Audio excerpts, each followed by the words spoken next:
Hey guys, welcome back to the channel. This is part 1 of our story.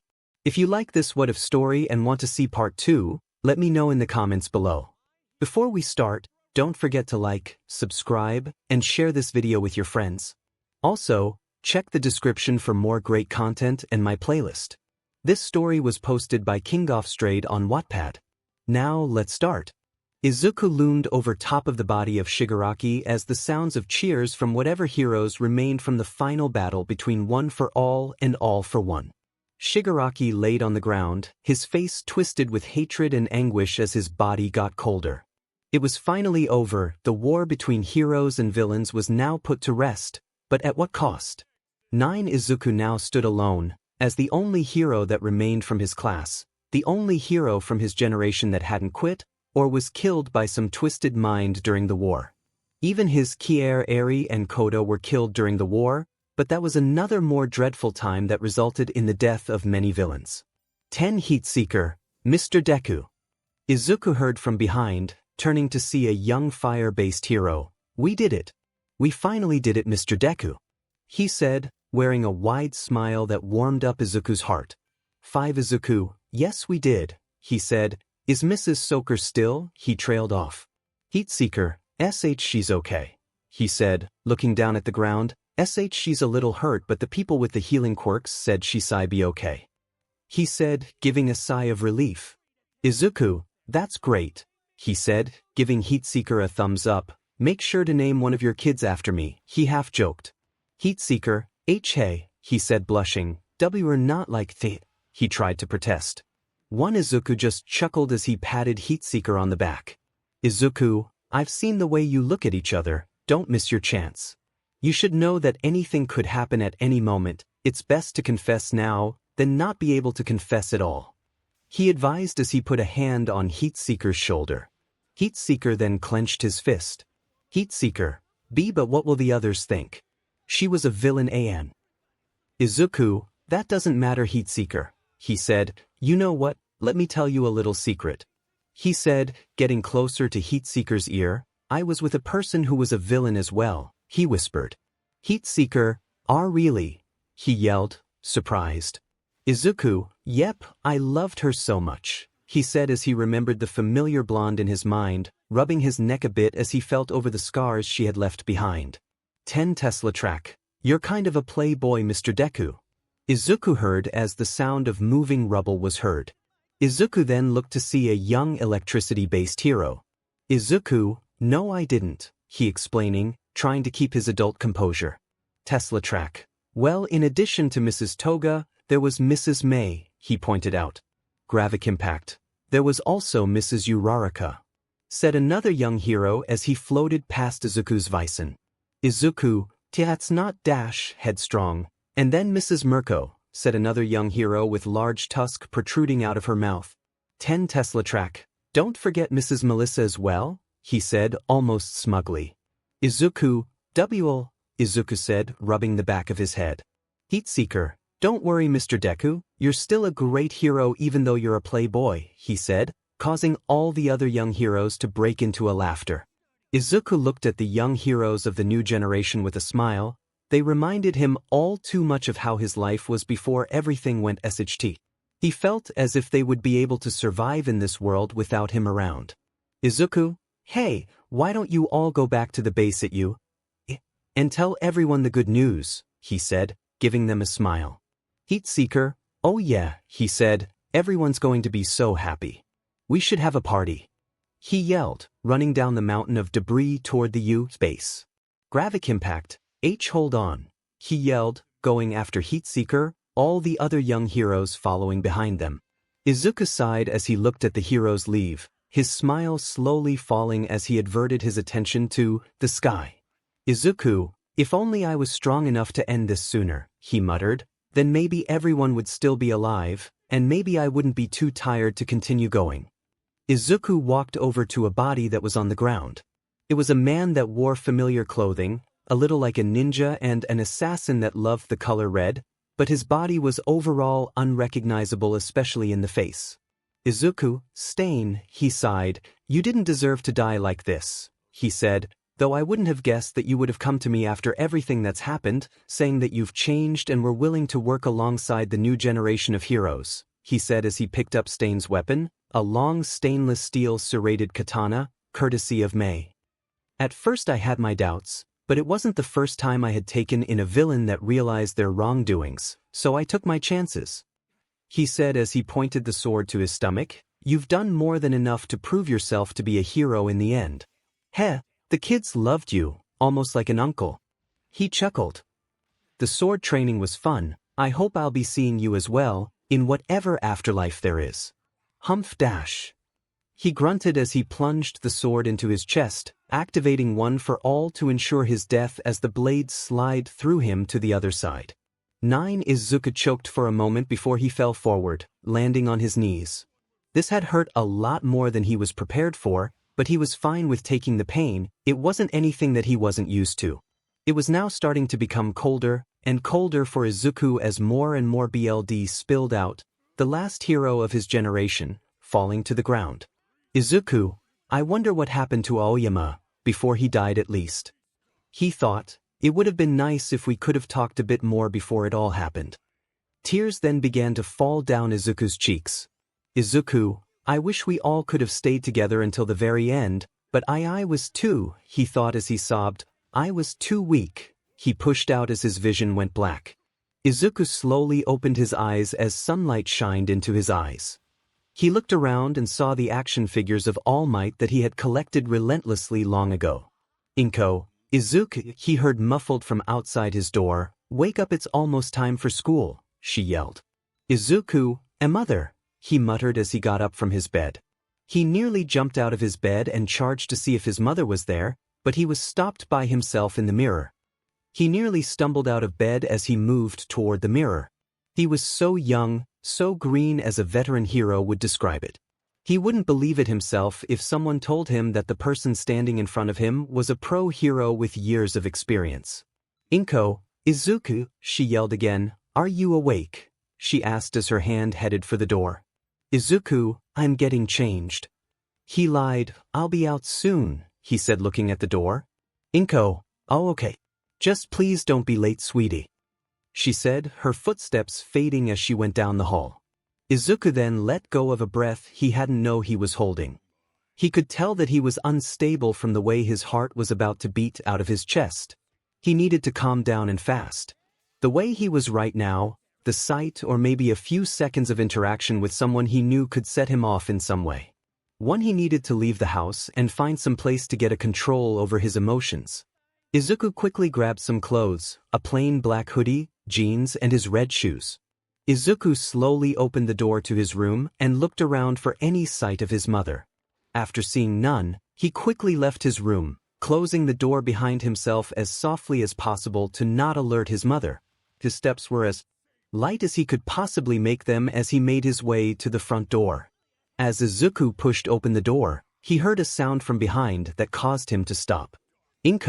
Izuku, why aren't you wearing your school clothes? She asked, looking at Izuku's attire. Izuku's breathing almost at once spiked as soon as he heard his mother's voice so closely behind him. Izuku, I'm just wearing them under my jacket, he stuttered, lying.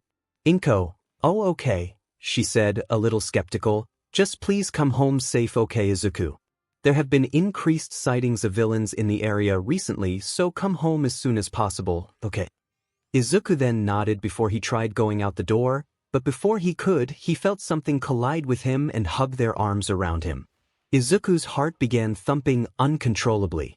Izuku, you know you can talk with me about anything, right?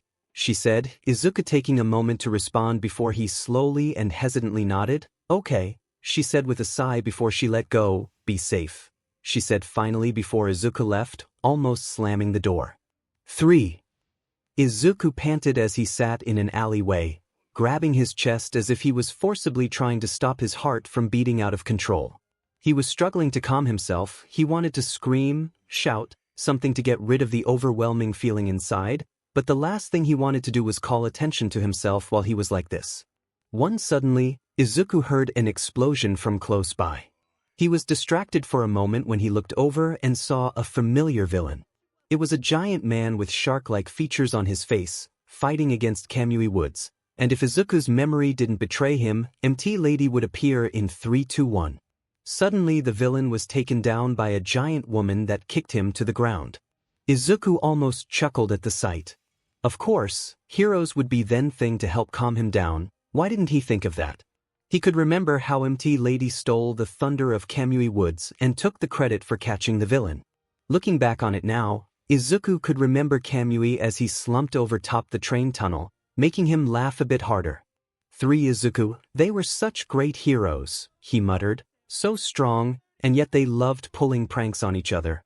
Oh well, as Night Eye once said, humor and energy are vital for the future of society.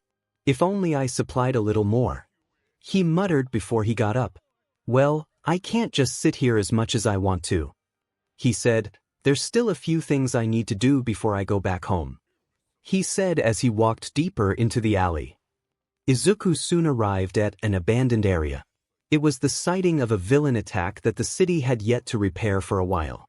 If Izuku had remembered correctly, this area would be scheduled to be repaired soon as a sort of plaza or something along those lines.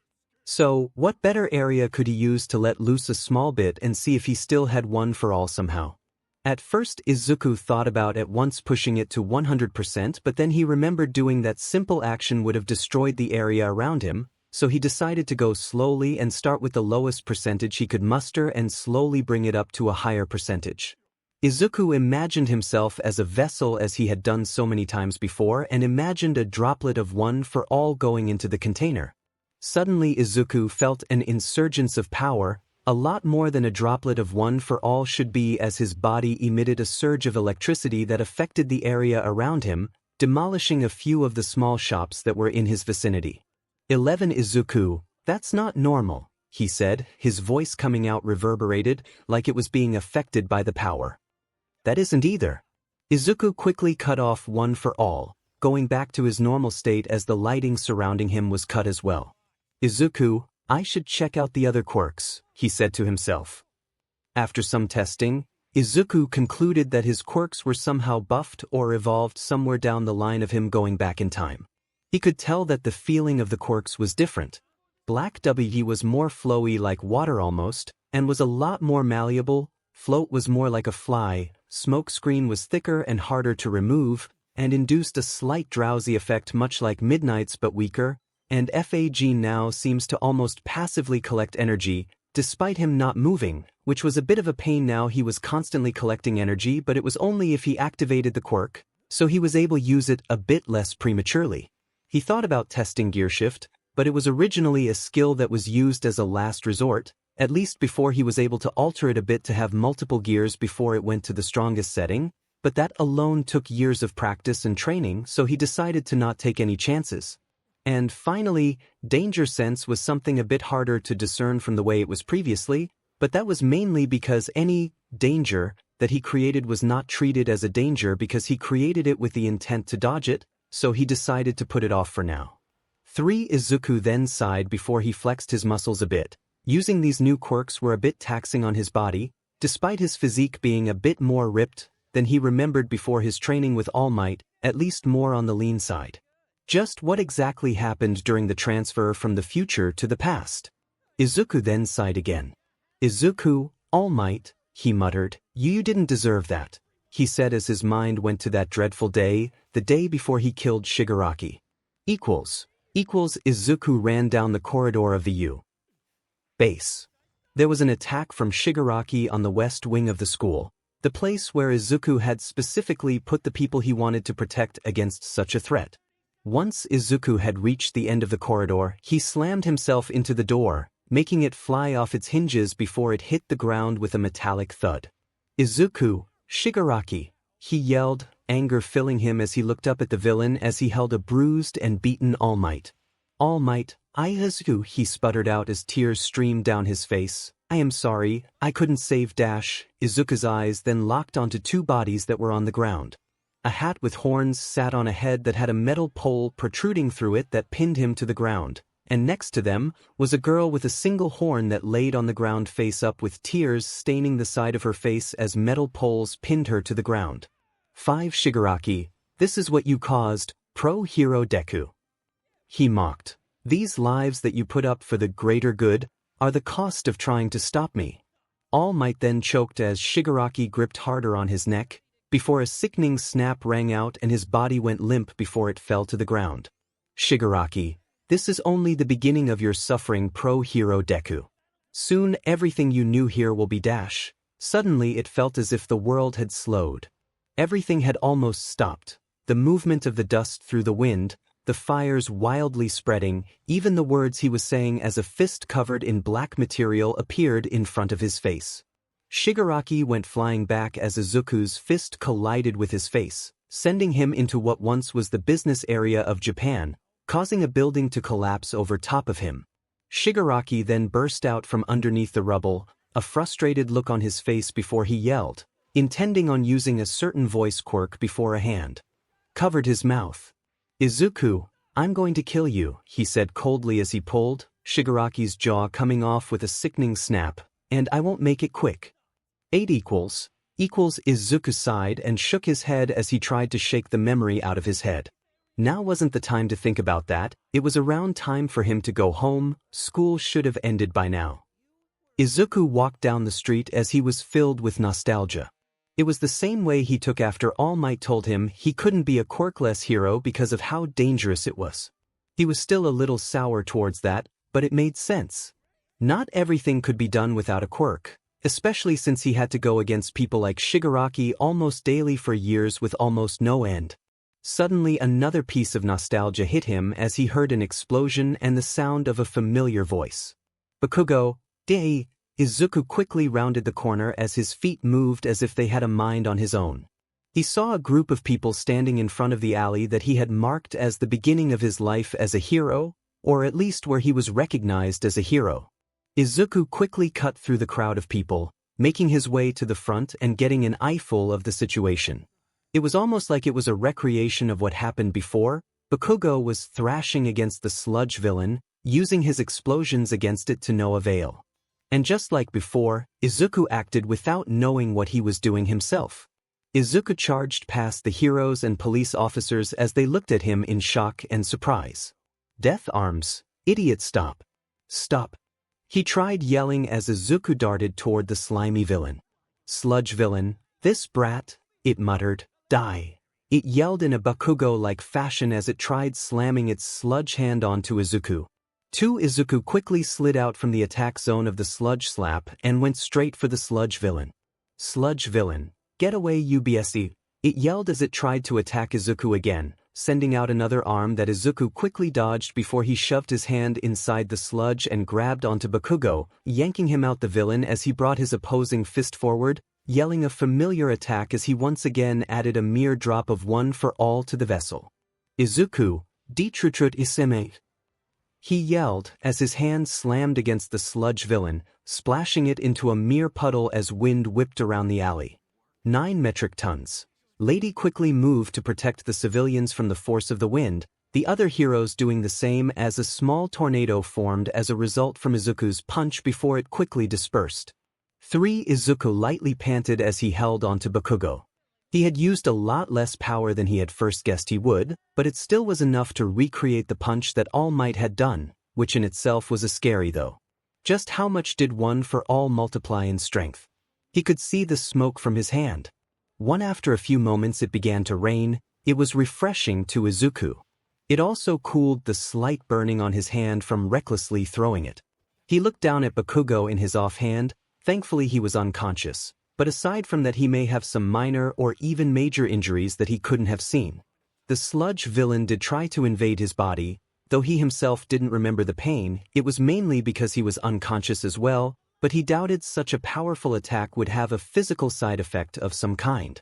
Izuku slowly set Bakugo on the ground, laying him out as to not possible aggravate any wound any further. Realization then hit Izuku as he realized exactly where he was, what he had just done, and who was there at the time of the villain attack.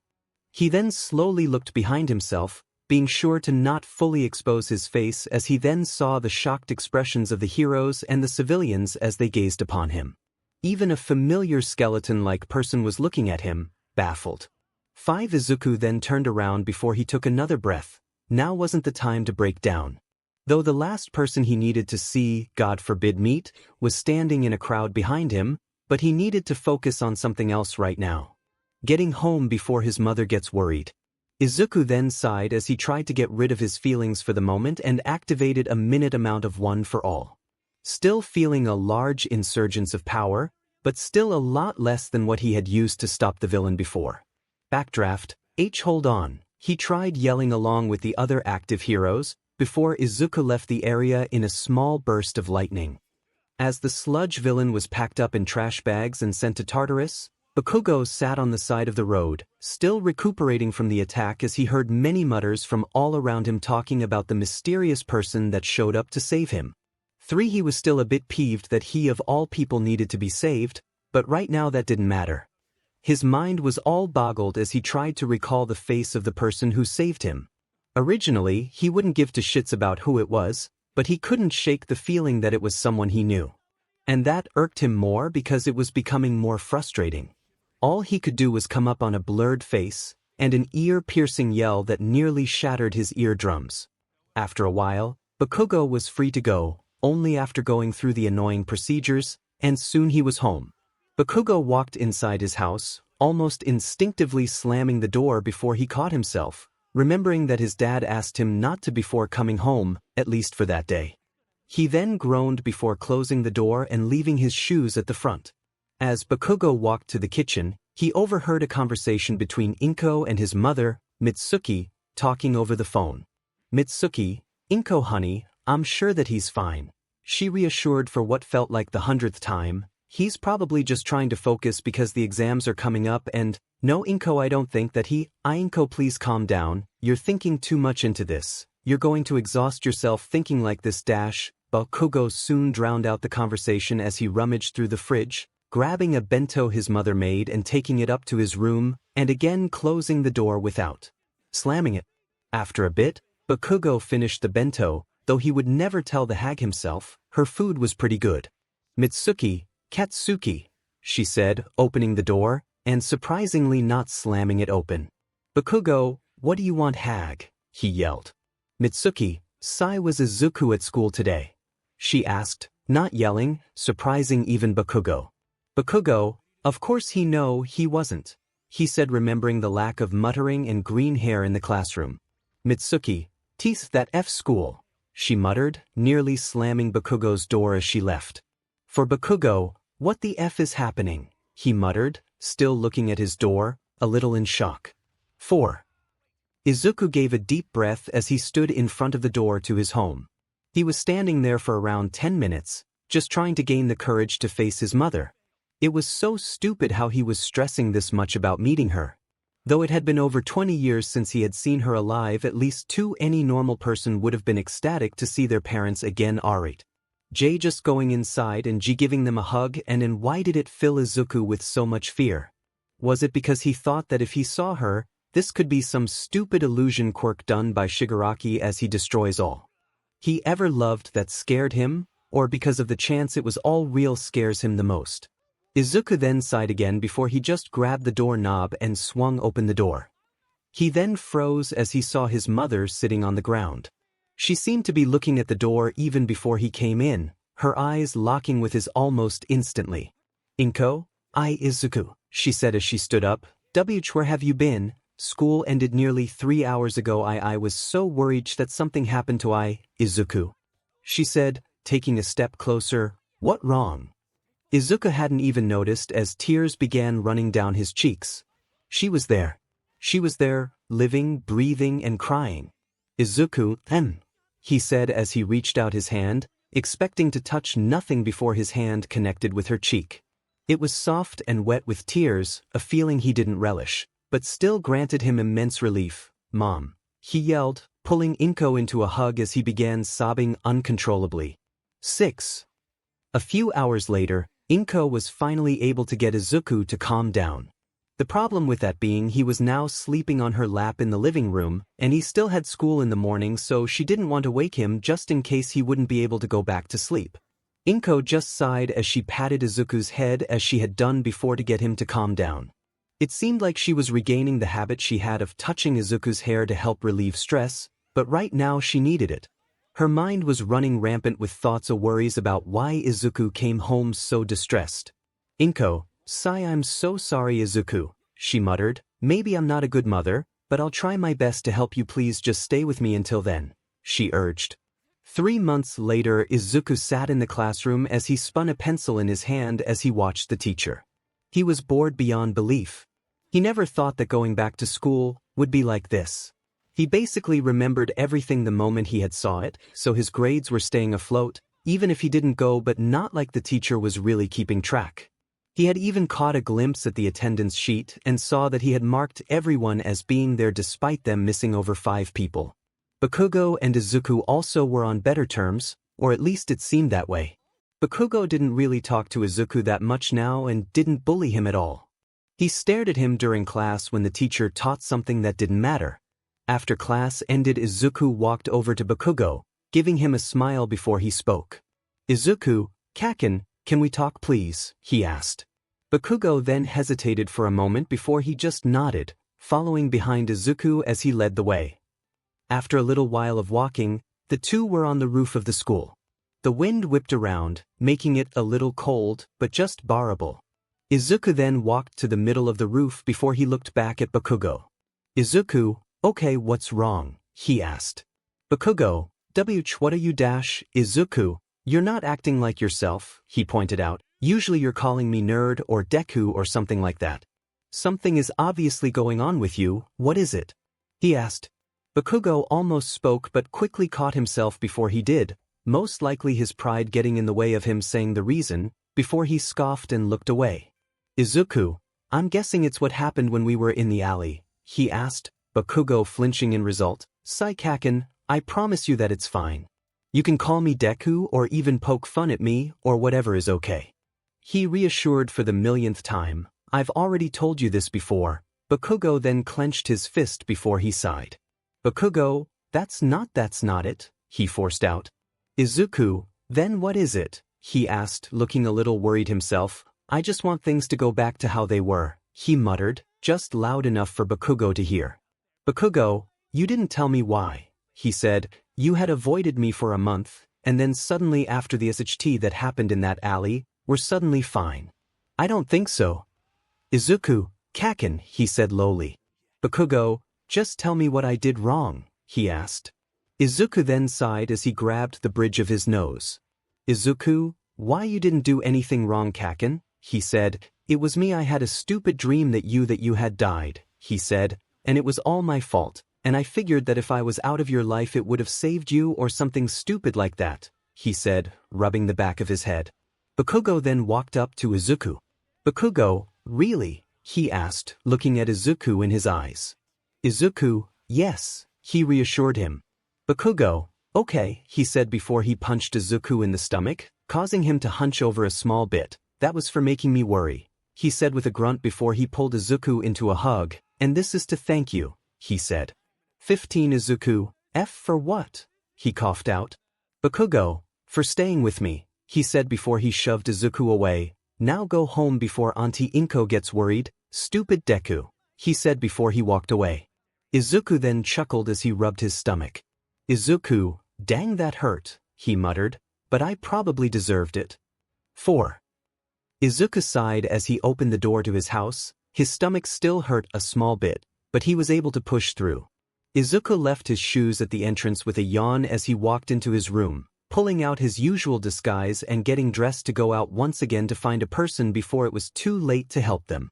He had no idea what caused them to change. He knew it was something revolving around the darker side of the hero society that he would have to fix later. This person would come first.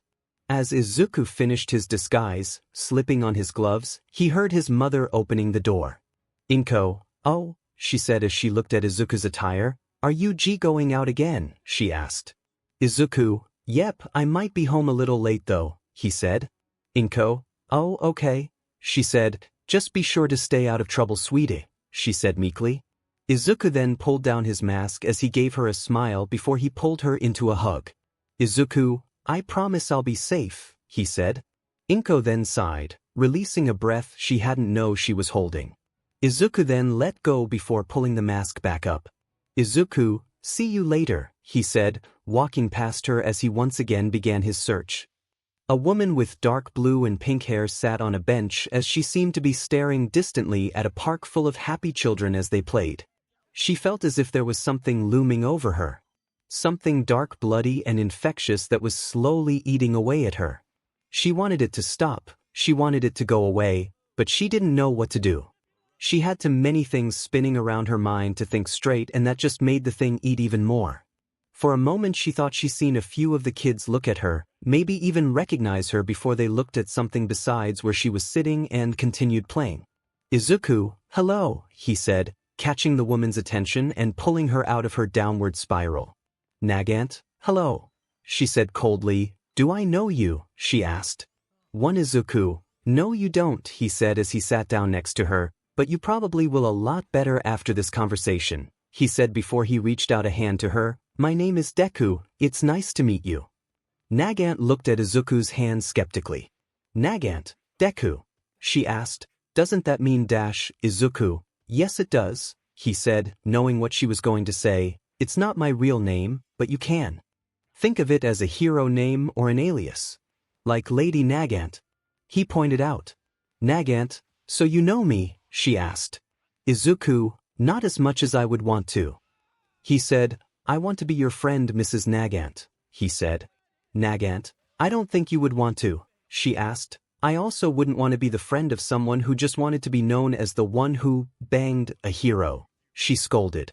"Izuku, I'm a little too young for that, only 15, he said, pointing to himself. Nagant, "Oh, sorry," she said, a little embarrassed. 5 Izuku, "I'll accept your apology if you become my friend," he said, putting out his hand again. Nagant looked down at his hand skeptically again before sighing and shaking it. "Nagant, my name is 𝗂𝗧𝗵𝗃, she said. "Izuku, it's nice to meet you 𝗧𝗵𝗃, he said. "Nagant, call me 𝗂𝗃, she said, giving Izuku a smile. "Izuku, okay then 𝗂𝗃." Strangely, she began feeling a little better. It was nice having a friend that she could at least talk to, and not her supervisor that only told her to focus on the missions she was sent out on. Izuku had talked with Nagant a lot longer than he thought he would. She seemed different compared to when he first met her before. Then she was a lot darker and suicidal. Izuku decided to not dwell on it too long. He wouldn't be able to go get started on his other plan now, but it was important that he got to Nagant before she spiraled down any further. He even got her to give him her number, so now he doesn't need to go searching for her when he wanted to talk. Finding her once was a slide of good luck. Izuku yawned as he opened the door to his house, leaving his shoes at the entrance and walking to the kitchen, before stopping as he saw his mother sleeping on the couch with the news channel on. He then sighed before he activated Black WHP and moving it under her as he walked to the kitchen, grabbing a bento that Inko made for him and pulled it out of the fridge before he walked past Inko, carrying her behind him in Black WHP as he went into her room. He then moved aside her blanket and laid her in the bed before pulling the blanket over her. He then walked back to the living room, putting the empty dish away before returning to his room and going to sleep himself. Izuku woke up as the smell of breakfast invaded his nose. He then took a deep breath as he rubbed the sleep out of his eyes and got out of bed, grabbing another pair of LTX gloves, and then his usual cap and mask. Izuku soon walked into the dining room, sitting at the table before yawning. "Izuku, good morning, Mom," he said. "Inko, gee, good morning Izuku," she said as she plated his food. "How was your walk yesterday?" "Izuku, it was nice," he said as he smiled at Inko, her placing his plate in front of him before she brought her plate to her side. "But you know you didn't have to wait for me, right?" he asked. "Inko, I know, it's just that I get worried sometimes and I can't really stop myself," she said, chuckling some as she played with a lock of her hair, a habit that Izuku had noticed that she displayed when she was nervous. "Izuku, I'm going out again today," he said as he gathered some food onto his fork. "I'll try to come home earlier, but I'll call if I'm going to be late," he assured her. "Inko, okay sweetie," she said, giving Izuku another smile that left a negative feeling in Izuku again. Izuku then sighed as he continued eating his food. Izuku leaned over a wooden fence, looking out at the tops of trees as he remembered his days in the training camp. It was right there where his class was sent down the mountainside to run to the adjacent mountainside, where the training camp was. But right now, he wasn't there for training. Izuku then got on top of the fence before he looked out at the mountainside for another cliff with a mountain. Just barely being able to spot it, Izuku activated WhatIf to the lowest he could muster and jumped, the pressure breaking the fence as he flew forward. Soon he arrived at the cliff, using float to stop in midair before landing. He admired the area around him, fond and less fond memories flooding his mind. Izuku looked at the cave as he ran his fingers alongside the insides. Now that he thought about it, he never really went inside the cave. He never got the chance before. Suddenly Izuku heard the sound of stomping coming up the cliffside. He then sighed as he turned around. Izuku, maybe now's a bad time, he thought, but before he could leave or even think deeper on the matter, 𝗧𝗪 was already up the hill, muttering some incoherent things about stupid heroes. Izuku, hey, he said, still causing 𝗧𝗪 to jump back in shock and trip over a rock, before almost going into a free fall off the cliff, but before he did Izuku quickly caught him and pulled him back up. Izuku, you okay? He asked, looking at 𝗧𝗪 as he panted, obviously feeling terrified not even a moment ago. 𝗧𝗪, why breathe you scared me, he cursed. Izuku, hey, watch your mouth. Izuku said, flicking 𝗧𝗪's head. 𝗧𝗪, shut up, he yelled, his face becoming red with anger. Izuku, all right. Izuku said, putting his hands up dismissively, I just wanted to make sure you didn't start cussing like a sailor, he admitted. 𝗧𝗪, how did you even get here? He asked. Izuku, I flew, he said plainly. 𝗧𝗪, oh, he said, but why are you here? He yelled pointing at Izuku. Izuku, to train my quirk. He said hopping up into the air and staying suspended, I can't fly very well, so I thought that a place with a wide open area would be perfect, he said before abruptly landing on the ground, and to try to fly for longer. I'm trying to become a hero, he said, smiling. 𝗧𝗪 then clicked his tongue. 𝗧𝗪, I should have known you were another one of them, he seethed, getting into improving your quirk. It's gross. All heroes ever do is show off their power and get themselves killed trying to kill the villains. Everyone is just trying to kill each other with their corny powers to prove who's the strongest. He seethed. Izuku, you're right, he said. 𝗧𝗪, of course you'd, what? He said, taken aback. Izuku, you're right in the fact that some people like to show off their power and sometimes even kill other people to show how strong they are, but you're wrong in saying that it's everyone, he pointed out. If you have eyes, you can see it, it's defiantly there. Hiding behind the seams as a false veil of peace flows around, weaving through the minds of the people, but what about the people who are actually trying? He asked. 𝗧𝗪, I don't, he tried saying.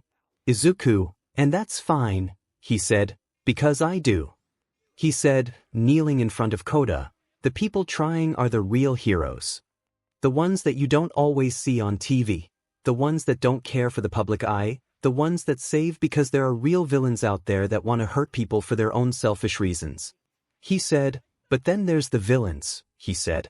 You see, not everyone that is labeled as a villain is a villain. Some people need steel to help their family, some cause a ruckus because their life is going down the drain and they don't know what else to do, and some even kill because they're forced to. 𝗧𝗪, really, he said, feeling a little overwhelmed. Izuku, yes. There are people who are forced to kill others to make sure their families, friends, or whoever stays safe, alive, and unharmed. He said, but you need to know who's a villain and who is a person who's down on their luck. You also need to know the difference between a real hero and someone who's just in it for the money and fame. He said. 𝗧𝗪, how do, he tried saying. Izuku, well, Izuku said with a grunt as he stood, it can be rather easy to find out if someone is a real villain or not. Sometime they may yell out their problems as they destroy something, but it can also be rather hard. He explained, sometimes they can't say anything, sometimes because they're being forced to, because of something going on that you can't see, but there are people with quirks that can make that easier. Though you won't always have that kind of person by your side, so sometimes a conversation or interrogation after they've been caught can work. But heroes are another thing. A fake hero is simple to see. They let the fame and money get to their head, and that can cause them to either go mad with power or to become vulnerable to everything around them, from the people criticizing them to the villain taunting them. It can make them rash and impulsive and can even cause their death. But real heroes, they don't just exist as the big names you see all around. They can be the person next to you, a civil worker, or even janitor. See, anyone can be a villain, just as anyone can also be a hero. That's what heroes and villains have in common. Anyone can become them, but it takes something, like a drive and conviction, to become a real villain or hero, he said as he began pacing, Koda keeping his eyes on him as he continued to talk. But the difference between the two is that when a person becomes a villain, they're pulled down to their lowest and are forced to mold into that shape, and it takes them over and makes them make decisions that they wouldn't originally make, at times making them demented or delusional. But when a person becomes a true hero, they're pulled up to their highest and can mold themselves to how they want and save or help how they like. Take the 𝗵𝗃𝗃𝗁 for example. They're rescue heroes, which any hero can be, but that's just what they specialize in. But the point is, they decided to become a team and rescue people, kind of like clean up after a villain attack or even during one. It's what they wanted to do, but they were able to decide that themselves. Understand? He said as he stopped, turning to Koda, the young child seeming to somehow have a midlife crisis at the age 5 as he tried to understand what Izuku had been saying. Izuku then gained a look of shock as he realized that he wasn't talking to the Koda he knew before, who was now just a 5-year-old child. Izuku, don't worry about what I said, he said, rubbing the back of his head. I just got a little too in-depth with that explanation, sorry. Koda continued to look at the ground before he looked up at Izuku. Koda, I have a few questions, he said, surprising Izuku-san. Izuku, go ahead, he said, sitting down in front of Koda. For a long while Izuku and Koda talked about the concept of heroes and villain, Izuku being sure as to not overwhelm him with information and his view of everything like he had done before. He was used to getting in the habit of having long conversations with the older Koda when something came up that caused him to question his morals. After some time, Izuku saw that the sun was setting and decided to go before the 𝗵𝗃𝗃𝗁 came, giving Koda his number in case he wanted to talk again before he came back for training. If you have ever done this, props, because overwhelming a person with information can be pretty fun if you do it right. 13. Izuku sighed as he pulled out his phone and called Inko. Izuku, hey mom, he said, I'm going to be late today, so please go to sleep. I promise I'll be back, he urged. Inko, okay sweetie, she said, not convincing Izuku. Just please come home safe, she pleaded. Izuku, I will, I promise, he said before he hung up.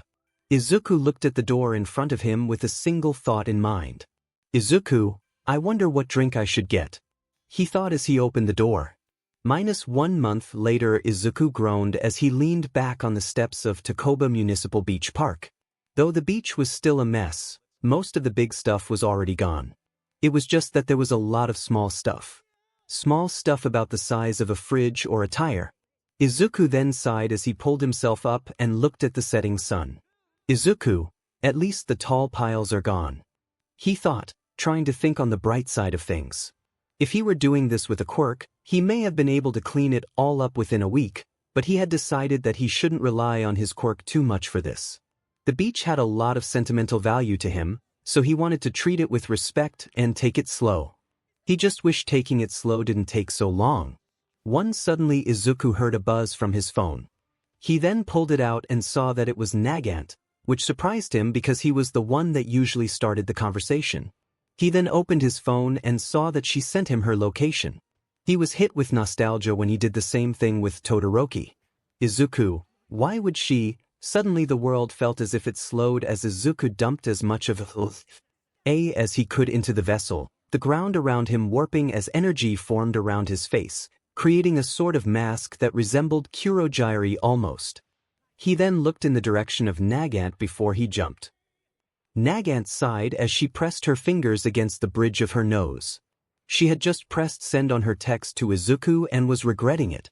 Nagant, what the hell am I doing? She muttered as she put her phone in her pocket. I'm asking some kid to come stop me like a child, she scolded herself. She was positioned outside of one of the main hero agency buildings stationed in Hosu City. And it just so happens that her supervisor had a meeting on the top floor with someone she couldn't care less about. She had a clear shot. She could tell without even using her quirk. 𝗫𝗄𝗃 then peeled some of her hair from her head before forming it into a bullet. It was the bullet that would mark her new life, regarded as a villain. She then folded back her arm, activating her quirk as a rifle made out of organic matter came out of her elbow. She then folded a tendril over the top of it, creating a sort of scope before she loaded up the bullet and took aim. 𝗫𝗄𝗃, target, Mr. Supervisor, she muttered, 2.5 clicks away, and no wind resistance taking the shot. She said before she put her finger over the trigger. I'm sorry, Deku, she muttered before she pulled the trigger, the sound of a gunshot ringing out as the bullet traveled. It got a pretty good distance too, about possible 1.5 clicks, before an intense rumbling began, causing 𝗫𝗄𝗃 to stumble to the ground before as loud boom radiated throughout the area along with the sound of millions of glass hitting the ground. 𝗫𝗄𝗃, what the F was that? She muttered as she got back up to her feet and retracted her rifle. Izuku, why really? Izuku muttered as he rubbed his temples. 𝗫𝗄𝗃, W. She said before she looked at her side, seeing Izuku as he nursed a giant bleeding hole that was in his forearm.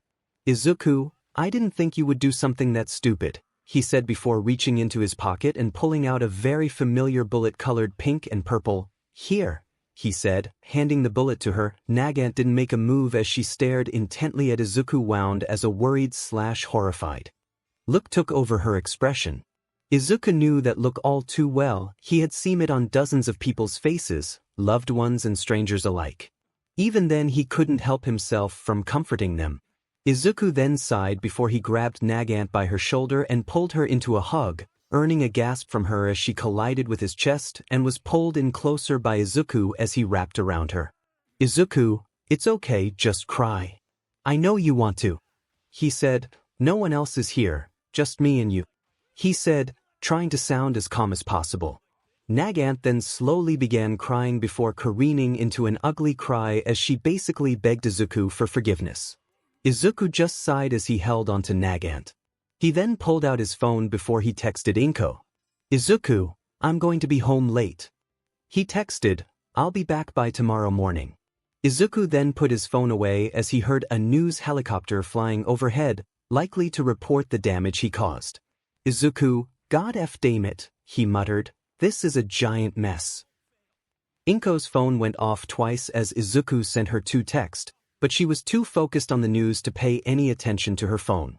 It was just reported on the news that a giant shock wave from Mizudafu to Hosu, causing millions upon millions of shards of glass to fall from the buildings in the radius. Hundreds of people were hurt, some gravely, though luckily there were no deaths that were reported yet. To Inko, and no, she muttered as she looked at the TV with a mix of terror and worry. -1 week later, Izuku groaned before he took a sip of his non-alcoholic beverage, a non-alcoholic old-fashioned. It tasted amazing as usual, but it still didn't help his situation or make the pain in his bandaged arm go away. Shigaraki, what happened? He asked before he took a sip of his drink, a regular old-fashioned. 3 Izuku, my arm or my mood? He asked. Shigaraki, arm I guess, he said with a shrug. Izuku, I got shot, he said plainly. Shigaraki, he asked, giving off an ominous aura around himself.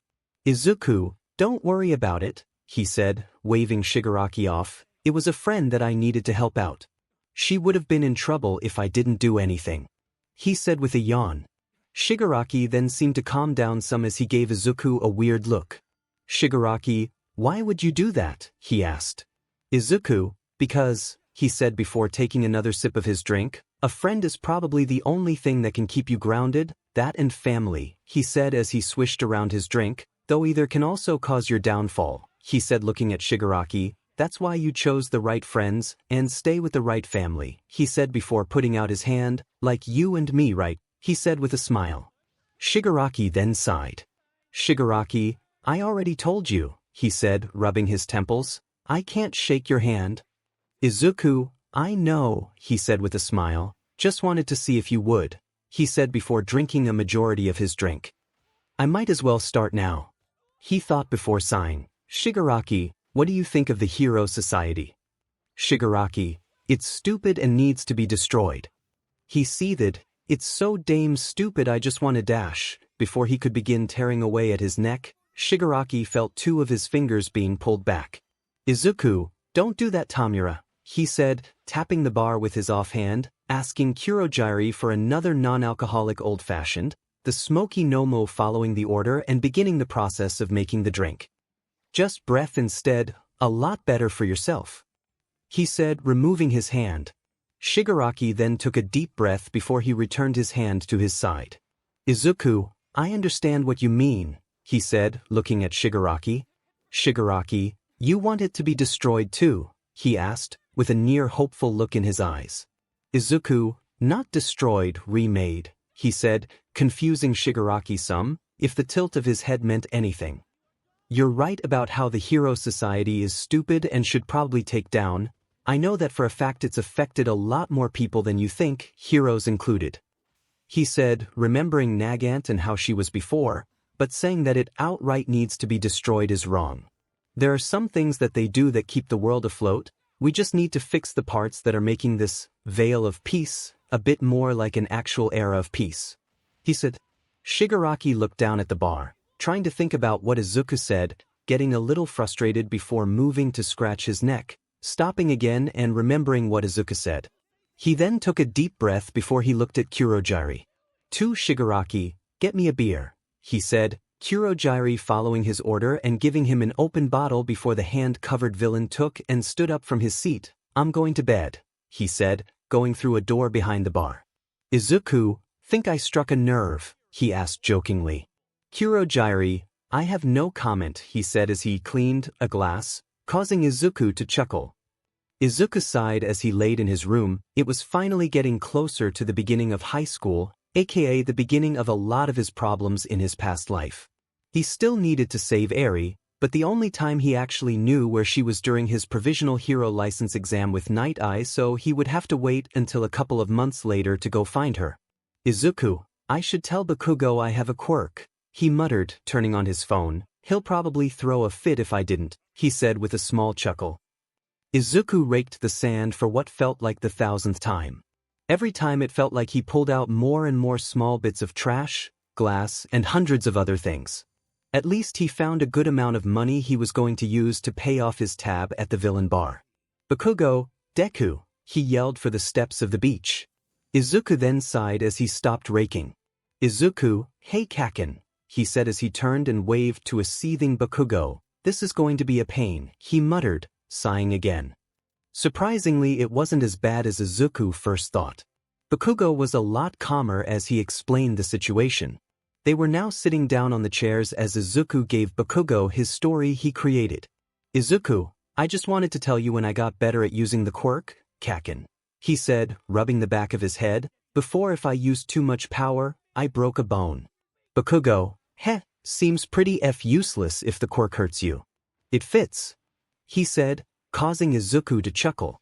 Izuku, maybe so, he said, but now I can use it freely, just needed to do some muscle training, he said, looking out at the beach. Bakugo, so all this was you, he asked, leaning back onto the stairs. Izuku, yep, it was very hard, he said, leaning back as well. Took almost a year, he said with a sigh. Bakugo, of course you would, he chuckled. Izuku, a hero is more than dash, he started. Bakugo, more than a face on a screen. I know, you've said that 1,000 times, he scolded. Izuku, sorry, force of habit, he said, giving Bakugo a smile. Izuku walked around the abandoned city that was home to the bar he loved so much. Sadly, he hadn't had any run-ins with any villains yet, well, not the right ones at least. The occasional mugger did come by every now and again, but they weren't among the crowd that Izuku was looking for. Suddenly, Izuku heard screaming along with a flash of blue light. Izuku, that's one, he said with a sigh as he quickly tried to make his way over, at least before the person died. 𝗬𝗲𝗿 flicked his hand before the person in front of him was covered in blue flame, not surviving very long as he fell to the ground after screaming for a few moments. 𝗬𝗲𝗿 looked down at the burnt body. It smelled horrid, and the skin had turned black. Though it didn't bother him, not at all. Suddenly he heard the sound of footsteps quickly approaching from behind him, causing him to reach with a swift swing of his arm before the area behind him became engulfed in flames. "Izuku, looks like I'm too late," he said with a sigh as he looked at the charred bodies that littered the area around 𝗬𝗏. 𝗬𝗏 then turned around and shot a blast of fire where he heard Izuku. "Izuku, can you not do that for just a moment?" he asked, standing back to back with 𝗬𝗏. "𝗬𝗏, this guy's bad news." He thought, "What do you want?" he asked. "Izuku, I just want to have a drink with you," he said. "I know a great bar that's close if you're willing to go." "𝗬𝗏, do I have a choice?" he asked. "Izuku, I mean, it would probably be in your best interest," he said, rubbing the back of his head. "Tuya Todoroki." Izuku sighed as he opened the door to the bar, readjusting the unconscious body over his shoulder. "Izuku, 𝗬𝗁𝗎, give me a beer for this guy," he said, patting 𝗬𝗏 on the side, and surprise me," he said, 𝗬𝗁𝗎 following the order. For Izuku then put 𝗬𝗏 in a stool and laid him over the bar as 𝗬𝗁𝗎 placed his drink in front of him, Izuku taking a sip of it. "Izuku, a virgin Bloody Mary, good choice." He complimented 𝗬𝗁𝗎, then giving him a small bow. Tuya slowly awoke, wincing as he noticed a throbbing pain in his head.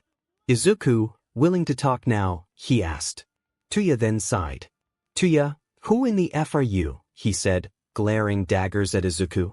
"Izuku, my name is Deku, nice to meet you 𝗬𝗏," he said, putting out his hand. Tuya then looked at Izuku's hand for a moment. "Tuya, what the F do you want from me?" he asked, keeping his glare on Izuku. "Izuku, I just want to talk," he said, "but I know that you only do what you want. So, I'll just say something to make you think about talking to me again, but someplace else. See, this place will soon become an organization of sorts, and I want you to be a part of it." "Tuya, and why would I do that?" "Izuku, you have Stain's ideology, correct? But you don't really care about that, do you? I can tell. You don't kill only so-called false heroes. You only want to satisfy your cravings for hurting others, because I know and have seen the look you have while taunting heroes and torturing civilians. Suddenly Tuya slammed his hand on the table. "Tuya, where?" he asked. Izuku then smirked under his mask. Izuku sighed as he paced back and forth. He was at the gazebo at the beach. It was early in the morning, only just before his mother would have to wake up. "Izuku, well, that could have gone better," he said with a sigh before he sat on one of the benches inside the gazebo. "Now it's just Toga, the most elusive of the three. How the hell am I supposed to find her?" he muttered, tapping his foot against the ground before he stopped and sighed. "This is gonna hurt a lot," he muttered, looking down at his bandaged arm. "I need a knife." Toga skipped about in the alleys of the city, wearing a wide smile on her face as she did so, along with a few small splatters of BLD on her face. Suddenly she stopped and smelled the air, a familiar and sweet scent invading her nose. "Toga, BLD." She thought ecstatically, before following the scent. 4. Izuku would admit that this wasn't the best course of action, especially since Toga's love language is something that leaves something to be desired in the best of terms, but he was low on ideas, also paired with the small desperation he felt while searching for her. A lot more than small, but could you blame him? Her smile was so cute, and the way she got embarrassed when he flirted with her was adorable. Not the small amount of sanity lost due to the war. Izuku slowly placed himself against the wall of the building he was in. It was a small cleared-out shop of sorts. From the stands that were around, possibly a place where they sold electronics, but he didn't have the time to think about that now. The sound of footsteps was quickly approaching. Soon Izuku saw the familiar blonde buns of Toga as she turned into the store, immediately seeing him, her blush growing along with her smile. "Toga, hello. My name's Toga," she said as she ran up to Izuku. "What's your dash?" Before Toga could get any closer, she was suddenly wrapped up in black WHP. With a long groan, Izuku then as he got up from his spot. "Izuku, don't worry," he said, reaching behind one of the displays and pulling out a medical kit. "I just want to make sure you don't try to attack me." At that moment, Toga could feel her weapons being taken from her, even her secret ones by her thigh, which caused her to blush a bit before she was let go from black WHP, being placed on the ground. "5 Izuku, my name is Deku," he said as he began tending to his wounds. Toga didn't really know what to say. She was going to confess her feelings to him as she carved him up, but now she was at a loss for words and had no carving tools. Even her BLD pack was gone. "Izuku, though you probably weren't going to ask, seeing as you're a little dumbfounded by your expression," he said, looking at her, "I wanted to see you. I guess you could say that I like you." He said, blushing some, "But I also have others that I like the same way as I do you," he said as he closed the medical kit. 3 Izuku then got in front of Toga before getting a bit in her face. "Izuku, here," he said, handing her a piece of paper. "I'm going to have a meeting with a couple other people there. A friend of mine is forming an organization soon and I want you to be a part of it." Toga looked at the paper before taking it. She didn't know how to react. She felt overwhelmed that the person she now had feelings for seemed to reciprocate them. They even wanted to see her again. "Izuku, your things are on the display," he said, pointing to the display next to them, Toga's gear being displayed neatly. "I'll be seeing you, I hope," he said as he walked away, leaving Toga behind. Izuku plopped onto his bed with a long sigh.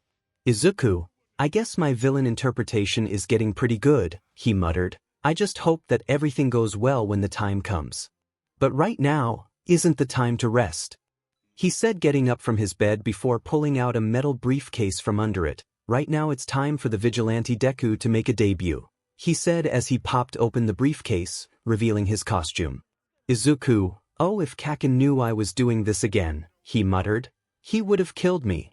3 months later, a villain runs down an alley, panting heavily as they stumbled through with a look of fear in his eyes. He then turned a corner and was met with a dead end. "Villain," he said before he turned around. No, he yelled as he backed up to the wall. "Stay away, it," he yelled, pulling out a gun before he shut his eyes and fired it continuously until it made a clicking sound, signifying it was empty. The man then looked out into the alley, only to see the silhouette in front of him standing as if nothing had happened while their eyes lit of a wild green energy. "Villain, please don't kill me," he begged before he fell to his knees and groveled. "I won't do anything bad again. Promise please," he yelled. "Izuku, why did you do it?" he asked, his voice coming out reverberated. "And don't lie to me or else." "Villain, he stuttered. I don't know, I just wanted to I don't." Izuku then sighed. "Izuku, I'll let you off with a warning," he said. "Villain, thank you. He was then kicked against the wall, coughing up a wad of BLD as he hit it, a spider web of cracks forming behind him as his body became lodged into the wall. "Izuku, there's a lot more people than I thought," he said before he walked away. Aizawa rubbed his temples as he looked into the one-sided glass where this new vigilante's victim was. He was obviously scared to some extent, if his shivering, muttering, and the way he was darting his eyes around meant anything. "𝗵𝗃𝗧𝗵𝗲, another one of his?" he asked, looking at the man in the interrogation room. Aizawa, "Yep," he said with a sigh. "The 𝗵𝗃𝗧𝗵𝗃 really gave us nothing to work with again, not even a name or a description. He's too shaken up to even say what little he could see. He just wants to get into the jail as soon as possible." "𝗵𝗃𝗧𝗵𝗃, he groaned, "no leads, name, or even a foggy description for 3 months. This 𝗵𝗃𝗧𝗵𝗃 must be either the most elusive vigilante we ever seen, or they have an invisibility quirk. If only the victims would be able to give us any information," he muttered. "Aizawa, if what was left behind at the scene, I would guess he has a strength quirk of some kind," he explained. "I just hope we get this SHT over with before next year," he said with a sigh. "Last thing I need is a vigilante out while I'm taking care of kids." "Officer, Mr. 𝗧𝗵𝗄𝗁," said a man as he rounded the corner, holding a paper. "We were able to get a description from the victim," he said, handing the paper to 𝗵𝗃𝗧𝗵𝗃. "𝗵𝗃𝗧𝗵𝗃, really?" he said, taking the paper and looking over the photo. "Well, isn't this a character?" "Aizawa, you don't say," he muttered, looking at the picture of the new vigilante. "It isn't much, but at least we have a basic idea." Izuku then sneezed before he rubbed his nose, quickly returning to his new schematic that he had been working on all night. This one was special, just like the others, but he needed a couple of things for the gadget to work. like kerosene. Izuku then sighed as he finished up the schematic, putting it away in his backpack for when he would go out to see May again, but right now he was dead tired. He didn't think there would have been as many villains as there were this night. He also had a meeting scheduled near the bar early in the morning, so he would need his rest. Izuku then got out of his seat with a yawn as he stretched. He then stumbled over to his bed, flopping down on it and falling asleep. Izuku sat on the edge of a building as he looked at the rising sun. The wind was cool and gave a refreshing feeling. "𝗬𝗧, so why the hell are we up here?" he asked, looking at Izuku. "Izuku, to have a meeting," he said plainly. "𝗬𝗧, right?" he said, deadpanning. "And why is this love-struck psycho here?" he said, looking at Toga, who was standing beside him. "Toga, hey!" "Izuku, because you both are going to be following my plan," he said, smiling. "I won't force you to join me, but just know that I have my way in making your life a lot worse than it is," he said, looking at 𝗬𝗧, who clicked his tongue. "But I promise you that you'll want to take my proposition." "𝗬𝗧, what are you, a businessman?" he mocked. "Izuku, no I'm not, but even you wouldn't want to miss this chance," he smiled. "Obviously I know you two are basically textbook examples of villains. You're an arsonist with daddy issues and you're a cute deranged vampire," he said, pointing to the respective problem children. "Toga, you called me cute," she said, blushing. 𝗬𝗧 then sighed. "𝗬𝗧, your point?" he asked. "Izuku, well, I'll cut straight to the chase.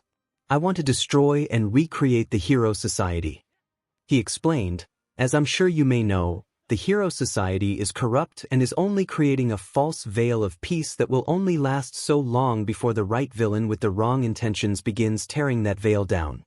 "𝗬𝗧, so what? You want us to become heroes or something?" he asked, cocking his head to the side. "Izuku, of course not," he said. "If you wanted to be technical, I would also be considered a villain as well. Breaking and entering on multiple occasions, vigilantism, and a lot of other things I don't want to get into right now," he explained. "Oh, and collaboration with villains," he said, pointing to 𝗬𝗧 and Toga. "Toga, I don't know," she said, putting a finger to her chin. "What are we doing exactly? Like, are we going to be killing heroes or what?" she asked. "Izuku, no killing," he said. "Killing will only dampen the effort I'm putting into this, also making it a pain in the butt, but if you try to he suddenly disappeared from view. "I'll do everything within my power to stop you." Toga then swung around to see Izuku standing behind her. "Toga, how?" 𝗬𝗧 then sighed before he slowly turned to face Izuku. "𝗬𝗧, you're basically not giving us a choice," he said plainly as he turned to face Izuku.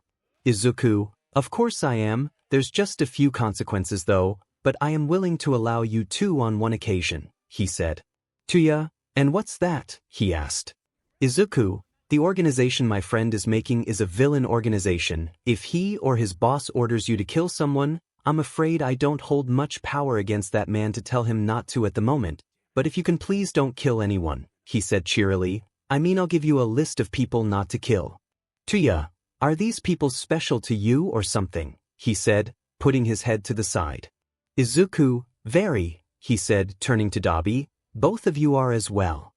"Toga, thank you," she said, hugging Izuku. 𝗬𝗧 then clicked his tongue. "𝗬𝗧, I don't give a SHT," he seethed. "Izuku, and you don't have to," he said. "No matter what you do, your life will always be protected," he said, patting Toga on her head. 𝗬𝗧 then looked at Izuku skeptically. "𝗬𝗧, what does that mean?" he said, glaring at Izuku. "Izuku, don't worry about it," he said. "Just know that sometime after Hosa gets attacked, a man will come to you and lead you to the bar. Though I don't know this man, the person known by the boss of the organization. I hope you two will follow my rules and maybe your lives will improve a lot more. Now if you'll excuse me, I have something I need to take care of," he said as he suddenly vanished. Izuku sat on the steps of Takoba Municipal Beach, looking out into the sea as the moon rose higher in the sky. He wasn't wearing his costume, just sitting and watching as the waves crashed against the shore. "Izuku, it's about time," he muttered. "Looks like the school year is going to begin soon. I hope that I'll be able to make it without causing any more problems than I already did," he said with a chuckle. I should also stop with the vigilante shtick for a now. Let Izuku get some sleep. He said as he stood up and stretched for a moment. Seems like I can rest for a little bit, he said, walking back up the steps before stopping for a moment. I wonder how Aries doing, he muttered. I hope you're not hurting too much, he said before he continued walking. Suddenly the world around Izuku began to fade to black. Izuku, 𝗬𝗲𝗍𝗪, he said as he looked around, the darkness soon covering the world around him, reducing it to a dark void. Who's there? He yelled, noticing the change in his voice. He sounded like his older self, a bit of bass in his voice. 𝗬𝗲𝗵𝗃𝗀𝗁, why did you leave me? Asked a raspy voice that resembled the originals. Izuku, 𝗬𝗲𝗵𝗃𝗀𝗁, he said, turning around, seeing a mangled version of Bakugo. His arms seemed to have been blown off and chunks of his flesh were missing. 𝗍𝗪, why didn't you save me? She asked as Izuku turned to her body impaled to the ground. Koda, you're not a hero, Izuku heard, turning to see Koda standing behind him with a metal spike through his head. You're a villain. Everyone died because of you. Izuku, no, I tried to help Dash. He tried to speak but only felt the words refusing to come out. All Might, I'm disappointed Izuku. Izuku heard. May, you left me to die. Izuku head again. Ida, I trusted you with my life and you betrayed me, he yelled. Mina, Kirishima died in my arms. She yelled, my own husband, she sobbed. Izuku, 𝗬𝗲𝗍𝗪, he begged, I didn't mean to. Inko, Izuku, she said quietly, Izuku slowly turning to see his mother as her body lay strung up on a wall. Her insides held up around her as if on display as a cold look remained in her eyes. Why Izuku? She asked. Izuku looked up in horror.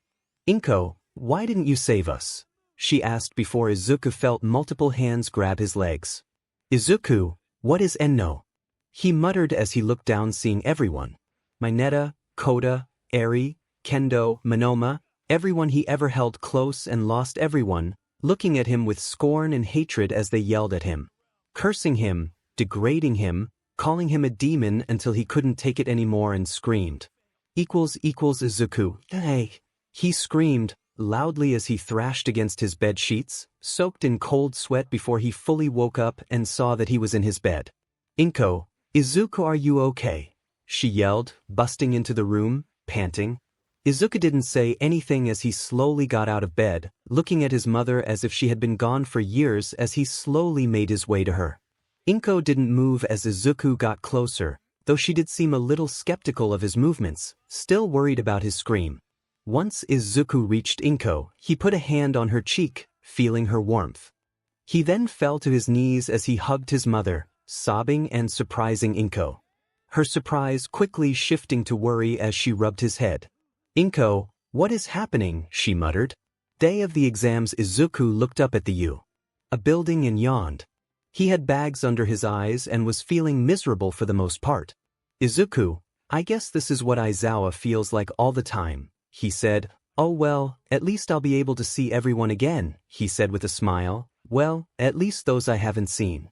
One Izuku then began walking before he stumbled some and tripped over his other foot. One Izuku, Goddamn, he thought as he suddenly was suspended in the air. Achiko, are you alright? She asked. Izuku could remember that voice from anywhere. It always filled him up with happiness when he heard it, though it usually was scolding him or telling him to get some rest. Izuku, I'm okay, he said as Achiko placed him back on the ground. Thank you, he said, giving her a smile. Achiko, and no problem, she said, blushing a little bit. Izuku, nice to meet you. I'm Izuku Midoriya, he said, putting out his hand. Achiko, oh, my name is Achiko Uraraka. It's nice to meet you too, she said, shaking Izuku's hand. Izuku, so I guess we should be getting to the exams, huh? He said, looking down at his phone. Got only a few minutes before it begins, he said. Follow me, I know where we're supposed to go, he said, walking off into the school. Achiko, she said, following after Izuku.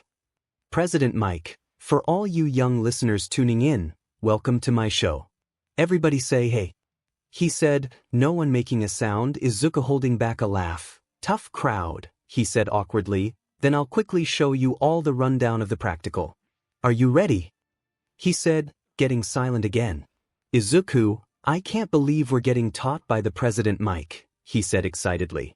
Bakugo, quite hero nerd I can't hear, he berated. President Mike, as it says in the application requirements, you listeners will be conducting a 10-minute mock urban battles after this, he said, the giant screen displaying the battle centers. After this presentation you will all be headed to the battle centers that your card displays, okay, he said, getting silent again as everyone observed their cards. Izuku, looks like we aren't together, he said, looking at Bakugo's card. Bakugo, it's a shame, I would have loved to kick your butt and see you get second, he said, looking at Izuku's card. Izuku, you sure about that? He asked with a smile. You haven't even seen my quirk. Bakugo, I don't need to see it to know it's trash, he joked.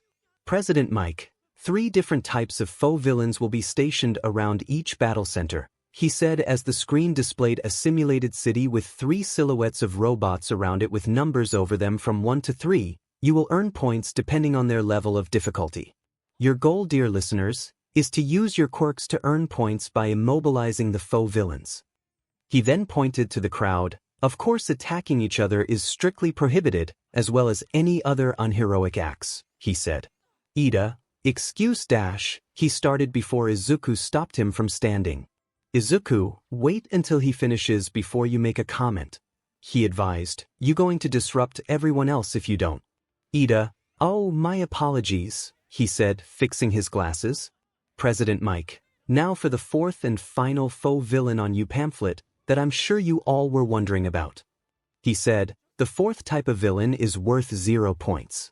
He's an obstacle, so to speak. There is only one in every battle center, an obstacle that will go crazy in narrow places.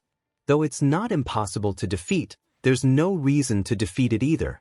I recommend you listeners try to avoid it. Random students, isn't this kind of like a video game? He asked another student. President Mike, that's all from me listeners. Finally, I'll give you the school motto the hero Napoleon Bonaparte once said, a true hero is someone who overcomes life's misfortunes. So go beyond, plus ultra. He said, plus ultra being displayed on the screen behind him. Now everyone, good luck suffering. 4. Izuku stood in front of the gates of Battleground B. It gave him a large amount of nostalgia as he breathed in the air and the smell of metal and oil filled his nose. He then looked over to Achiko, seeing that she was a little nervous, but he could guess that she would have been fine without his help. Ida, pardon me, he said, tapping Izuku on his shoulder. Izuku, oh hey, he said with a smile, what is it? Ida, I want to apologize, he said bowing. I wrongfully nearly disrupted the presentation because of an oversight. Thank you for stopping me. Izuku then sighed. Ida was always like this. Wanting to make up any mistake with the most remorse as possible, Izuku had learned how to flip it a bit and turn it into more of a learning experience in his time with Ida over the years. Izuku, you don't have to bow, he said, putting a hand on Ida's shoulder. All you have to do is be more patient and not make any rash decisions. That's also what it means to be a hero, knowing when you need to sit back and analyze a situation and wait for the right moment. He said with a smile.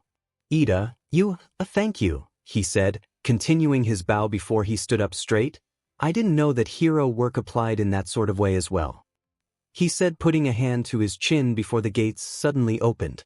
Izuku, heroes don't have countdowns either, he yelled before activating one for all and jumping over the crowd and running into the battle center. President Mike, go, go, go. There are no countdowns in a real fight.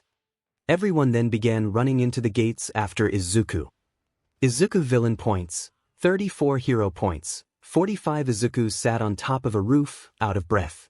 Izuku, why huff, is everyone almost dying, he yelled before hearing another scream not too far away. God damn it, he yelled, jumping off the roof and heading to the source of the cry of help.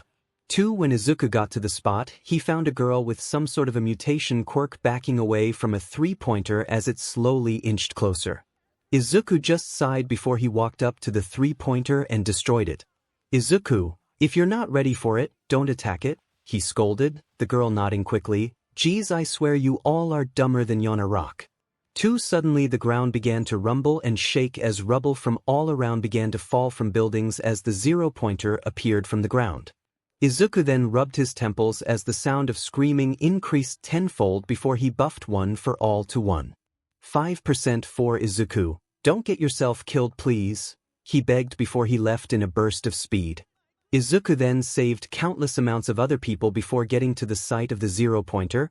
Tons of people were running and trampling others over as the 0-pointer made its way down the road.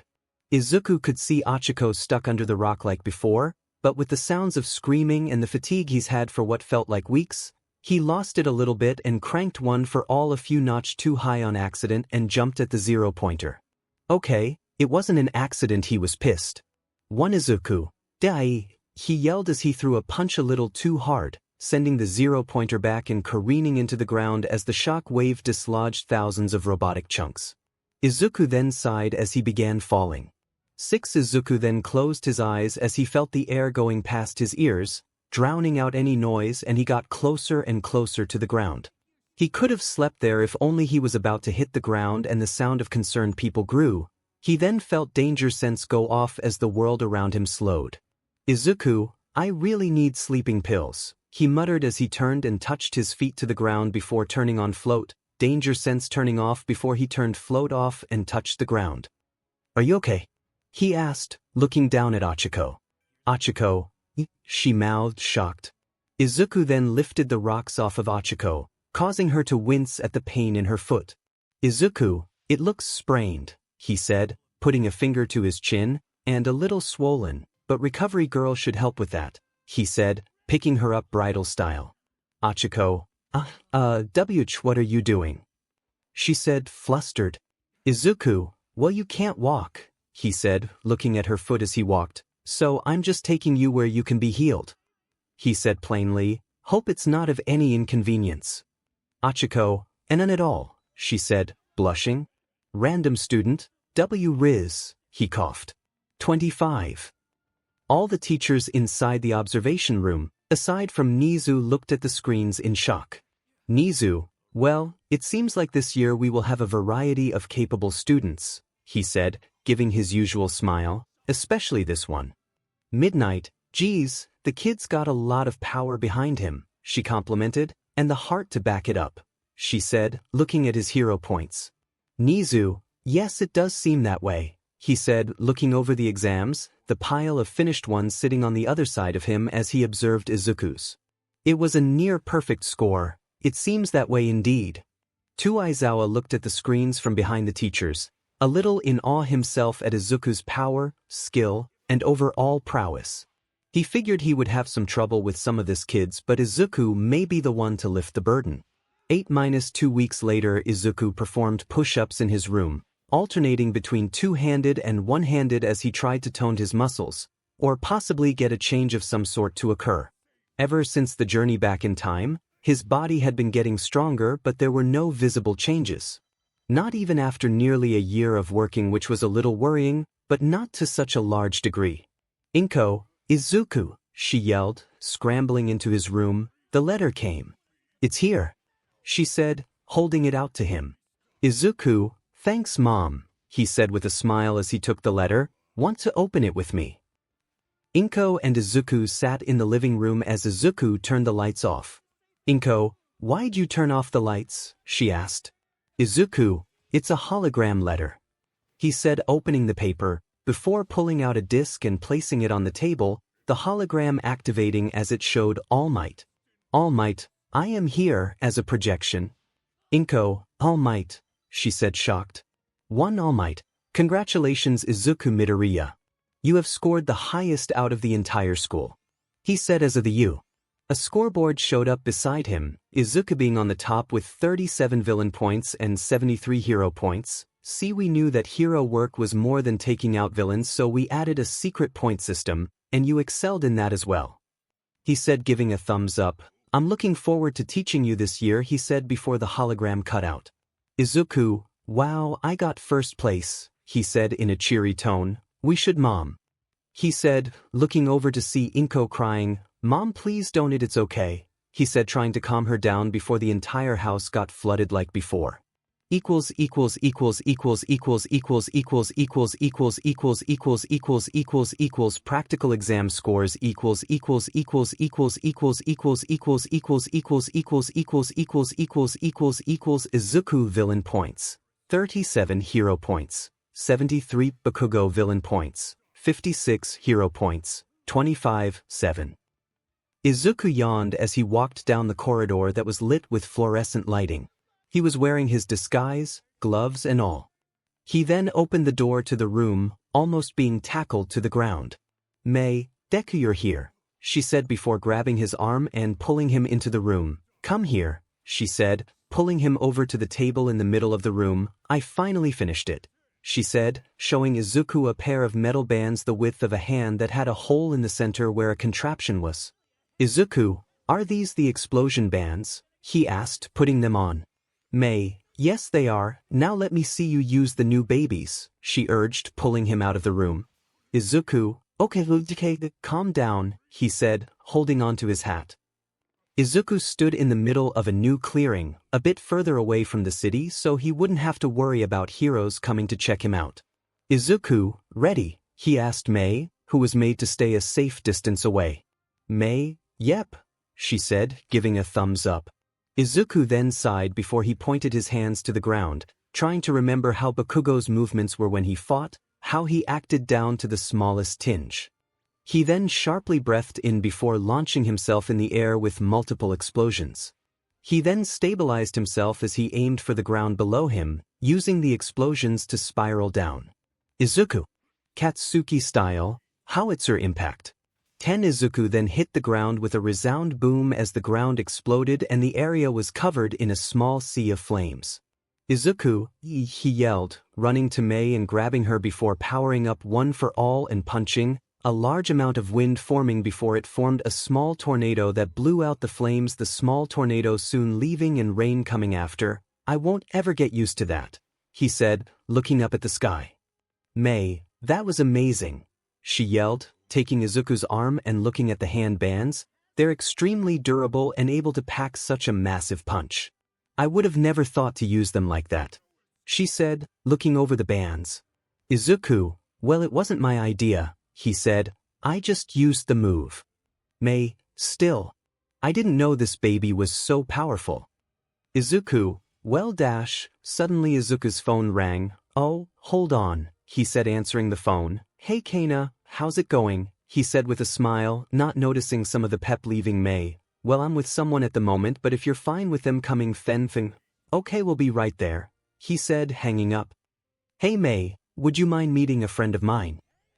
Mei looked in awe as she admired Nagin's arm rifle, poking and touching a few of the areas as inventions and gear for it danced around in her head. Izuku sat on the other side of the room, looking out the window as it rained. Izuku, nice place, he said, turning to Nagant.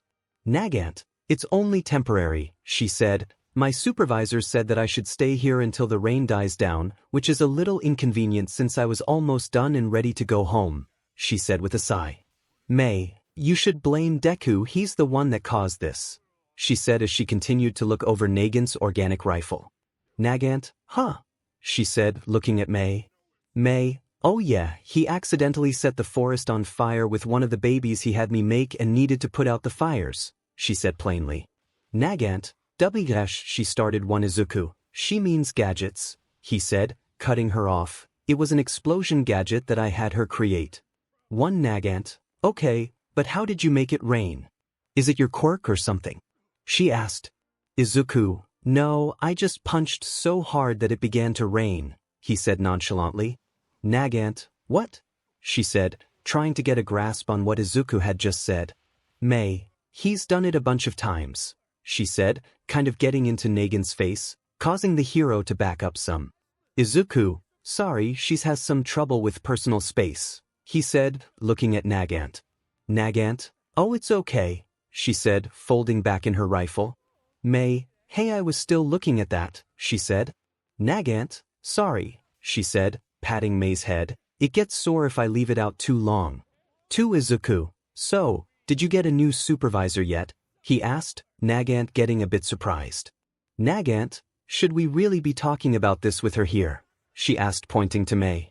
Izuku, I brought her here for a reason, he said, walking over to 𝗫�59. She is an inventor going to you.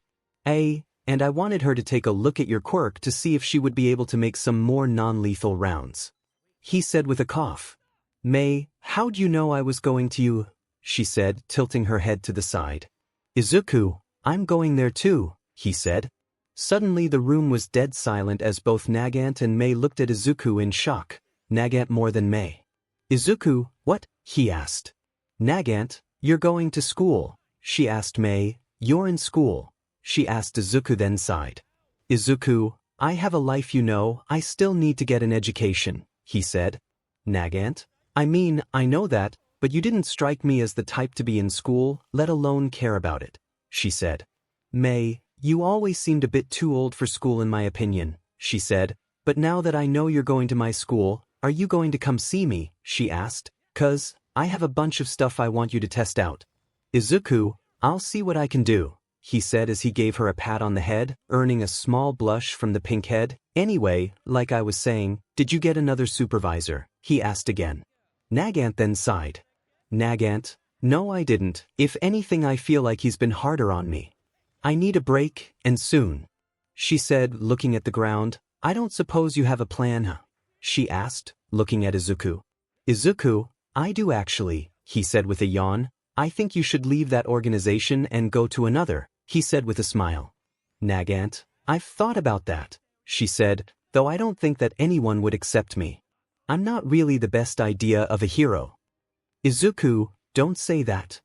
Izuku said, getting a bit close to 𝗫�59, you're an amazing hero, and an even better person.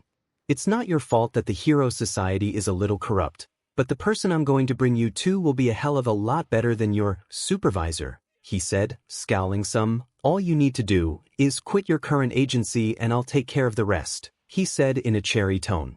𝗫�59, I need some time to think about this, she said, looking down at the ground. Izuku, and that's fine, he said, patting her head. Take your time, I'm only a call away, he said in a calm tone as 𝗫�59 blushed. 13. Izuku looked at the giant door that would now mark his second time first meeting his class. He felt a little nervous, but he had trained himself to be a lot calmer when meeting people that he once knew were dead. He then yawned before he rubbed his eyes, putting his hand on the handle before he opened it.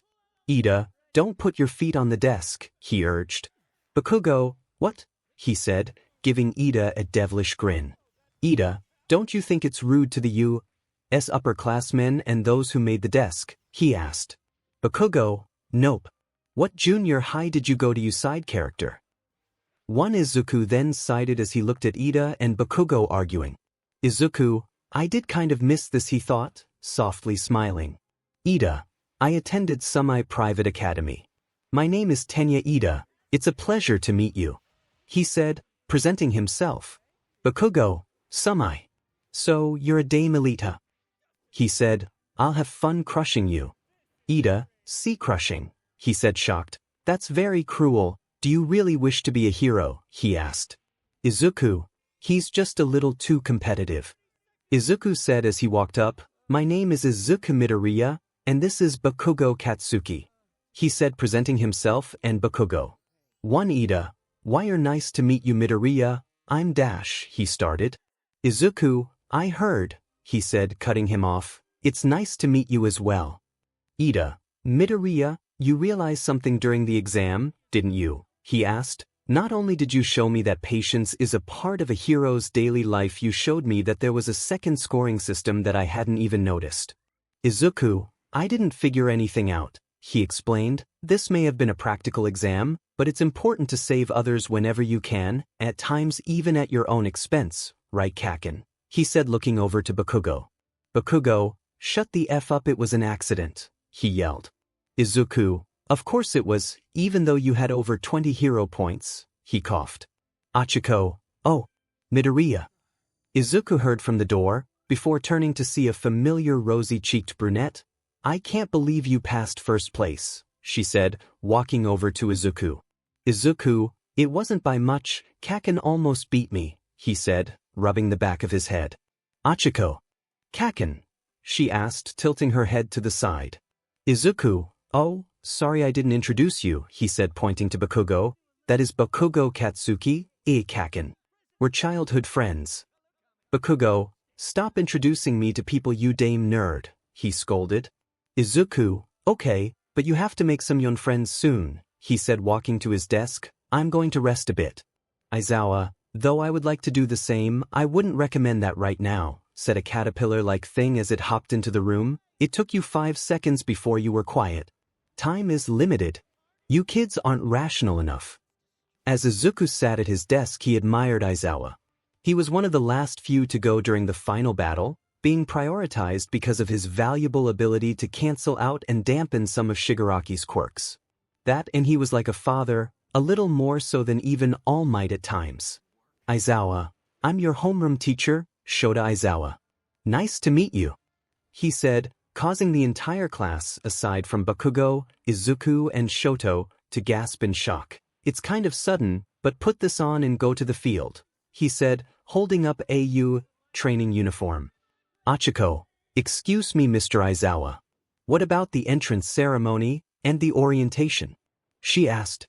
Aizawa, if you're going to be a hero, you won't have time for such leisurely events, he explained. EA's selling point is how unrestricted its school traditions are. That's also how teachers run their classes, he said, invoking some unease in some of the students. You've all been doing these since junior high, right? Physical fitness test that restricts use of your quirks. This country still uses averages from students without use of quirks. It's lazy. The Ministry of Education is just procrastinating. He then turned to Izuku. Midoriya, you finished top of the practical exam, right? What was your best result for the softball throw? Izuku, I think it was around 65 meters, he said, rubbing his chin. Aizawa, now try it using your quirk, he said, tossing Izuku a softball. Izuku, okay, he said, walking to the circle. Aizawa, give it all you got, he instructed, Izuku nodding as he got into a pitcher's stance. Izuku, I'll just use 3%, he thought as he activated WhatIf. Before throwing the softball, the ball traveling a few meters before landing at around 74 meters. Did I do something wrong? He said as he looked at Aizawa, whose quirk was activated as his bright red eye glared at Izuku. One Aizawa, if you aren't going to use your all, then don't even think about becoming a hero, he scolded. It's disrespectful to your classmates and everyone else who aspires to become a hero, he scolded. I'll keep this as your score for now, he said before turning to the rest of the class. That goes for you all as well. I don't want to see any half-asses attempts because you want to humble yourselves. Anything less than a 100% could be the death of you, a fellow hero, or an innocent bystander. 3. Izuku then mentally sighed. Izuku, of course he would notice. He thought, he's way too observant. Aizawa, that being said, if I see any of you 𝗵𝗃 these tests, you will be judged as having no potential and will be punished with expulsion, he said. 1 Class 1A, Izuku and Shoto. 𝗬𝗂𝗁𝗂𝗂. Aizawa, we are free to do what we want about the circumstances of our students, he said, putting on a scary grin. Welcome to the UA's hero course. Izuku, this is going to be a pain in my butt, he thought. 𝗬𝗂𝗁𝗂𝗂𝗧, she nearly yelled. But isn't that unfair? It's only the first day of school and you're saying that we could get expelled. Aizawa, natural disasters, villain attacks, accidents. Calamities that can't easily be predicted or even at all. Japan is covered in unfairness. Heroes are the ones who flip those situations. He explained. If you wanted to get someplace with your friends after school, too bad. For the next 3 years you will be pulling you through hell to make you the best you can be. So, go beyond plus ultra. He then taunted them with the come at me gesture. Overcome it with all you've got. Izuku then sighed. Izuku, this won't be easy. He thought, I need to calculate an amount for everything so I can go all out without hurting anyone around me. Test number 1 equals 50 meter dash equals. Izuku got ready on the starting block, putting his feet in place and glancing over at Bakugo. Izuku, ready to lose, he said. Bakugo, F off nerd, he chuckled. 𝗵𝗵𝗿, on your mark, it said. Get set, it said, Bakugo and Izuku raising their legs. Go. Izuku then appeared at the other side of the 50 meters, Bakugo still using his explosions to catch up to him. 𝗬𝗏, he thought, looking at Izuku shocked. How did he dash? He then looked at where Izuku started, seeing that there was a small crater around where he started from. He thought as a scary smile spread across his face. Geez, how strong is this kid? He thought. Test number 2 equals grip strength equals Izuku then pulled on the strength tester, breaking it. 0. Whoa, he said, looking at Shoji as he used his multiple hands to grip the grip tester, 540 kilograms, about twice the weight of a large motorcycle. What are you, gorilla? He said, shocked. 1. Test number 3 equals standing long jump equals Izuku then cleared the box. Text number 4 equals repeated side step equals imagine Saitama during the hero test. 2. Test number 5 equals ball throw equals Ochako looked out into the sky as her ball disappeared from view. Aizawa then showed the score, and infinity symbol showing. Class 1 Bakugo and Izuku, infinity, they yelled, shocked. Kaminari, that's crazy. Aizawa, alright, stop gawking, he said. Bakugo, your turn, he said, tossing Bakugo a new ball. Bakugo, fine, he said, walking to the circle. He then got into a similar throwing pose to Izuku before he pulled his arm back. Dai, he yelled as he threw his arm forward with an explosion that sent the ball flying into the sky before it soon lost speed. Aizawa then showed the score, 804. 6. Izuku, it's higher than before, he thought. He must have been training too. Aizawa, it your turn, Midoriya, he said, tossing him a soft ball before sending him a glare. And don't half but this, he warned, causing Izuku to sigh. Izuku, if I'm going to go all out, everyone needs to back up a bit, he said. And no, I'm not trying to be boastful. I just want you all to be safe, he said with a serious look on his face. Aizawa then looked him over. Aizawa, that's fine, I've seen what you could do during the practical exams, good on you for thinking of others, he said before turning to the rest of the class. All of you back up, he said, to the trees. He ordered. Once everyone moved back, Izuku took a breath as he stood in the middle of the circle.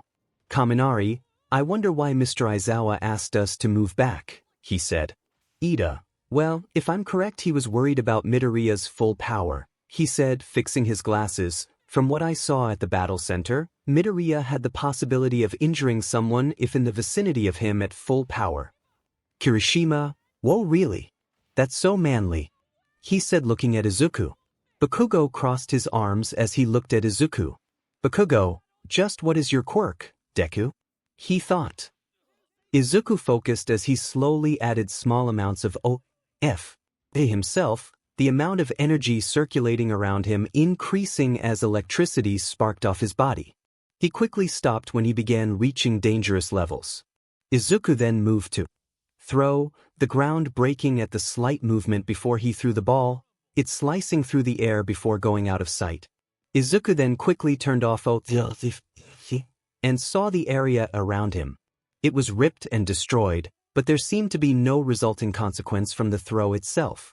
Which meant his calculation was correct, he just needed to throw it hard enough to slice through the air instead of it being affected by the pressure. Aizawa and the rest of Class 1A looked at Izuku with shock. Aizawa then gained a creepy smile. Aizawa, just what the hell is this kid? He thought. 2.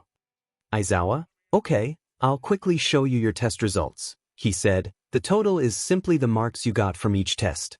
It's a waste of time to explain, so I'll just show you, he said, pressing a button on his phone and displaying a scoreboard. Izuku was first, and Mineta was last. Mineta, no. He yelled, I wasn't even able to get a girlfriend, or even see any more hot babes. He cried. Aizawa, oh shut it will you, he said, turning off the hologram. I was lying about the expulsion. It was a rational deception to draw out the upper limits of your quirks, he said, giving a weird smile. Izuku then flinched as the class aside from Bakugo, Momo, and Shoto all screamed in shock. Izuku, I almost forgot he said that, he thought. But if I remember correctly, then the only reason he didn't kick me put last time was because I had potential. If it wasn't that, then was it another reason? He thought, putting a finger to his chin. One 𝗬𝗍𝗂, there are handout with the curriculum and such in the classroom, so when you get back, look over them, he said as he walked off. 𝗬𝗍𝗂, 𝗬𝗍𝗂, you liar, he said as heroically as he could. 𝗬𝗍𝗂, 𝗬𝗍𝗂, so you were watching, he said tiredly, too much time on your hands. 𝗬𝗍𝗂, you said it was rational deception. April Fool's was last week. He said, you once punished an entire class of first years with expulsion last year. You cut those you judge without potential without hesitation.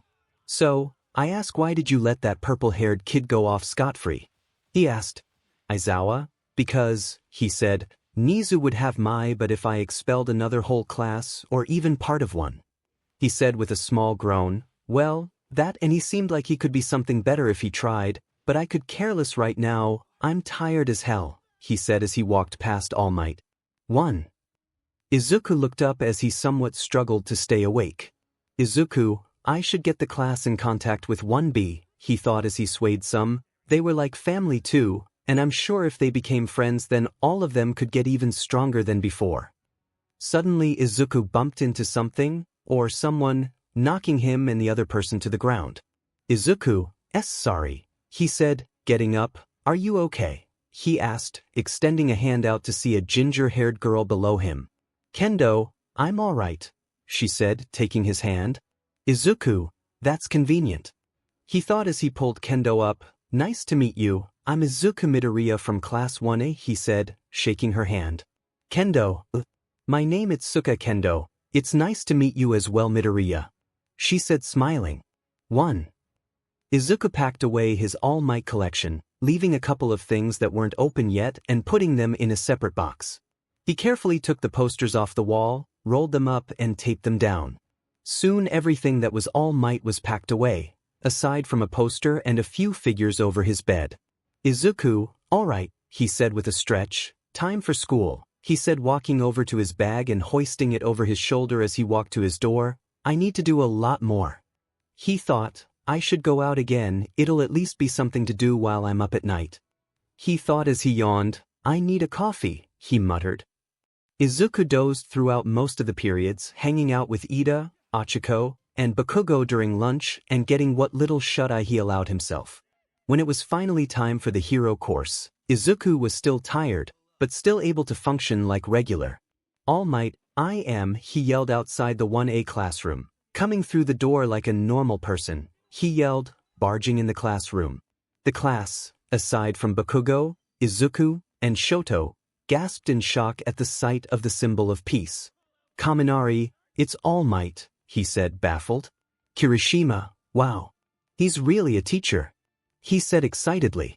To you, that's the costume from his Silver Age, right? She thought aloud. Ojiro, its style is so different. It's giving me goosebumps. He said. All Might, I teach hero basic training, he informed. It's a subject where you train in various ways to learn the basics of being a hero. You'll take the most units of this subject. He said before posing, let's get right to it. This is what we'll do today, combat training. He yelled, showing a card with the words battle on it, and to go with that are these, he said, pointing to the walls as the panels slid out, showing numbered cases, costumes made based on your quirk registrations and requests you sent in before school started. The class, minus the stoics, you know who I'm not typing their F names, gasped in shock. 15 All Might, after you get changed, gather in training ground beta, he ordered. All Might, they say the clothes make the man, young men and ladies, he said as Class 1A walk out of the tunnel entrance. Be fully aware that from now on you are heroes, he declared. Everyone, aside from Izuku, stood in front of All Might, wearing their costumes. All Might, that's great everyone, you all look spectacular. He complimented. Now, shall we begin? He asked. Izuku then yawned as he exited the tunnel. He was wearing a hoodie that was similar to his old jumper his mother made, though he and his mother made it. It had metal shoulder pads and padding inside the clothing, also with the All Might hair because he admires him still. He also wore a red tool belt, along with holsters on his sides that held bowie knives and on his back that held his serrated katanas. His pants were black with built-in padding on the thighs and knees and cut off just below said knee. And for shoes he wore his iron soles, and for mask he had the metal rebreather from his suite at home. Basically, he looks like Stain, and All Might had a child who liked green and red. To 𝗧𝗵𝗲, she said, walking over to him. You look so cool, I didn't know you could use weapons, she said, looking at Izuku's equipment. As soon as Izuku saw 𝗧𝗵𝗲, his face was lit up red with a blush. 𝗧𝗵𝗲, I should have been more specific, mine ended up being a skin-tight suit, she said, looking down at her hero costume. Izuku, why you look amazing, he said, looking away. It's really cute, he said, causing 𝗧𝗵𝗲 to blush. 𝗧𝗵𝗲, oh, really? She said, thank you Izuku, she said, giving him a smile. Mineta, the hero course is the dash. Izuku then hit him to the ground, still blushing. 11. All Might, now it's time for combat training, he said. Usually we would be doing some training against some bots, but today we're moving 2 steps ahead, he said, putting up 2 fingers. Most of the time, fighting villains take place outside, but if you look at the numbers, atrocious villains appear indoors at a higher rate. He explained, imprisonment, house arrest, backroom deals. In this society filled with heroes, truly intelligent villains hide in the shadows.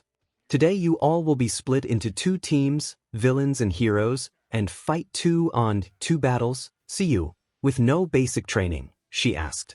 All Might, these battles are to understand the basics, he said. However, you won't be fighting robots. Momo, how will wins and losses be determined? Bakugo, how hard can we kick their asses? 𝗧𝗵𝗲, will we be punished with expulsion like last time? Aoyama, isn't this cape crazy? 10. All Might, I wasn't finished yet, he said. All Might then pulled out a script and then began explaining the training. Izuku didn't really pay attention because he was looking at Ida. Izuku, I guess he took my words to heart. He thought, he really can learn fast if he's just put in the right position. All Might, heroes and villains will be determined by drawing lots, he said, knocking Izuku out of his head. Ida, they're being decided haphazardly, he said aloud, shocked. Izuku, heroes don't get to choose their partners. He said, at times, heroes have to make makeshift teams with other heroes and unpredictable situations, he explained. Ida, I see the discernment to look ahead, he muttered. Excuse me for my rudeness, he said with a bow. All Might, it's all right, he said, let's do this. Teams are the same and versus are the same. Bakugo, I'm going to have fun kicking your butt, nerd, he said to Izuku. Izuku, that's if you can, he said with a smile. Bakugo, you've changed Deku, he said, but that doesn't mean I can't kick your sorry butt, he said with a chuckle. Izuku, we'll just have to see about that, he said. All Might, 5 minutes have passed, let's start the person-on-person combat training with A and D teams, he said over the comms. Izuku, okay, let's go on with the plan, he said, pounding his fists together. 𝗧𝗵𝗲, got it, she said as they both went into the building. -1 minute later, 𝗧𝗵𝗲, are you sure this is going to work? She asked as they ran. Izuku, yep, he said, if I know Kaken he's going to come straight after me, but if we're fast enough we can find where the bomb, he said. -5 minutes later, Izuku, here it is, he said, busting through the door and seeing the bomb, though the look of surprise didn't make the moment as relieving as it would figuratively be. Kaken. Bakugo, hey nerd, he yelled as he and Ida stood in front of the bomb, took you long enough. Ida, hello heroes, he said, acting like a villain, you are too late. The bomb is going to go off, and all we have to do is keep your hands off it. Izuku then chuckled a bit. Izuku, no villain, he said, getting into character, your stupid plots and schemes shall rid this city no longer, he said dramatically. We shall defeat you and place you in the cells of Tartarus, he declared. Bakugo then held back a bit of laughter, 𝗧𝗵𝗲 doing the same. Bakugo, what the F are you nerd doing? He said, forcing down a chuckle. Izuku, quite the villain, he said, choking back a laugh. I will defeat you in a glamorous battle between villain and hero, he said, doing a dramatic pose that nearly caused even Ida to break his character. 5 Ida, no you shall not hero, he said, posing himself. You shall fall in this battle, he said holding back a laugh. Izuku then gave a breath. Izuku, okay, he said with a chuckle as he pulled out his swords. Let's get this over with before we lose. He said with a sigh. Bakugo, finally, he said, I was wondering when Suddenly, Izuku charged at Bakugo and Ida. Izuku, change of plans, he yelled to Hachiko as his blades clashed against Bakugo's gauntlets before he jumped off. I'll hold these two off and you get to the bomb. Ida, are you sure you can take us both heroes, he said, before he charged at Izuku with impressive speed. Izuku, I'm more than sure, he said, dodging Ida and hooking him by his armored leg with his serrated katana, because I am a pro hero. He yelled and he threw Ida into a pillar. Now come at me you explosive BS, he yelled at Bakugo. Bakugo, I'm gonna beat your but you mother effer, he yelled as he flew at Izuku using his explosions. For Izuku quickly jumped back before jumping over Bakugo off a pillar, but as Izuku went over Bakugo, Bakugo turned and shot an explosion at Izuku, launching him into the ceiling. Bakugo, you're dead, he yelled as he jumped off a pillar and charged at Izuku. One Izuku quickly jumped off the ceiling, avoiding Bakugo and landing on the ground. Izuku, Uraraka you need to get to the bomb, he urged. Hachiko, I'm trying, she said though a breathe. Ida keeps moving it, she said as she lunged at the bomb, Ida moving it just before she could grab it. Ida, face it heroes, he said, you won't get the chance to stop our dastardly plan. Izuku quickly began thinking of a plan as he somewhat struggled to dodge Bakugo. For Izuku, come on, think of a plan, he urged himself. Ida's too fast for Hachiko to catch up and Bakugo will keep me occupied the entire time. Look, how did we beat them last time? He thought before a thought came to his head. Hachiko, get to a pillar, he yelled. Hachiko, got it, she said, getting next to one. Izuku, good, he yelled before he powered one for all 5% and kicked off the top of the pillar before jumping back and kicking off the bottom. Make it lighter and hold it, he said, leaving the pillar on the ground before he dodged an attack from Bakugo that narrowly missed Hachiko. Bakugo, stop running coward, he yelled as he chased Izuku. Observation room Kirishima, this is so manly, he yelled, both sides are fighting head-on one this is so cool. Kaminari, I know right, he said, agreeing with Kirishima, I had no idea Midoriya could use swords. As everyone aside from Shoto and Momo chatted about the fight, All Might looked at the screen with a heroic curious gaze. All Might, I wonder what young Midoriya is planning, he muttered as he watched the screen. 2 equals battle building equals Bakugo, you're dead nerd, he yelled as he let off another blast at Izuku, which he dodged. Izuku, get ready Hachiko, he yelled as he got into a running stance. Hachiko, got it, she yelled. Bakugo, the F are you doing nerd, he yelled. Izuku, winning, he yelled as he took off and ran around the room at increasing speeds before he jumped to the middle and slammed his fist into the ground, causing the building floor to collapse as pieces of it went into the air. Swing, he yelled. Hachiko, improvise special move, Comet home run, she yelled as she swung the pillar as a barrage of rocks crashed into Ida and Bakugo as Izuku moved out of the way and dove for the bomb. Izuku, got it, he yelled as he crashed into the bomb. All Might, the hero team has won, he said over the intercoms. Bakugo, god damn it, he yelled before he sighed. F Deku, he muttered. Izuku then walked over to Bakugo as he sat on the ground. Bakugo, F you want nerd, he said with a mean glare before Izuku put out his hand. You 𝗬𝗪𝙁, he said, taking Izuku's hand before he was pulled up to his feet. He then draped his arm over Izuku's shoulder. F nerd, he said with a chuckle, your luck round face was here with you, otherwise I woulda kicked your butt, he reminded. 6 Izuku, yeah, he said, waving Bakugo off. After all the battles All Might, good work everyone, he complimented. We didn't have any major injuries either, that just makes this even better, he said, giving a thumbs up. You all took this class seriously and did an amazing job with your first training exercise. Tsuyu, well, having such a normal class after training with Izuku is rather anticlimactic.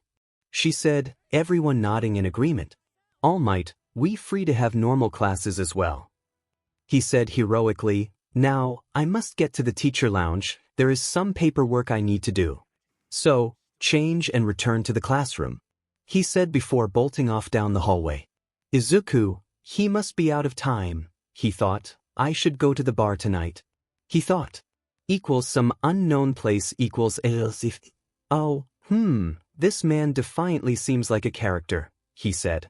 𝗬𝗁𝗖𝗎 stood in front of as the powerful man stayed attached to a heart monitor and a medical machine that seemed to be keeping him alive. What do you think I should do, 𝗬𝗁𝗖𝗎? He asked, somehow knowing where the Nomu was despite the upper half of his face being unrecognizable. 𝗬𝗁𝗖𝗎, I think that he would be a good friend for Shigaraki, he said as he bowed. He displays a calming aura that would allow Shigaraki to improve on his ideals. He commented. I guess if you think it's fine then I'll allow this Deku person to keep seeing Tamura, he said. Be sure to keep me updated on their activities, any way possible. And if you can, try to get more information on Deku. He commanded 𝗬𝗁𝗖𝗎 bowing and then walking through a portal he created. Deku, he hummed to himself. Such a peculiar name, one meaning useless, yet this man seems to wear the name with pride. I wonder where this person came from. He said to himself. 7 equals villain bar equals 𝗬𝗁𝗖𝗎 appeared behind the bar, standing still for a moment before he collapsed to the ground. 𝗬𝗁𝗖𝗎, breathe that was unfavorable, he said before he sat against a cabinet of the bar. Who knew that going against the Nomu protocol would be this taxing? He said to himself before dispelled some of the fog around his hand to see a device that was around his hand. It looked like a quirk dampening cuff, but it was altered to the extremities. Just what is this thing, he said to himself before he sighed. I would have to thank Mr. Deku for this device, otherwise I wouldn't have gained these memories from back then. He said to himself, though I don't know your names just yet I still hope you're okay. He said to no one. For equals Izuku walked in the bar, wearing his usual disguise, but this time he seemed to have a small pep in his step. Izuku, hey 𝗬𝗁𝗖𝗎, is Shigaraki here yet? He asked. 𝗬𝗁𝗖𝗎, you just missed him, he said as he cleaned a glass. He will be back momentarily. Do you want a drink while you wait? He asked. Izuku, no, I won't be staying for long, he said as he reached into his pocket. By the way, do you know the name 𝗬𝗁𝗖𝗎? He asked, cocking his head to the side. 𝗬𝗁𝗖𝗎, no, I cannot say that I do, Mr. Deku. Before he could finish, Izuku charged him and attacked something to his neck before the fog around him dimmed and another appendage showed that resembled a hand, and Izuku clamped something down on it before he jumped off 𝗬𝗁𝗖𝗎. One Izuku, I'll be back later, he said as he exited the bar, leaving 𝗬𝗁𝗖𝗎 on the ground as he squirmed and choked. Equals 𝗬𝗁𝗖𝗎, though his methods could have been a little more formal, he said, rubbing his neck. Though I can't be mad because now I know my true name, he said, 𝗬𝗁𝗖𝗎, he said as he looked up at the ceiling. Izuku let out a yawn as he went to class 1B. Like he had discussed with Kendo, they would ask the class if they wanted to train with class 1A after school. Izuku then let out a small sigh as he looked at the class 1B door. It was surprisingly the first time he had been to the classroom. He then let out a small sigh before he reached for the door, preparing for Monoma. Izuku walked into the bar, yawning some as he entered. Then seeing 𝗬𝗁𝗖𝗎 as he cleaned a glass. Izuku, how are you, 𝗬𝗁𝗖𝗎? He asked. 𝗬𝗁𝗖𝗎, you know my name, Mr. Deku, he said in a calm tone before he looked at Izuku. You did say it before you put these devices on me. Thank you by the way. He said, most likely smiling. Izuku, good to see they work, he said as he sat at the bar. How's Shigaraki doing? He asked. 𝗬𝗁𝗖𝗎, he's doing well, he said as he began making a drink for Izuku. Well, he's been thinking a lot, he said as he poured fruit juice into a shaker. He always seems to have questions, but doesn't ask them for whatever reason, though he does seem less childish, he said as he put Izuku drink in front of him.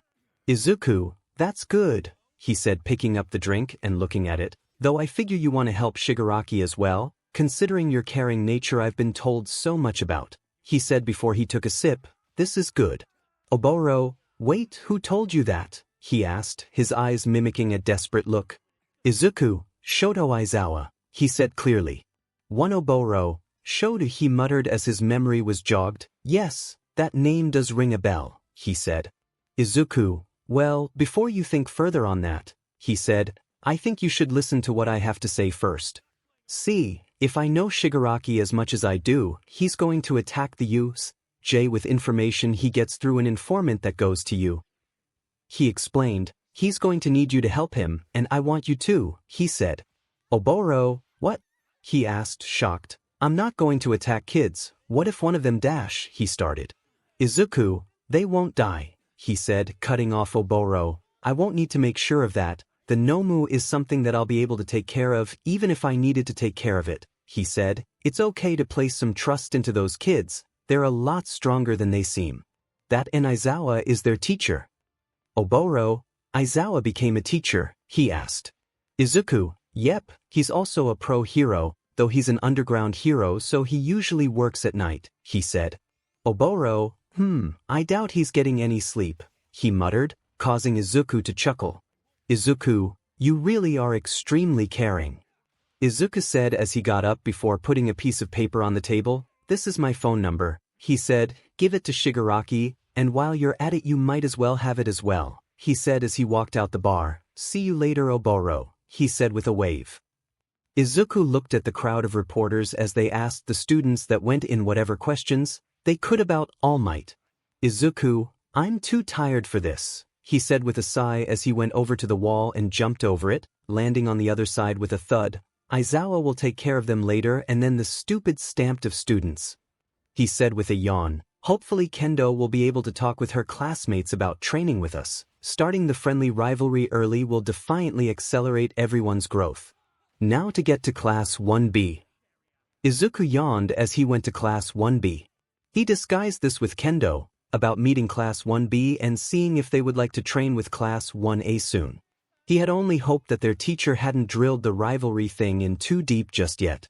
Izuku saw Kendo standing outside the door of Class 1B before she noticed him. Kendo, hey Midoriya, I was worried you were going to be late, she said, giving a relieved sigh. Izuku, I wouldn't, this time is basically the only time we have to do this sort of thing, considering the training we all go through, he said with a smile. Kendo, I know. Ready? She asked Izuku. Izuku, yep, he said with a smile before Kendo opened the door to the class. Cliffhanger he too. Aizawa, good work on yesterday's combat training. I saw the video and read the results. Bakugo, you're talented, so don't let you and Izuku's rivalry get in the way of the objective. Bakugo, fine, he said reluctantly. Aizawa, Midoriya, great job on creating a plan that would get you to the bomb at a good time. I also didn't know you used weapons, he said, looking over the results. Izuku, I'm a jack of all trades so to speak, he said with a smile. Aizawa, don't get too cocky, he said with a yawn. Now let's get down to homeroom business, he said. Sorry for the short notice, but today I'll have you dash. The class, aside from Izuku, expected the worst. Aizawa, decide on a class representative, he said, reliving every one of the tension at the fact it was a normal class activity. Izuku then sighed as he put his head onto his desk. Izuku, I don't want to be class rep, he said as he yawned, deciding to let the class handle the situation themselves. Izuku looked up at the board and saw that Iida got 3 votes and Momo got 2. Izuku, a little unexpected, but I figured this would happen, he mumbled as he stretched in his seat. Achiko, whoa. There's a lot of people today too, she said, looking out into the cafeteria. Iida, that's because everyone from the hero course, support course, and management course eats here, he explained. Izuku ate lunch rushes katsudon before sighing. Izuku, this tastes amazing, but it defiantly doesn't compare to my mom's, he muttered as he continued eating. Iida, by the way Midoriya, I'm surprised you didn't want to become the class representative, he said. You're very skilled as well as strong, you have the obvious ability to think quickly, and you have a great amount of courage. That and the entire class seems to like you despite us only being here for a few days. Your vote could have been unanimous or at the very least near to it. Izuku, I don't want to. he said with a yawn. Besides, you and Momo are a perfect fit for the positions. Momo is extremely analytical and is also a fast thinker, though she can panic when too much is put onto her, and you are a great class rep because you can be strict at times and though too strict as well. I also think it would be good if you got into leadership a bit more. You have the making of a pro hero, just be less strict, he said before eating some of his food before looking up and seeing Ida and Achiko looking at him in shock. What? Achiko, 𝗬𝗵𝗵𝗧𝗵𝗲, I didn't think you paid that much attention considering how much you sleep in class, she said. Izuku, 𝗧𝗵𝗲, he said, gaining a blush of embarrassment. Ida, I admit I am surprised, though I wouldn't expect any less from the one who scored the highest on the exams, he said, fixing his glasses. I will also monopolize this chance to become a better hero and take your teachings to heart. Suddenly a loud alarm began ringing. Izuku, oh here we go, he said with a sigh as the recorded message began to play. Ida, Achiko, he said to them both before they looked at him, go calm everyone down, it's just the press coming to talk about All Might. Achiko dash, he said, looking at her, use your quirk on Ida when you get to the hall, and Ida dash, he said to him, yell as loud as you can to get them to calm down, he said before he walked off. 1 Ida, where are you going Midoriya? He yelled over the noise. Izuku, to have a nap, he yelled back. 9 next day I think, the timeline's a little confusing at times too Aizawa. For today's basic hero training, it's turned into a class with 3 instructors, me All Might and 1 other person. 𝗧𝗪, excuse me. What will we be doing? He asked. Aizawa then showed a card that said rescue on it. Aizawa, disasters, shipwrecks and everything in between. It's rescue training, the class then gasped. Kaminari, rescue looks like it'll be a lot of work too, he said. Mina, right? She said, agreeing with Kaminari. Kirishima, idiot, this is the duty of a hero, he said ecstatically, my arms are ready to rumble. Aizawa, I'm not done, he said, quitting the class, you can decide whether or not you want to wear your costumes, he said, pressing a button on a remote that opened the wall panels. Because they are probably costumes that limit your abilities too. Training will be off campus, so we're taking a bus. That's all, start getting ready, he commanded before the class got up.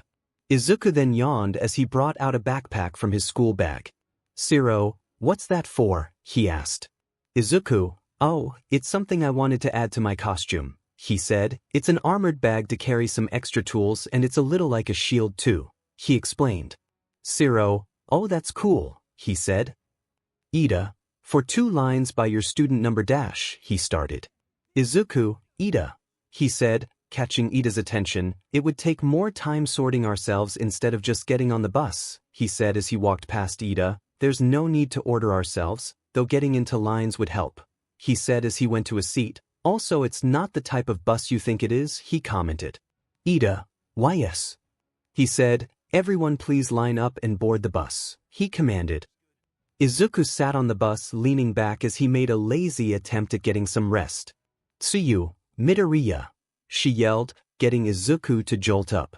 Izuku, why I'm awake, he said, rubbing the sleep out his eyes. What is it, Tsu? He asked. Tsuyu, we were talking about our quirk when yours came up, ribbit, she explained. By the way, just what is your quirk? She asked. Izuku, oh, it's an amplifier quirk, he explained, though I didn't have much control over it at first and it was a little problem, he said with a sigh. Bakugo, I doubt breaking your bones would be a little problem, he commented. Kirishima, whoa really, he asked. Izuku, yeah but I got over it with training, he said, flexing his arm. Kirishima, so manly, he said holding back tears. Aizawa, we're here, stop messing around, he said as he walked to the door. Class 1A, okay. 13, everyone, I have been waiting for you, she said. The class gasped at the sight of the hero. Achiko, I love 13, she said ecstatically. 13, let's go in without delay, she said. Class 1A, we're looking forward to working with you, they said in unison. The class, aside from Izuku, look around at the inside of the 𝗬𝗪 in awe as they saw the inside of the 𝗬𝗪. seeing all the various disaster scenarios that made up the inside of the building, from an avalanche, to shipwreck, to destroyed cities, to fires. 13. A shipwreck, a landslide, a fire, a windstorm, etc., she said as she presented the training ground. It's a training ground that I made with different types of accidents and disasters. It's called the Unforeseen Simulation Joint, or 𝗧𝗵𝗲 for short. She explained. 1 𝗧𝗏. 13 Where is All Might? He was supposed to meet us here. 13 About that, she said, getting closer to 𝗧𝗏. It looks like he did too much hero work on his way to work and ran out of time, so he's resting in the lounge, she answered.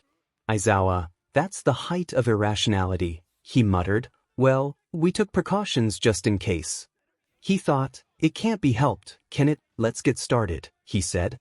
13 then began to explain a few things, but Izuku already knew what they were and decided to focus on thinking about what was about to happen. The 𝗬𝗲𝗿 incident was a mess before. No one knew it was happening for the first few minutes before Iida told the school. The villains had no idea on the student's quirk, and Shigaraki was still very childish. But now a great deal of things was different, so he had no idea what would happen. Though if he had to guess, it would be a lot worse and harder of a battle. Suddenly the lights lining the top of the 𝗬𝗲𝗄 cut out and the fountain sputtered a few times before a portal opened up. Izuku, okay, let's see how this goes, he thought as he looked down at the portal. Just then dozens of portals opened before dozens of villains came out of the portals, Shigaraki coming out of his own at the fountain. As Shigaraki stepped out, so did a large 𝗵𝗃, but Izuku expected this. But what he didn't expect was the second skinny gray one with metal blades attached to its arms. Izuku, I had to be right, didn't I? He thought with a sigh. 𝗧𝗏. So, trespassing was the work of these beasts, huh? He said, looking down at the small army of villains that approached.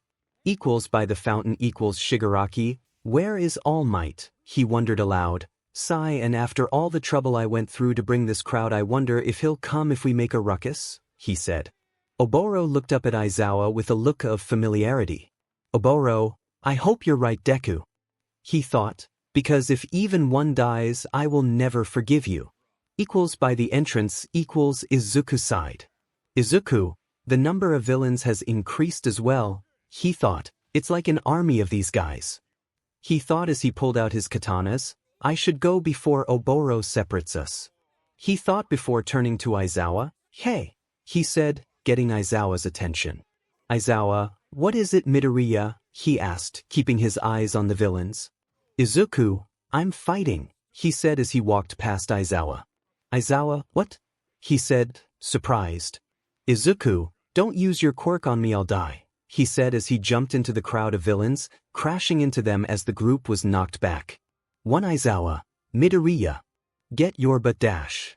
He started. Bakugo, you're not going by yourself, dumbass, he yelled, chasing after Izuku. Kirishima, so manly, he yelled as he also ran after them, soon the entire class going down into the battle. 𝗧𝗏 then sighed. 𝗧𝗏, these kids are going to be the death of me, he muttered, quickly following down. 13, at least they have conviction, she said, following after him. Izuku jumped at a villain, punching them in the face before he hooked their leg and knocked him to the ground before stomping his face and knocking him out. He then looked around to see that the class had taken the liberty of joining the fight. Though he didn't think this would happen, it would help a bit when dealing with the army of villains, though he would have to protect them when they got a little too excited, though it wasn't all bad. At the very least, Kaminari took it upon himself to not use all of his charge at the start and was spacing out his attacks with a lower voltage output. Izuku continued to beat down villains, dwindling the numbers as fast as he could as he punched, kicked, and threw various villains. He had not even broken much of a sweat despite it being a vast battlefield of explosions, a giant glacier, and acid in various places, as well as a dark being doing its best despite it being bright in the 𝗬𝗏𝗄. I'm talking about Dark Shadow. Shigaraki then sighed as he pointed at Izuku. Shigaraki, Gray One, get that nuisance, he said, the 𝗵𝗃 jumping and charging at Izuku. Oboro, damn it. He thought as he saw the 𝗵𝗃 attacking Izuku. That kid won't be able to dash. He then stopped his thought as he saw Izuku look at the 𝗵𝗃 in the fraction of a second as it approached. How? Izuku quickly blocked the 𝗵𝗃, holding his swords against its implanted blades. Izuku, finally, I can get rid of this thing, he said before he kicked it away, the thing screeching before it charged at Izuku again, swinging its arms wildly as it tried to kill him. Izuku then sighed as he walked to the 𝗵𝗃 before getting close enough and chopping the head off. Shigaraki, eat damn it, he yelled as he reached for his neck before stopping himself and taking a breath. You, he said, looking at the other 𝗵𝗃, go do what the other couldn't and kill him, he urged, the 𝗵𝗃 jumping at Izuku. Izuku quickly ducked the punch of the 𝗵𝗃 and dodged the second punch as best he could, failing as the punch connected with his side, sending him into the trees. 𝗬𝗏𝗄𝗍, he yelled as the 𝗵𝗃 chased after Izuku. As Izuku soared through the trees before he quickly jumped off a branch and disappeared into the underbrush. The 𝗵𝗃 looked around, looking for Izuku, breaking down trees and ripping up bushes but was unable to find him, before giving up with a huff and heading back. Izuku then dropped from the trees and took of his bag before pulling out his new disguise and getting dressed in it. It was an All Might hoodie, a hairband to hold his hair back, regular jeans, All Might shoes, a toothy mask that was a lot like Toga's, and a small device he held in his offhand. Izuku, now all I have to do is wait for All Might, he said as he pressed the button in his rebreather and activated the distress call before quickly turning it off. That should be good enough, he said. These BSers were hard to find, he said, looking up at the villains dangling above him, but now the signal is out, and All Might should be appearing in 3, 2, 1 dash. Suddenly the doors of the U.S.J. flew open as All Might walked in, wearing a frown as he saw the chaos before it all stopped as the villains looked up at All Might in fear. The giant hero seethed as he saw the many students hurt and beaten yet still fighting for their lives. All Might, do not worry, he said in a low voice before ripping off his tie, because I am here. Villain, stop gawking, he yelled. If we beat him now, we dash. He and another slurry of villains were then beaten in one motion as All Might grabbed a few students and placed them out the way. Shigaraki watched as all the villains he hired were taken out, but he couldn't care less at the moment. All Might was there, finally he could kill him, but why did he want to kill him? Did he have a real reason or no, now's not the time to think. Shigaraki, 𝗵𝗃 attack, he commanded just as All Might placed the last student away from the battle. All Might then quickly turned to the 𝗵𝗃 and attacked it, punching it in the gut, and having no effect. The thing then tried grabbing All Might before he dodged and countered, tried punching it in the stomach again before needing to dodge again. All Might, seriously no damage, he muttered before he aimed for its face. In that case, he said as he began beating the 𝗵𝗃's face to no avail. Izuku waited in the trees as he watched the battle unfold. Though it was a little different than what he remembered, it was more or less the same. Though Aizawa couldn't help much due to his eyes being too dry. Oboro even helped out the 𝗵𝗃, though it probably was because Shigaraki commanded it. The device on his neck was gone for the day because it would have gotten destroyed by Bakugo. Izuku then let out a breath he didn't know he was holding in when the pros finally came. He watched as All Might's form deteriorated in the smoke. He was quickly getting out of his hero mode due to the damage he took. Izuku then stood up from the tree. Izuku, all right, he said with a stretch, I'll go talk to him now. He said before he jumped off the branch and appeared next to All Might in an instant before creating a dome out of black WHP around them both. All Might, 𝗬𝗏𝗄𝗏. He coughed up BLD, then fully reverting to his civilian state before he fell to his knees. Izuku, well, people call me many names, though I would prefer ninth, he said as he held up the device to his neck, changing his voice.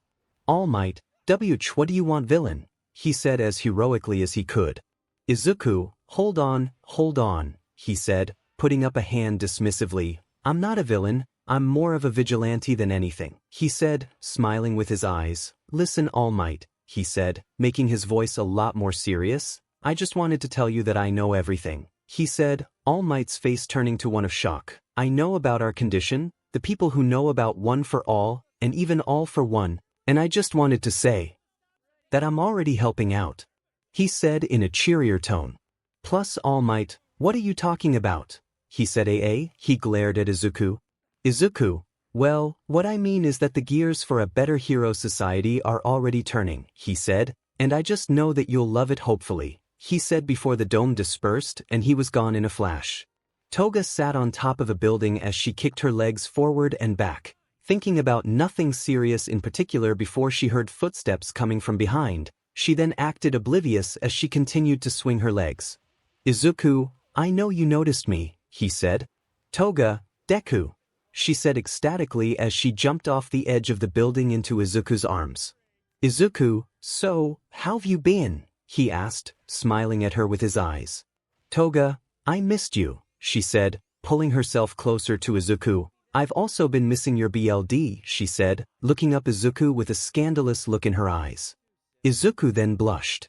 Izuku, fine, he said with a sigh. Here, he said, moving his jacket out the way of his neck before Toga clamped down on it, gulping every few seconds. Izuku's head felt a little light, and his face was a bright red as Toga slowly turned into him before she let go with a gasp. She then made a sound of giddiness as she looked up at Izuku, looking like him. Toga, I love you so much, she said in her voice, looking up at Izuku. Izuku, I love you too, he said, patting her on the head before he went into deep thought. Why do you follow me, Toga? He asked.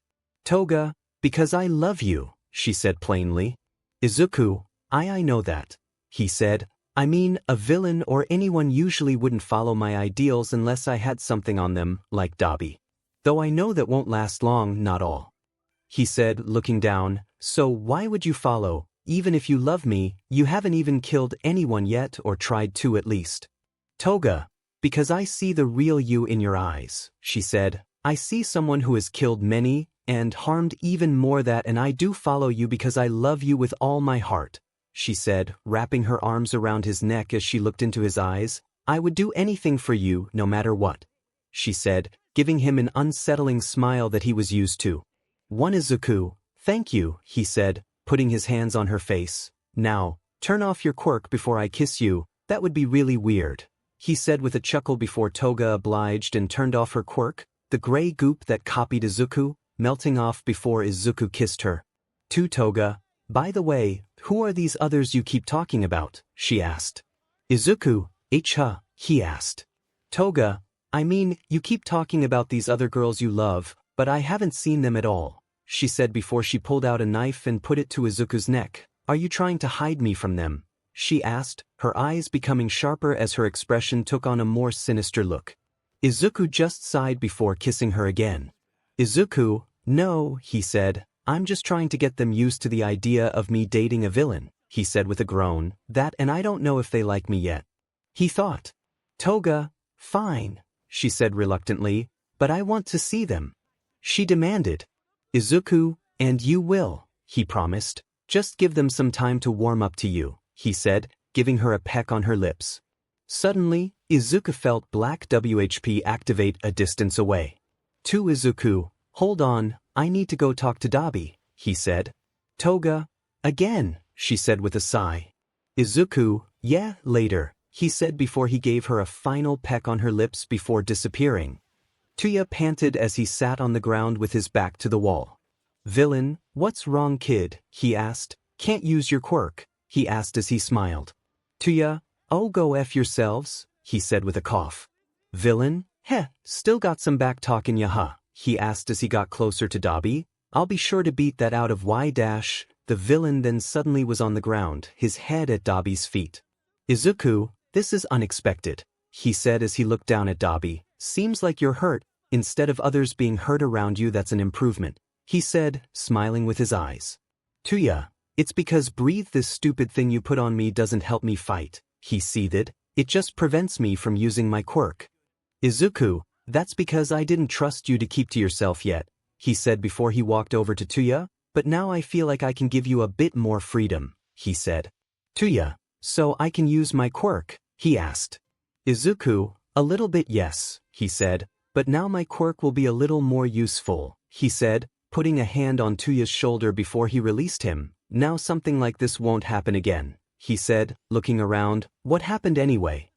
𝗬𝗧, well, he said as he got up, these BISUs were settling out some business, and I was unlucky enough to stumble upon them. He said with a huff. Of course you come, he groaned. Izuku, I did tell you I would take care of you and Toga, didn't I? He said. "𝗬𝗧𝗏, don't say it like that, you creep," he scowled. Izuku, yeah, he said, waving 𝗬𝗧 off. "So how are you and Toga getting along?" he said, sitting down on the unconscious villain. 𝗬𝗧, she's like an annoying little sister, he seethed. Izuku, so a little like 𝗵𝗃𝗲, he asked before dodging a blast of fire from 𝗬𝗧. 𝗬𝗧, don't you dare say her name, he warned. Izuku, calm down, he said, putting his hands up dismissively. "I'm just happy you and her are getting along so well," he said, smiling with his eyes. 𝗬𝗧, whatever, he seethed. Izuku, heh. Well then, I'll be seeing you, he said with a wave before he stepped off the villain and disappeared before reappearing beside 𝗬𝗧. "You also may want to leave, the police are coming here soon," he warned. 𝗬𝗧, of course, he said with a sigh before he began running to an exit.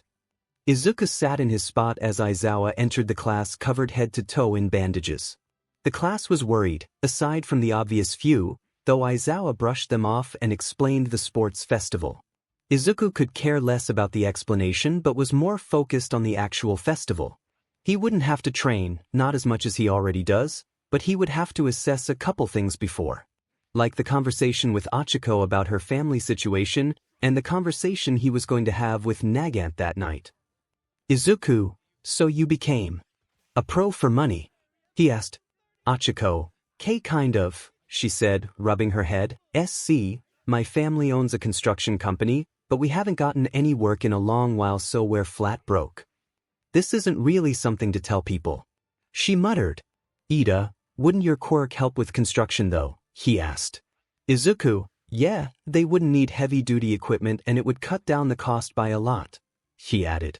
Achiko, that's exactly what I said, she said, but they said they wanted me achieve my dream, she said as she gripped her skirt.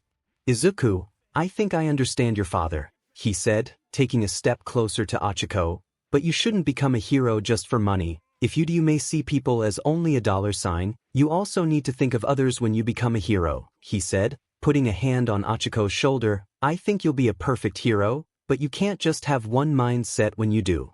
To be a hero you must think of everyone, putting yourself second for the good of everyone else, he said, giving her a smile, though you probably would have learned that on the way of becoming a hero, he said. Achiko looked at Izuku with a deep blush before she nodded, seemingly unable to speak. Ida, that's amazing advice, as always Midoriya, he said, fixing his glasses, as expected. Izuku, I'm just passing on information I've learned over time, he said with a smile. Izuku looked at Nagant as she looked out into the city as a burst of neon filled the sky. Izuku, have you decided yet? He asked. Nagant, I did, she said in a light tone. Izuku, I'm guessing you decided to leave, if the sound of your voice means anything, he said, leaning against the railing of the building. Nagant, I did decide to leave, she said, though I couldn't tell you why I feel so relieved, she said with a sigh. Izuku, maybe it's because you're finally free from someone who controls you to kill, he commented as he got closer. Nagant, maybe, she said before turning to Izuku, or maybe it's because you're here with me. Izuku, really? He asked, stammering some as a blush crossed his face. Nagant, yeah, she said, taking a few steps closer to Izuku. I don't know why, but you seem to make me feel better when I'm feeling like 𝗧𝗏𝗧, she said. You even gave me a way out of this hell hole I was reluctant to stay in. Nagant then put her hands on the sides of Izuku's face. Nagant, I can only wonder what your face looks like unless you want to show me, she said, smiling at him. Izuku, only after we get you to the other agency, he said, taking her hands off his face. Nagant, well, that's better than a no at least, she said before she turned back to the scenery. So, whose agency are we going to? She asked. Izuku, a pro hero named Nightai's agency. He said, he may seem like a stoic person, but his ideals are that for society to flourish, heroes should have a sense of humor and lots of energy. It's a pretty good environment for you, he said before he remembered something. Oh yeah, I have a gift for you, he said, taking off his bag. Nagant, a gift? She asked, turning around to see Izuku, pulling out a briefcase from his bag. Izuku, I may make a couple non-lethal bullets for you, he said, opening the case, revealing multiple shots. Most of them are net shots, but others are made to induce an electric shock. He said as he pointed them out, and these ones just dash. Suddenly he was stopped by a feeling of cold air on the bottom of his face, and a pair of lips on his, before his face became a flush red. 10 After a moment, 𝗫𝗵𝗃 then let go. 𝗫𝗵𝗃, you really are too much, she said in a sultry voice. Let's go some other time, I'm a little too tired right now, she said before she walked to the building's staircase. See you then, Deku, she said before she left, leaving Izuku as he held his mouth with a large blush. Izuku, she didn't even take the case, he pushed out. For equals staircase equals 𝗫𝗵𝗃 sat against the wall of the building as she held her face, it being a deep shade of red. 𝗫𝗵𝗃, what the F did I do? She questioned herself as her face got even more red. 8. Achiko, what's going on? She asked as she looked among the crowd of students that saw the classroom. Ida, what business do you have with us? He formally asked. Menta, we can't get out, why are you here anyway? He yelled. One Bakugo, scouting out the enemy, small fry, he said to Mineta as he walked past him, we're the ones who made it out of a villain attack, they probably just want to check us out before the sports festival, he said as he got closer to the students that crowded the door, some of them shrinking back in fear. There's no point in doing stuff like that, he said, out of my way extras. Ida, don't call people extras just because you don't know them, he advised. Shinso, I came to see what the famous Class 1A was like, but you seem pretty arrogant, he said as he made his way through the crowd. Are all the students in hero studies like this? He asked, everyone in the class shaking their heads besides Bakugo, who scowled, and Shoto, who didn't care. Seeing something like this makes me feel disillusioned, he said as he made it the front of the crowd. There are quite a few people who enrolled in general studies or other courses because they didn't make it into the hero course. Did you know that? He asked Bakugo, who scoffed. The school has left those of us a chance. Depending on our results, they may transfer us to the hero course, and it seems they may have to transfer some people out. He said, shocking some of the class, scouting out the enemy. I, at least, came to say that even if you're in the hero course, if you get too carried away, I'll sweep your feet out from under you. He warned, I came with a declaration of war, he said as he glared at Bakugo, who glared back. Kendo, excuse me, she said, pushing through the crowd of people before reaching the front. Is Midoriya here? She asked, looking around. Izuku, right here Kendo, he said, walking up to her. Kendo, oh great, she said. Class 1B said they wanted to accept the offer, she said with a smile. Izuku, oh, perfect, he said with a smile before turning to Shinso. Hey, Shinso, right? He asked. Shinso, what? How do you know my name? He asked, giving a skeptical look to Izuku. Izuku, well, you are one of the people Aizawa has had his eyes on during the entrance exams, he explained. He really wanted you in this class, though the entrance exams don't account for everything that would make a good hero, but that doesn't matter right now. How would you like to train with the hero course? He asked. Shinso, what? He asked, shocked. Class 1A, what? All besides Shoto said. Bakugo, Izuku then stopped him. Izuku, you're going to ask me if I'm really going to let him train with us, aren't you? He asked. Come on Kaken, don't tell me you're afraid to put your money where your mouth is, he teased. Bakugo, you mother Izuku, in fact, all of you can join us. He said to all the general studies students, just come to the softball area after school, Class 1B will be there as well, just don't get cold feet, and don't give up halfway through or else. He said, giving a sinister look, don't. He warned. After school Izuku looked out at the 3 classes that had taken the offer he put out. Class 1A, Class 1B, and only Shinso from General Studies 1C. He stood next to a bandaged-up Aizawa, though not as bad as before, Kendo, and Vlad King. Izuku, thank you all for coming, he said. I organized this with Aizawa and Kendo a little before the sports festival, so for those wondering, Shinso, he said, looking over at the purple-haired teen, no, this isn't some way for me or anyone here to learn your quirk, though you will probably show it more than once. That just means you'll have to work that much harder to win during the sports festival, he said, giving a smile. Anyway, We are here today to train until we can push past our limits. During the first half of this we will be doing some individual training. Basically running, weights, maybe one of the teachers will pull you off to the side and do something with you. He explained, then, we're going to be doing some group quirk training that I thankfully was allowed to do because of our kind teachers. He said, gesturing to both Izuku and Kan. Also, if any of you can tell, this is supposed to be a little like a club for hero training, but I and the others who decide to stay will not force you to stay, so if you don't want to train with the rest of us, then you are welcome to leave. Any questions? He asked before giving a sigh, a little out of breath. 𝗵𝗃 then put his hand up. 𝗵𝗃, I have one, he said, walking up to the front of his class, causing Kendo to sigh. If really is a club as you say, then shouldn't there be a club leader? He asked, unless you were too stupid to think of that seeing as you're from class 1A and all. He said smugly as Kendo made her way to chop 𝗵𝗃 before Izuku stopped her, holding a hand out.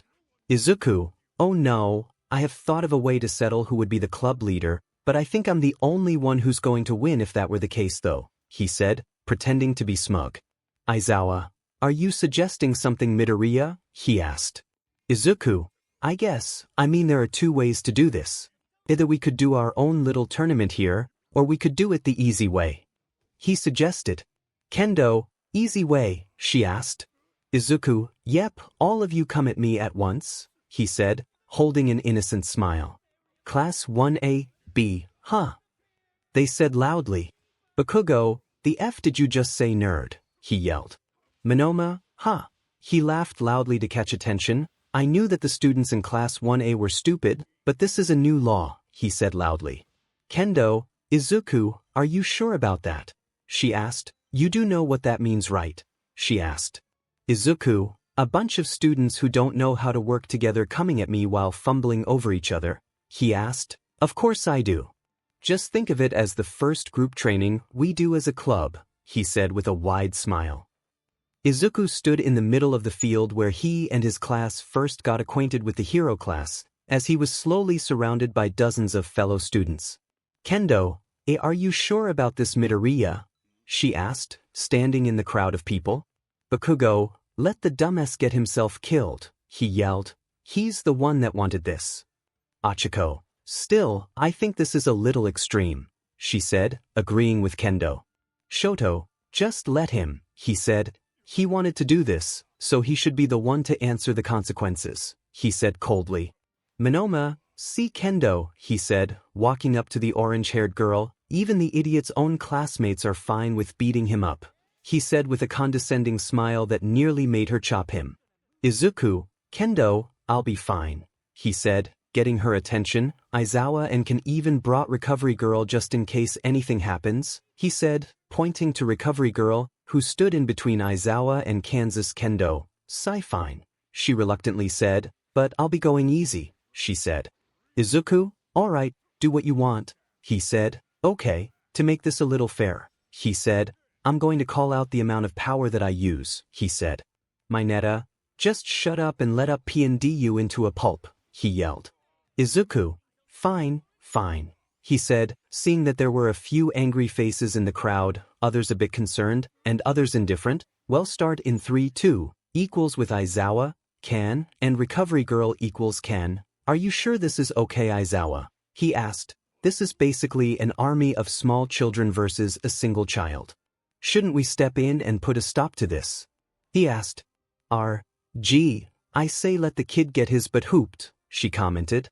3 Kan, ma'am, he said, a little shocked at her profanity.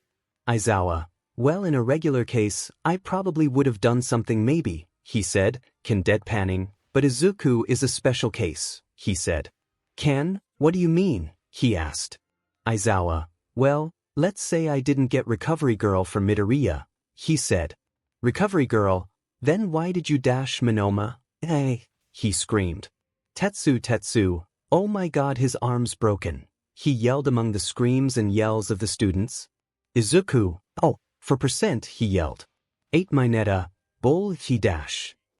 He yelled before he was sent flying. Kirishima, Bakugo and Todoroki are down, he yelled. Kendo, Ibra and Kaminari are out. she yelled. Can and Recovery Girl looked out at the carnage with a look of shock. Aizawa, see, he said before he reached down and zipped up his sleeping bag. Call me when the screaming stops, he said as he laid down in the shadow of a tree. 1. Izuku stood among the unconscious bodies of a couple of his fellow students, looking down at Shinso as he looked up at Izuku in plain shock. Izuku then walked over to Shinso, who flinched a moment before Izuku put his hands up. Izuku, don't worry, he said, since technically everything's already over, I won't beat you, he said with a smile. Shinso, 𝗬𝗧𝗵𝗲, he asked. Izuku, we dash, his eyes then suddenly went white. Shinso, yes, he said with a sigh of relief and excitement. Take that you dash. Izuku, didn't work, he said, hitting himself. Shinso, 𝗬𝗲𝗿, he asked, shocked. Izuku, well, while your mind control is strong, if someone has enough willpower, they can easily break out of it, he explained. Now you won't interrupt me, will you? He asked, giving an unsettling smile that caused Shinso to nod. Thank you. Anyway, I wanted to do something like this later, when Aizawa taught you something that would help you in battle, he explained. Shinso, what? He asked. Why would the teacher of the hero course teach me? He asked. Izuku, because he sees potential in you, he explained. Your quirk can save many people if you just use it correctly. That and if you gain a combat style that would help you if you're in a bind, like this, he said, gesturing around. Shinso, I doubt that would have helped in this case, he said plainly. Izuku then chuckled. Plus Izuku, maybe not, but at least you would have gone down with them, he pointed out, and this talk would have been needed, he explained. Also sorry, he said. Shinso, huh? Izuku, 0.1%, he said, quickly punching Shinso and knocking him out. He then looked around at the classes around him. Yeah, their Goanna feels this in the morning, he said with a sigh. Izuku looked out at his fellow students as they ran around the perimeter of the 𝗬𝗧𝗵𝗲. Izuku, thank you Aizawa, he said with a huff. Aizawa, what for? He asked as he sat on top of a boulder, sifting through papers. Izuku, for allowing Class 1B and Shinso join us at the 𝗬𝗧𝗵𝗲, he said as he struggled. Aizawa, I'm just fitting a bit of club time in the schedule, he said as he looked at it. Few documents, by the way, hold still, he said. Izuku, yes, sir, he said with a huff as he tried to stabilize the boulder on top of him that Aizawa was sitting on. Why am I doing this again? He asked. Aizawa, oh, because you decided to jump into a small army of villain, causing your fellow classmates to feel inclined to join the fight and putting their lives as well as yours at risk, he said. Izuku, oh right, he said, struggling some. 2. Izuku tried stretching and getting the kinks out of his joints. He was holding the boulder for almost the entire class PRD at the same low percentage the whole time so the boulder wouldn't crush him at the very least. Izuku looked down at a small reflective puddle, checking out his disguise as he was holding his box of All Might merch in his left hand.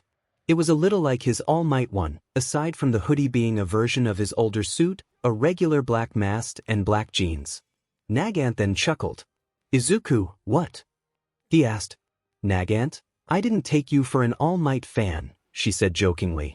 Izuku, well, first of all I am, he said putting up a finger. Second of all, if I were all black my disguise, my alter persona as Deku would be blown in the villain world, he explained.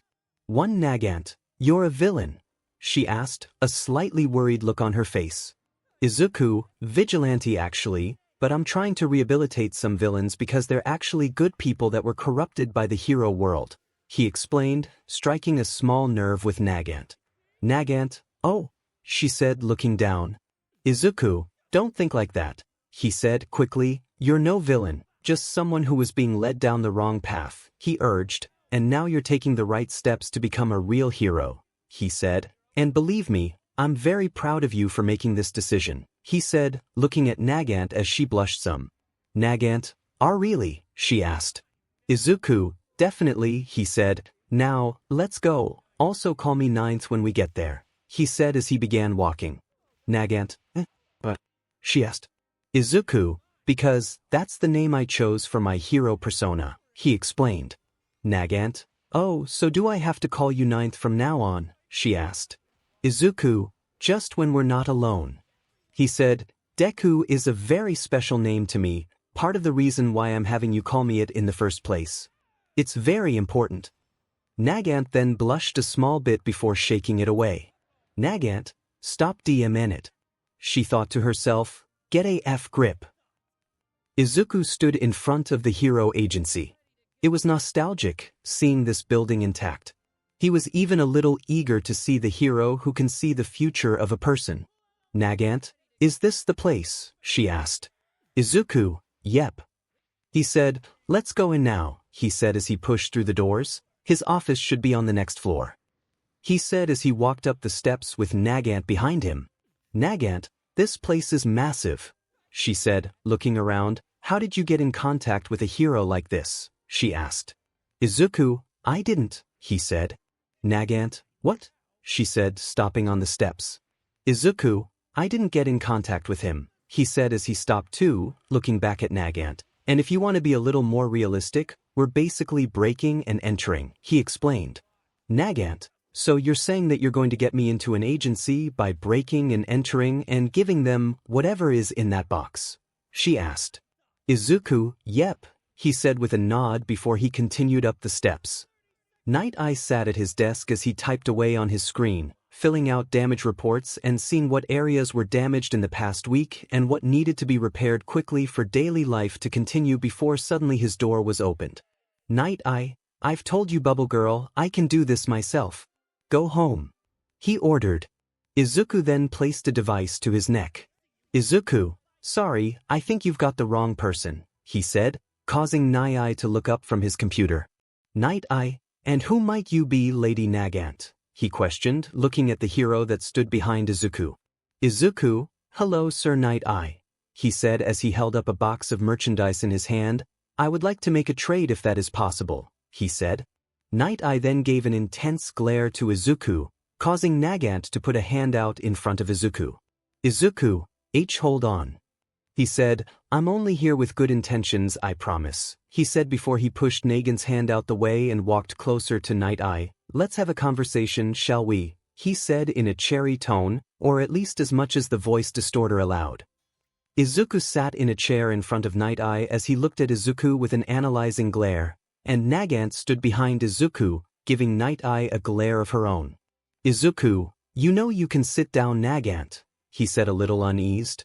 Nagant, I'm fine, she said sternly, causing Izuku to sigh. Izuku, fine anyway, he said, turning to Night Eye. I have a proposition for you, he said. I'll give you what's in this box. He said, putting his hand over the box of merchandise. If you can help my friend, please, he said with a small bow, causing Night Eye's glare to waver some.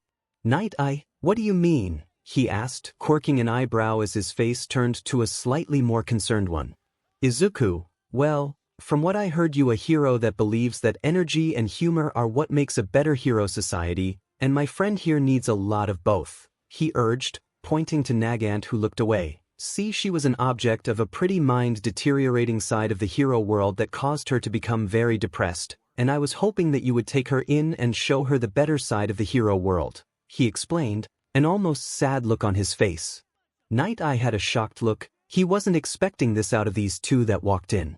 He was half expecting that he would have been threatened to do something, but this really came out of left field. He then cleared his throat before gaining a more professional look as he pushed up his glasses. Night, may I ask what's in the box? He asked. Izuku, oh, of course, he said, getting up and opening the box and displaying the contents. I'm a little bit of an All Might fan myself, he said, rubbing the back of his head. I figured that this would sway your decision even if just a little. One Night Eye held a finger to his chin before he stood from his chair. Night Eye, you didn't need to offer anything, he said. I would have gladly helped your friend, he said before a smile spread across his face. Izuku then gave a sigh of relief. Izuku, thank you, he said before turning to Nagant. See, I told you it would have worked, he said in a cheery tone to Nagant who continued to look off to the side. Night Eye, by the way, what's your name? He asked, peering into the box of All Might merch. Izuku, you can call me Mido, he said. Few days later, Izuku looked at Todoroki as he continuously used his ice quirk. causing him to sigh as he saw the signs of hypothermia slowly forming on his side. "Izuku, 𝗳𝗪𝗢𝗄𝗃," he said, catching the 𝗵𝗃𝗃𝗀𝗀 boy's attention. "You're training with me today," he said before he walked off in a direction. "Follow me," he said as he walked, 𝗳𝗪𝗢𝗃 in tow. Soon, Izuku and 𝗳𝗪𝗢𝗃 were a bit of a ways away from everyone else. They were in the forest that was surrounding the main school building.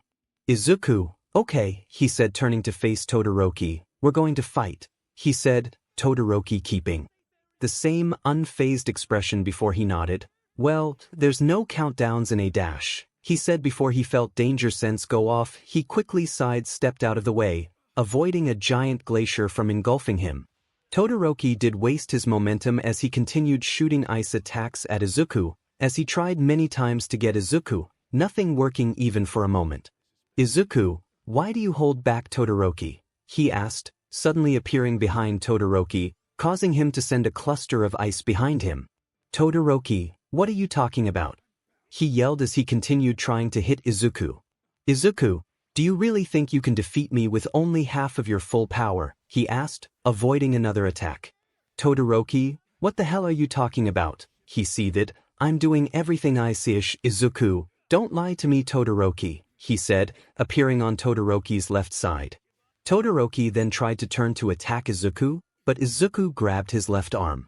"Izuku, you're neglecting part of your quirk," he said, looking at 𝗳𝗪𝗢𝗃. "You can't win against everyone just using ice," he explained. 𝗳𝗪𝗢𝗃 then swung his right arm at Izuku, the ice shooting at him like a cluster of spikes. "Izuku, what if one day you're saving someone and they die, because you were 𝗵𝗃 your job as a hero?" he said, jumping up and landing on a glacier 𝗳𝗪𝗢𝗃 made, to avoid the frozen ground. "Then what? Will you just brush it off as something that would have happened regardless he said before appearing in front of 𝗳𝗪𝗢𝗃. "Or are you going to accept the fact that you are only doing everything halfway, and that you are the reason that person is dead?" 𝗳𝗪𝗢𝗃 then clenched his teeth as the ice that was forming on his right quickly melted away as a raging flame erupted from his left. "𝗳𝗪𝗢𝗃, F off," he yelled as he sent a wave of fire at Izuku before realizing what he did before quickly deactivating his flame. "Izuku, why don't you use your quirk to its fullest?" he asked. "What is stopping you from using it 𝗳𝗪𝗢𝗃?" he asked as he stood in the middle of the clearing, looking at 𝗳𝗪𝗢𝗃. "𝗳𝗪𝗢𝗃, I won't use his quirk," he yelled, sending a giant glacier at Izuku that was then shattered before the pieces went flying off into the distance. "Izuku, whose quirk?" he asked, standing behind 𝗳𝗪𝗢𝗃. "Last time I checked, no one is controlling whether or not you're using the quirk, otherwise that side wouldn't have been neglected," he explained. "Listen 𝗳𝗪𝗢𝗃, I'm being serious when I say this. You are not someone that is being controlled, so only you have dictation over your quirk. No one else is making you use the quirk. No one is forcing you to do anything. Just let it out. Stop forcing this side of you down." 𝗳𝗪𝗢𝗃 then clenched his fist as he gritted his teeth. "𝗳𝗪𝗢𝗃, you don't know any Izuku, is it your father?" he asked. 𝗳𝗪𝗢𝗃 then looking shocked before he turned to look at Izuku, seeing he was gone. "I can only guess it was him, seeing as he is the strongest fire quirk user in your family." 𝗳𝗪𝗢𝗃 then turned to the middle of the field to see Izuku standing there.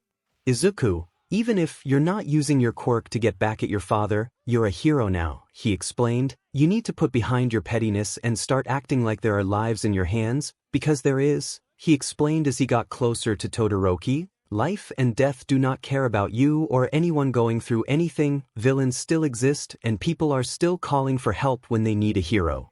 So, I must ask you 𝗳𝗪𝗢𝗃, what are you going to do when those people start calling your name?" he asked, looking into 𝗳𝗪𝗢𝗃's eyes before he turned away and began walking back to the others. "Think about that next time we do this," he said as he walked away. 2. Inko, "Izuku, please be careful and try not to get hurt," she urged. "Izuku, don't worry, I'll be fine," he reassured her for what felt like the 100th time. "Oh, that reminds me," he said as he reached into his backpack, pulling out a ticket. "Here, this is a ticket for the sports festival, the best seat," he said. 2. Inko, "You don't want me to record it?" she asked. "Izuku, everyone's going to record it," he said. "I just want you to be there cheering me on," he said with a smile. Inko, "Ah really?" she said, a little shocked. "Okay." she said as tears began to flow down her cheeks. Izuku, Mom, it's okay, he said, hugging her as he tried once again to calm her down. Izuku looked on his phone as he texted Nagant, asking her how her time at Night Eye's agency was going. He was happy to see that she thought Night Eye was a little stuck up, but she was doing a lot better than she was before. Mina, I wanted to wear my costume, she said, looking down at her uniform. Ojiro, to keep everything fair, we can't, he said as he stretched his arms. Sato, I wonder what the first round is going to be, he said aloud to Koyami. Well, whatever comes we still need to be ready for everything, he said. Shoji, right? He said, agreeing with Tokoyami. Ida, everyone, are you ready? He yelled. We will be entering soon. Izuku then turned off his phone before putting it in his locker. He then looked at Todoroki as he looked at him from across the room before he turned to the door. Izuku, I guess he's still thinking about his quirk. He thought as he saw Todoroki leave the room along with everyone else. Equals in the stadium equals President Mike. Hey, he said as his face appeared on the screens inside the arena, the crowd going wild with screams and cries. Pay attention, audience, he urged over the loud noise. Swarm, mass media. He said to the people recording the festival from their area, this year's rodeo of adolescence that you all love so much, the Sports Festival is about to begin. Everybody, are you ready? He said, the crowd somehow getting louder. It's time for the students to enter the first-year stage. The classes then appeared from their respective tunnels as they walked to the stage where midnight was. Izuku looked at all the faces of the people that came to watch them. Izuku, there's a lot of people, he said as he gazed around. Ida, I wonder if we'll be able to perform at our best while being watched by so many people, he wondered aloud. This is also part of the training required to become a hero, he assumed. Kirishima, wow, he's going a bit overboard with that praise, he said as he looked around. I'm getting nervous, aren't you, Bakugo? He asked. Bakugo, no, I'm just getting more into it, he said. President Mike, this class hasn't got as much airtime, but this class is also full of talent, he said as Class 1B walked to the stage. Class 1B, he presented, cheers erupting like with Class 1A. Next up, General Studies classes C, D, and E, he said as the respective classes walked to the stage. Support course classes F, G, and H are here too. General Studies boy, so we're just here to make them look better, he deduced. General Studies girl, I'm not feeling this at all, she said. Shinso just kept his eyes forward, thinking about how he was the only one out of the General Studies that wanted or at least made himself go to the training Izuku had offered. He even joined the club, not like he had much choice though. Once all the students got in front of the stage, Midnight waved her WHP. Midnight, time for the player pledge. She yelled most of the male heroes in the crowd, and students ogling at her, representing the students is Izuku Midoriya from Class 1A. She yelled in an assertive voice. Izuku, I forgot I got first in the entrance exams, he thought before he walked to the stage. I should probably say something that I would say. He thought as he got in front of the mic. I pledge, he said, that I will be the hero of hope and bring a new era of peace that will outshine even All Might, he said before pivoting off his foot and walking back to his class. Everyone from General Studies, aside from Shinso, almost began berating Izuku for being so full of himself, but everyone else seemed to stay silent. Not as if they were shocked, more like they were deep in thought. Shinso, couldn't he?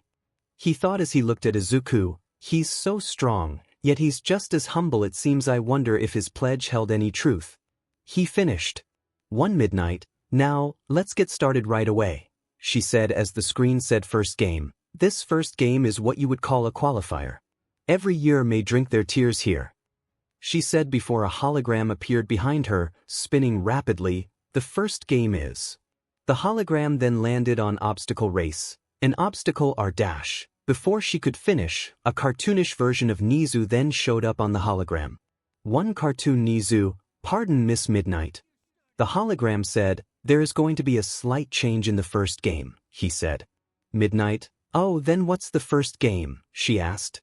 Cartoon Nizu, our first game will be a sort of King of the Hill, he explained. One person will be selected to be the starting King of the Hill, and everyone else must try to obtain the top position for as long as they can, he explained. Midnight? Alright, she said, shrugging her shoulder and turning back to the students, aiming her WP at them. You heard the principal. The first game will be the king of the hill, and 𝗬𝗪𝗏 will be the starting king, she said. Izuku, well that's different, he thought. Izuku stretched as he stood on a hill created in the middle of the stadium for the game. The game was a lot more complicated than Nizu first explained though.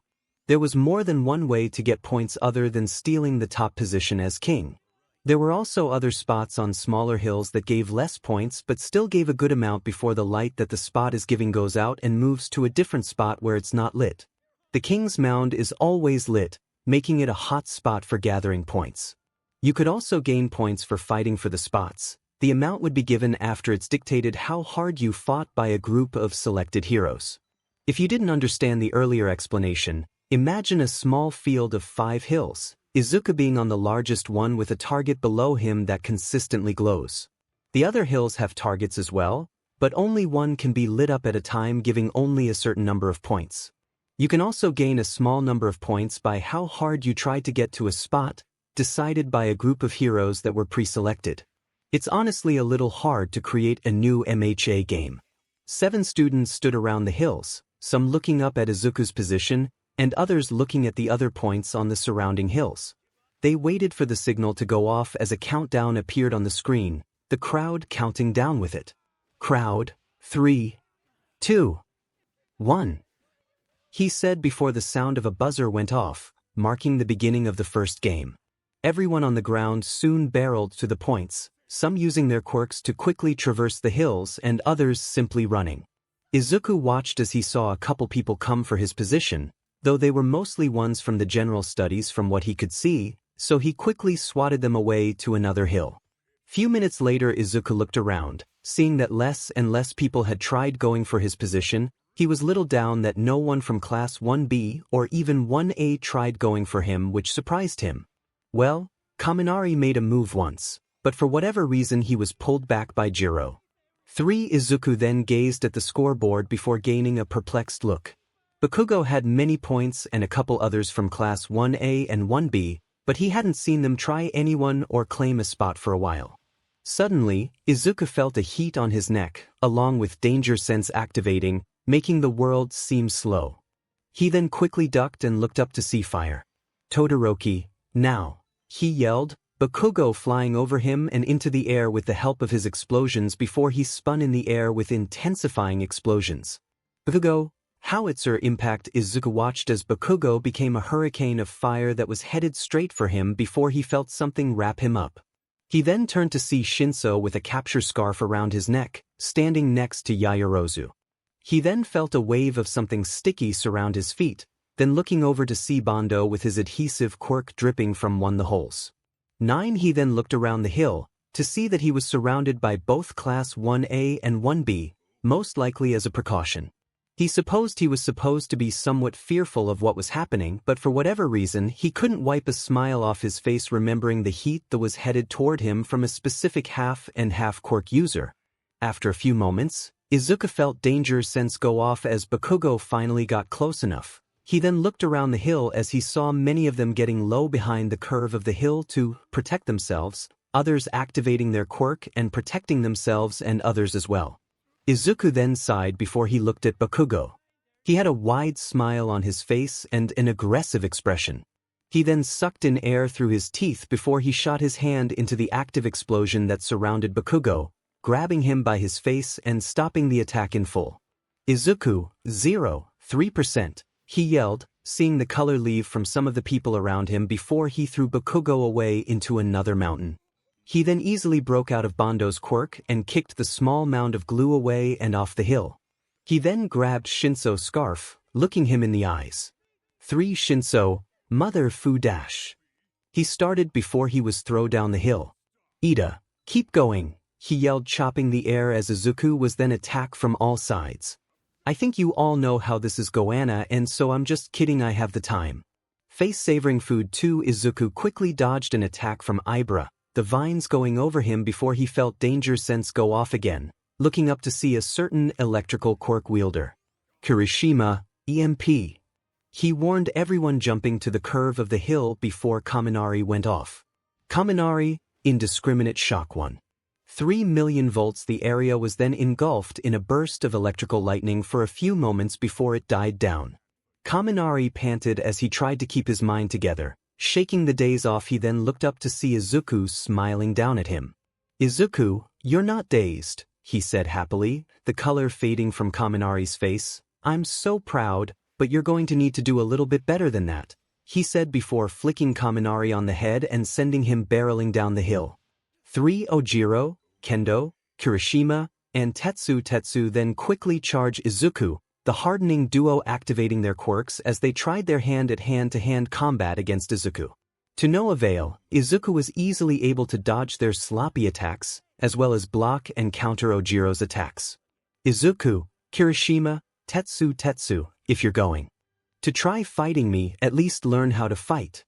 He scolded them for tripping them both before they went barreling down the hills like a pair of rocks. "Ojiro," he said, grabbing the mutant quirk wielder's tail, "your attacks are too obvious. You need to diverse your attacks. Try using leaning another style," he advised, throwing him down the hill after the hardening duo. He then dodged Kendo's giant hand as it swiped over him before he suddenly appeared in front of her. "You need to work on how fast you can react," he said, surprising Kendo. "That, and you should make a style that you can use along with your giant fist," he advised before grabbing her and throwing her off the hill. Izuku then continued to defend his position, while simultaneously giving advice to the ones he figured would need it. "Todoroki, get out the way," he yelled before he slammed his hand on the ground, a row of spikes shooting out to Izuku before the green-haired teen swung his arm and destroyed the spikes, seeing that Todoroki was gone. "Pony, horn cannon for Izuku." Quickly turned to Pony as he felt his danger sense go off. He quickly began breaking the horns as fast as they came before appearing beside her.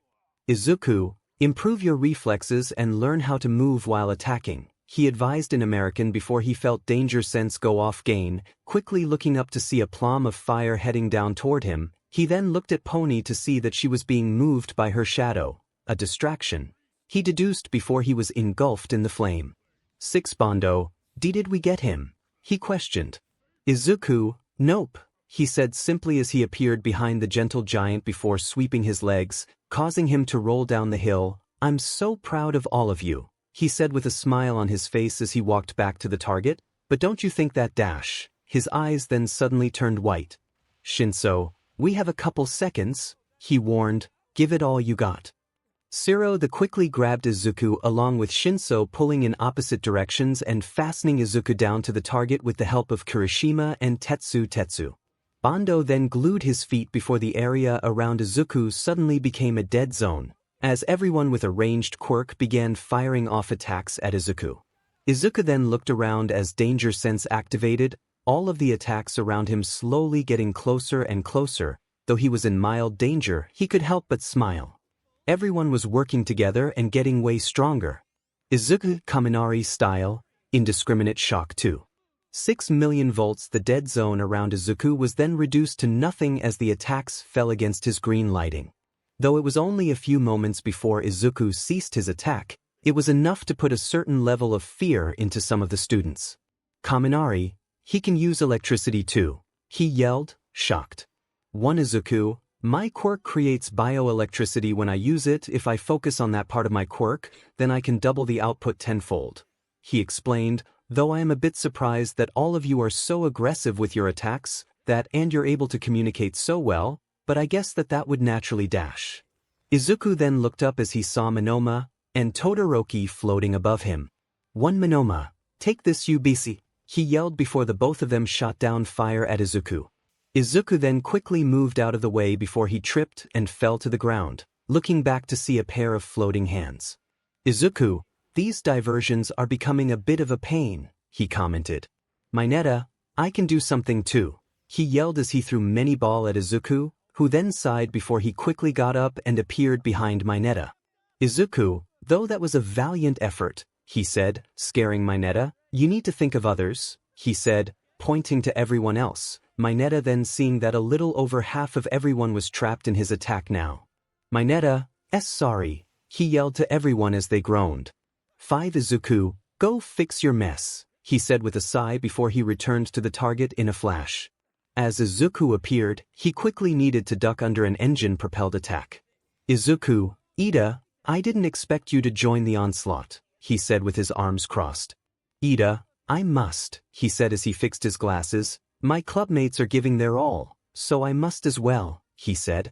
Izuku, very valiant, he said, as he caught an attack from Kirishima before throwing him down the hill. I guess I should also help you out then with a little advice, he said before appearing behind Ida. You get too engrossed in conversation and your feelings. Like I said before, be a little less stuck up and a little more laid back, he advised before putting a hand on his shoulder. That, and you should probably also increase the speed of your engines, he said before he swept his legs and threw him down the hill. Izuku then instinctively covered his ears as the sound of what he could only assume to be a speaker. I should really take out Yaoyorozu, he muttered as he looked at the source of the sound, seeing Jiro holding a speaker that she was using her quirk on. He then aimed his hand at her and flicked, sending a wave of air that sent her rolling down the hill before he needed to duck under an attack from Toguro, watching as the student's arm that was fitted with an organic blade went over him. Izuku then dodged a flurry of attacks before tripping him and causing him to go downhill. Izuku, don't lose your cool, he yelled at him. Bakugo, AP shot 2. Izuku then moved out of the way of a beam of explosion. Izuku, that was when did dash? He questioned before he needed to dodge another AP shot from Bakugo. 1. Izuku consistently dodged attacks from Bakugo, the explosions breaking up the ground around Izuku, making the terrain even harder to traverse. Bakugo, stop moving you nerd, he yelled as he continued to attack, but Izuku felt as if it was almost half-hearted before the giant ball of explosions suddenly clasped his hands together before creating an explosion that clouded the area in a thick black smoke, causing Izuku to cough before he swiped his hand, dispersing the cloud. Achiko, you all are up, she said, causing Izuku to look around before he saw the rocks hovering in the air. Izuku, so that's what they were doing, he said before he saw Siro, Tsuyu, Shinso, and Tokoyami start sending the rocks down at him. Izuku then groaned as danger sense went off. How much time is left? He thought before turning to the board, seeing that there was only about a minute left. Well, that explains the desperation, he thought. Ida, Respiro burst. Izuku then looked to see Ida, careening at him with immense speed. He was most likely trying to get a hit off before the barrage began, most likely to catch him off guard. Though it didn't help because Izuku could tell where he was being attacked from at a moment's notice.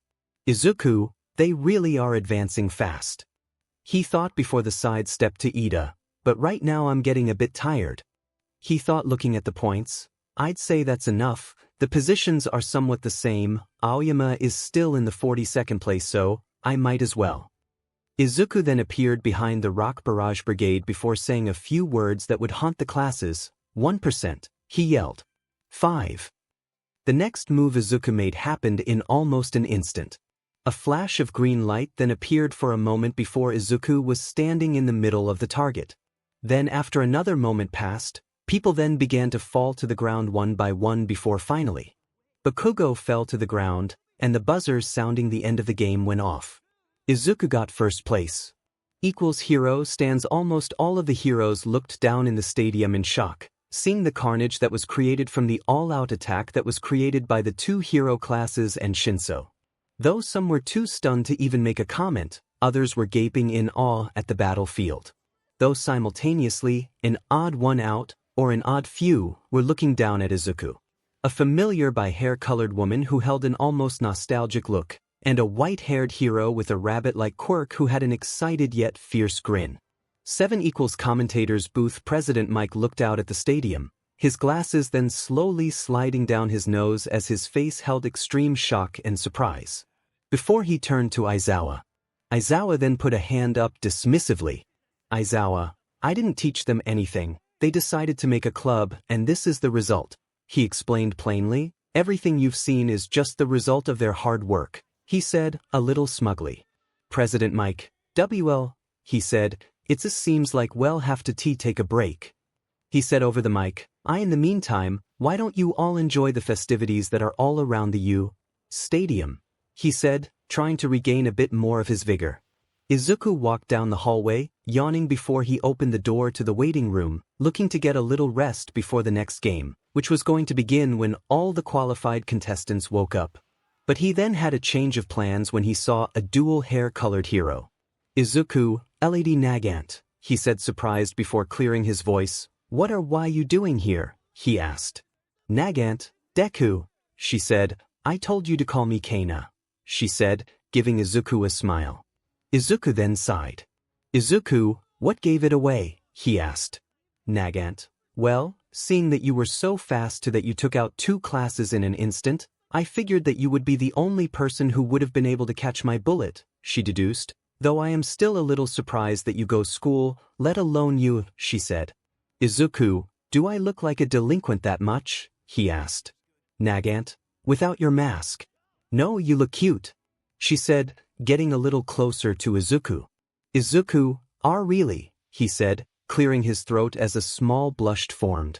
One Nagant, yeah, I really didn't expect you to have such an adorable face, she said before she looked down at Izuku's arm. I also didn't expect your arm to have healed that well, she said in a low tone. Izuku glanced at Nagant's sign what melancholy expression. Izuku, it's fine, he said waving it off. It's my fault, I was going too fast and I couldn't grab it correctly, he said, trying to make her feel a bit better. Nagant, you were hurt because of a rash decision I made, she said. I'm sorry, she said, looking away. Izuku then walked up to Nagant before pulling her into a hug, her face turning to one of slight shock, with a heavy blush. Izuku, it's fine, he reassured. You were going through something that would have drove most people to do what you were going to do. Just be happy that you're doing better now, he said, smiling up at her, causing her to chuckle some. One Nagant, fine, she said, hugging him back. But try to call more please, she said. Izuku, what? Do you miss the sound of my voice? He asked jokingly. Nagant, more than you know, she said with a sigh as she rested her head on his. 2 Nagant is taller than Izuku 14. A little while later Izuku stood in front of the stage along with the other qualified contestants waiting for the next game.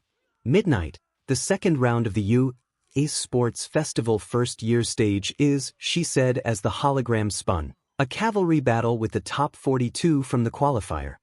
She said as the hologram stopped on cavalry battle, those at the top will suffer more. You'll hear this many times as you attend you. This is what plus ultra means, she said, pointing her WHP at Izuku. 𝗧𝗵𝗵𝗲, who placed first in the qualifier, will be worth 10 million points. Izuku almost immediately felt all of the eyes of his clubmates peering at him with intent.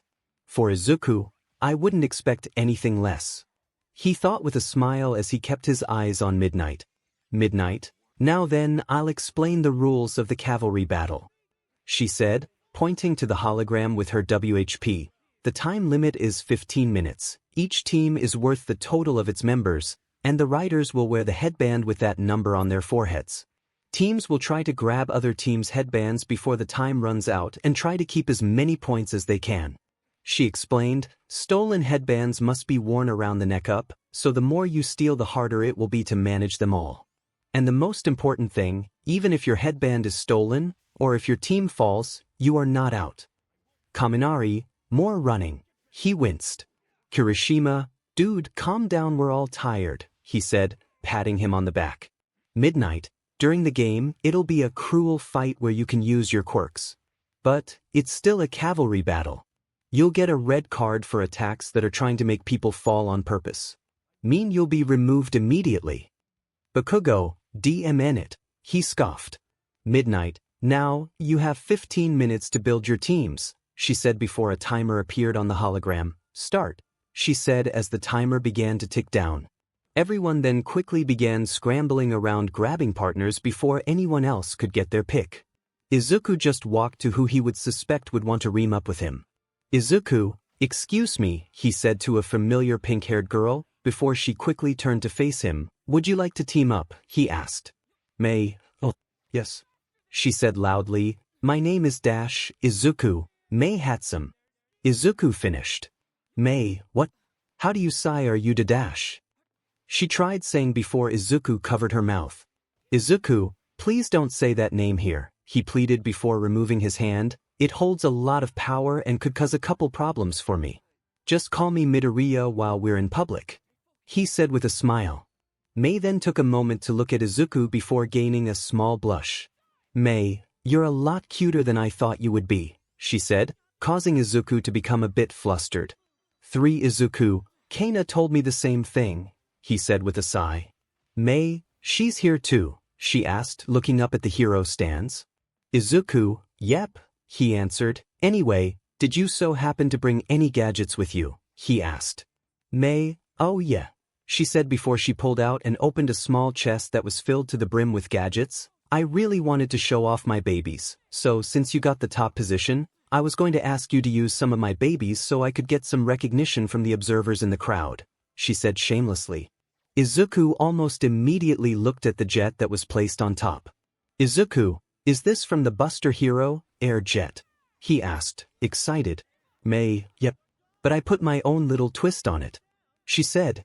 Izuku, wow, it's so cool. He said, I wonder what else you have, he said looking down at the chest. Mei, oh, I also brought these, she said, pulling out the kinetic thrusters. Izuku, the kinetic thrusters, he asked. I thought you wanted them because you wanted to check them over again, he said, crossing his arms. Mei, well at the time I did, she said, but I also wanted to put a little twist on one of them, she said ecstatically. As she pulled them out, I put a heat-resistant mesh on it and some material they use on rockets so it would get overheated even less. I also upped the out so it could stay activated for longer. She explained. Achiko, excuse me, she asked, getting Izuku's attention as Mei continued to explain the changes she made to Izuku's thrusters. Izuku, hey Achiko, do you want to join? He asked, Mei still going on and on about the thrusters. Achiko, yeah, she said looking at Mei for a moment. Is she also? Izuku, yep, he said before putting a hand on her head, stopping her for a moment. This is 𝗵𝗃𝗧𝗵𝗲. She's a friend of mine from the support class, he said before looking at the timer. Why don't you two get acquainted so that I can get one more person, he said before walking off, leaving Mei and Achiko together in a somewhat awkward position. Well, awkward for Achiko at least. Izuku then put his hand on someone's shoulder. Izuku, would you please join me? He asked while wearing a smile. The timer then buzzed, signifying the end of prep time.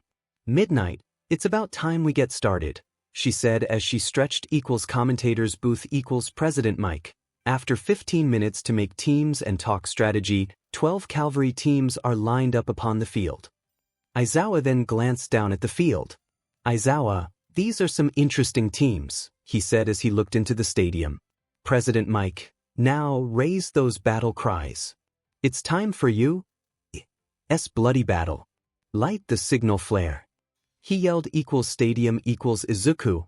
I'm counting on you 3, he said, looking back. Achiko, are you sure about this, Izuku? She asked, keeping her balance on top of everyone. I don't think I'm the best option to be put up here, she said. 1 Izuku, don't worry, he said, you're up there so the jetpack won't need to do as much work. While you're up there, you can touch everyone at a moment's notice. That and 𝗵𝗃𝗧𝗵𝗲 wanted me to show off her kinetic thrusters.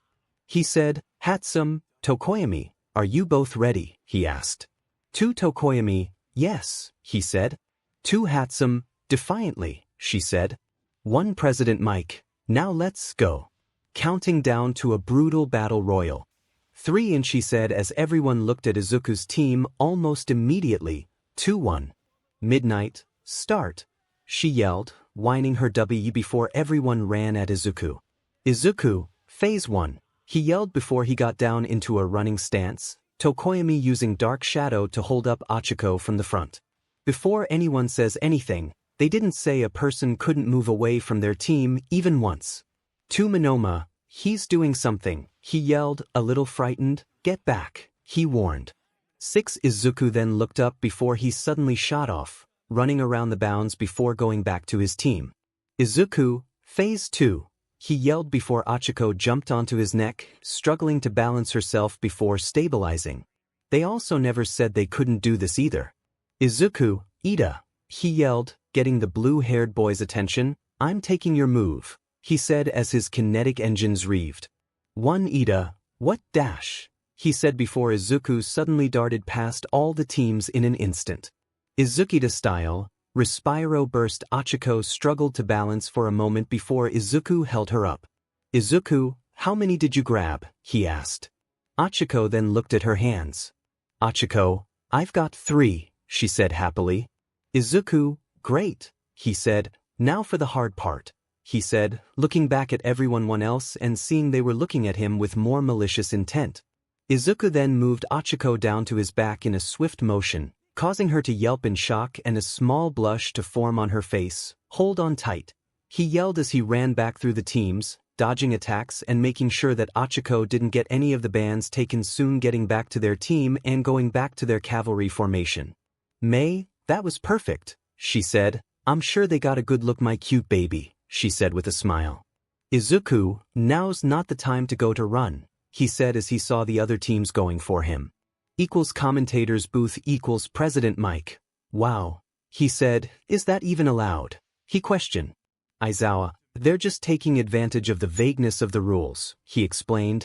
It didn't say anywhere that they couldn't do those things, so they bent the rules some, he said, with a small amount of pride. Stadium -3 minutes left. Izuku, dim it. He yelled as his feet sank into the ground. Tetsu, alright, he yelled as his team went barreling to Izuku's. Izuku, Achiko, use the jetpack, he yelled. Achiko, got it, she said, grabbing the button. 𝗬𝗫𝗵𝗃, turn your face away, she said before she pressed the button, the air pack activating with a large burst of air shooting out of it before they were airborne. Tetsu, SHT, they're flying. Follow them, he commanded as his team turned and chased after Izuku. Izuku and his team then cleared a bit of distance before landing. Izuku, we need to gain more distance, he said, looking around and seeing that they were surrounded by other teams that were closing in quickly. 𝗬𝗫𝗵𝗃, they're attacking from above, he warned, moving Dark Shadow to block an attack from an airborne Bakugo before he was pulled back to his team by Zero. Bakugo, damn it, he yelled as he landed. Izuku, we need to keep moving, he said. There's an opening over dash. He then paused before he saw a wall of ice block their way. Dodge, he yelled as he tilted to the side. 𝗬𝗪𝗏 then zoomed past Izuku's team, narrowly missing the band around Achiko's head, but grabbing the ones around her neck. Did you grab it? He asked. Shoto, no, but I got the others, he said, snapping them around his neck. Kaminari, so close, he said. Izuku then looked at the time. -2 minutes left. He then looked around to see that most of the attention was now divided, everyone now going for each other instead of him. Bad news though, he was currently surrounded by arguably the 3 strongest groups. Todoroki's, Bakugo's and Monoma's. Monoma, this win is for us, he yelled, his group charging forward. Bakugo, don't you dare back down, he yelled as his team charged in as well. Todoroki, we only have one more shot at this, he yelled, his team running in as well. 𝗬𝗫𝗵𝗃, what's the plan? He yelled at Izuku as he looked around, both teams coming in closer and closer. Izuku, I'm thinking. I'm Dash. He then looked down at the thrusters 𝗬𝗫𝗵𝗃 and 𝗬𝗵𝗃. Achiko, you're going up, he yelled. Achiko, and me? She questioned before she suddenly felt Izuku leave from below her, and she was suddenly in her arms in a bridal carry, causing her to blush. Izuku, sorry in advance, he said before he threw her up a few feet into the air. Use the jetpack, he yelled. Achiko, got it, she said before she turned it on. Monoma, damn it, he yelled as he saw Achiko go up. Bakugo, you're not getting away that easily, he yelled as he went after Achiko. Izuku, damn it, he yelled before he jumped up after Achiko. Bakugo, F off nerd, he yelled. Izuku, over my dead body Kaken, he yelled back as they both got closer and closer to Achiko, who looked a little frightened of both as they came towards her before the buzzer finally went off. Bakugo, god damn it, he yelled before he and Izuku slammed into each other. Izuku, ow, he yelled. Bakugo, get off me nerd, he yelled back. Izuku, you get off first, he yelled before they became a scrambling and screaming mess before they went careening to the ground. 3 equals commentators booth equals President Mike. Should we do something about that? He asked Izuku. Izuku, no, they'll save themselves when they get too close to the ground, he said with a yawn. Izuku walked around the stadium looking around before his eyes finally landed on green hair that was similar to his. Izuku, Mom, he yelled before running up to her. Did you enjoy Dash? He nearly said before he saw the expression on his mother's face. Mom, are you okay? Sitting next to Inko. Inko, Izuku, she asked, turning to him. Are you? She tried asking before she stopped herself. No, never mind, she said before she wiped away a few tears. Izuku, is this because of the King of the Hill game? He asked, Inko slowly nodding. Well, I can understand that, he said, rubbing the back of his head. It was really intense, he admitted. Inko, I thought you were going to, she strained as more tears began to fall down. Izuku then pulled his mother into a hug. Izuku, you don't have to worry about me, he said. I promise I was in no danger, not even once, he said as he pulled her closer. For a moment Inko stayed silent before she gripped Izuku's uniform. Inko, Izuku, she asked. Izuku, yeah Mom, he said. Inko, did the nightmares really stop? She asked, causing the color to drain from Izuku's face.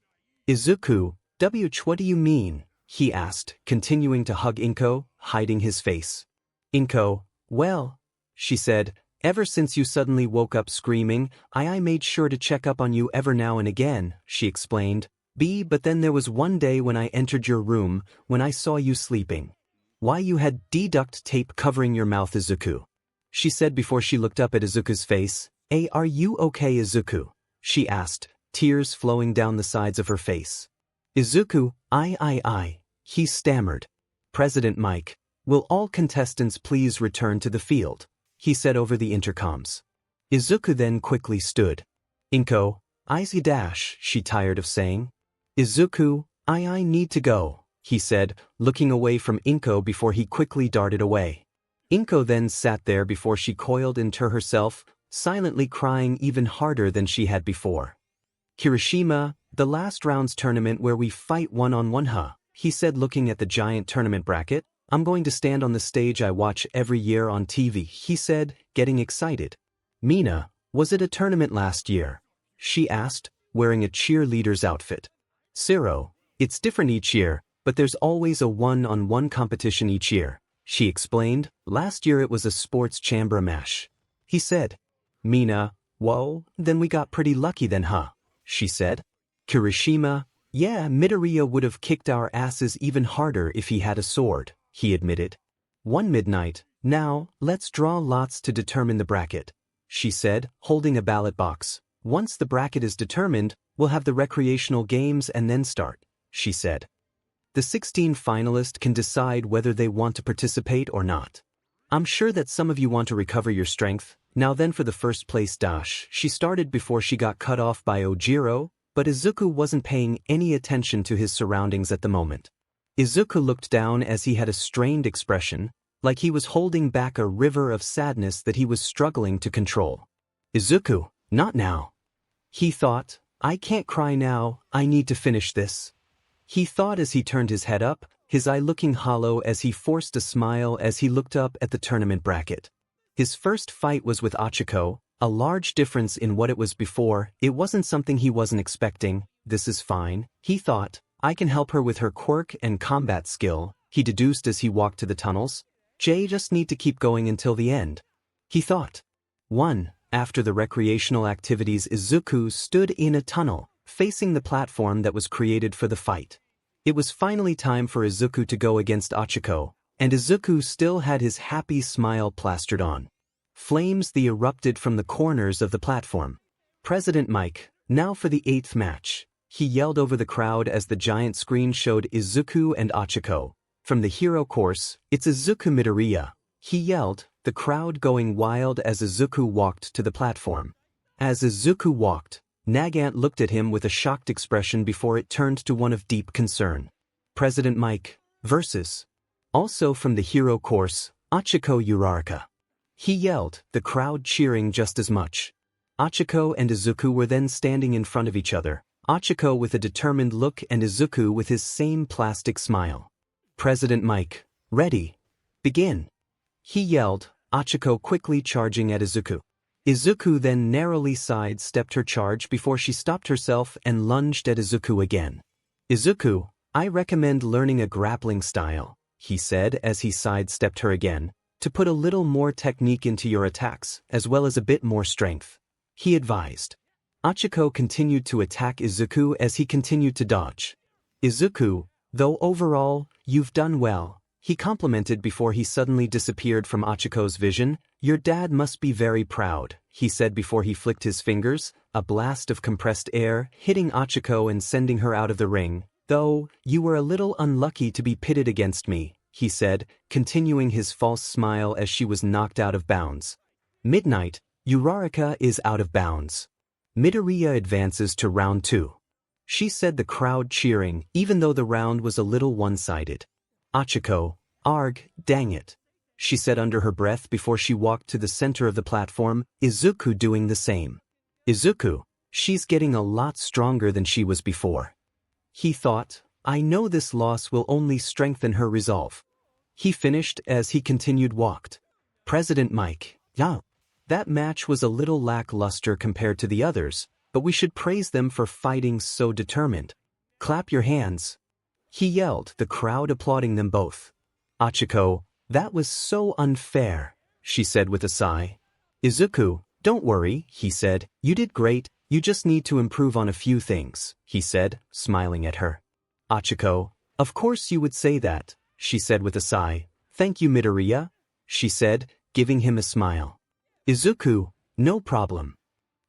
Izuku sat in the waiting room sitting in a chair as he hunched over, his hands covering his face with a hand.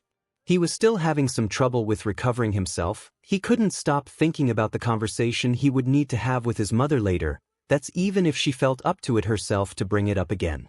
Izuku, just breath, he told himself repeatedly as he tried to smother his thoughts before the next round. President Mike, will the contestants for the 4th battle please go to your assigned tunnels, he said over the intercoms. Izuku then took a deep breath before putting on another smile, trying to make it a bit more real before he went out. Izuku, just 2 more fights and I'll be done, he said with a sigh, before he pulled himself up from the chair and walked to his tunnel. Izuku stood next to Shinso, who had a capture scarf around his neck. Izuku, are you going to test out your scarf manipulation, he asked.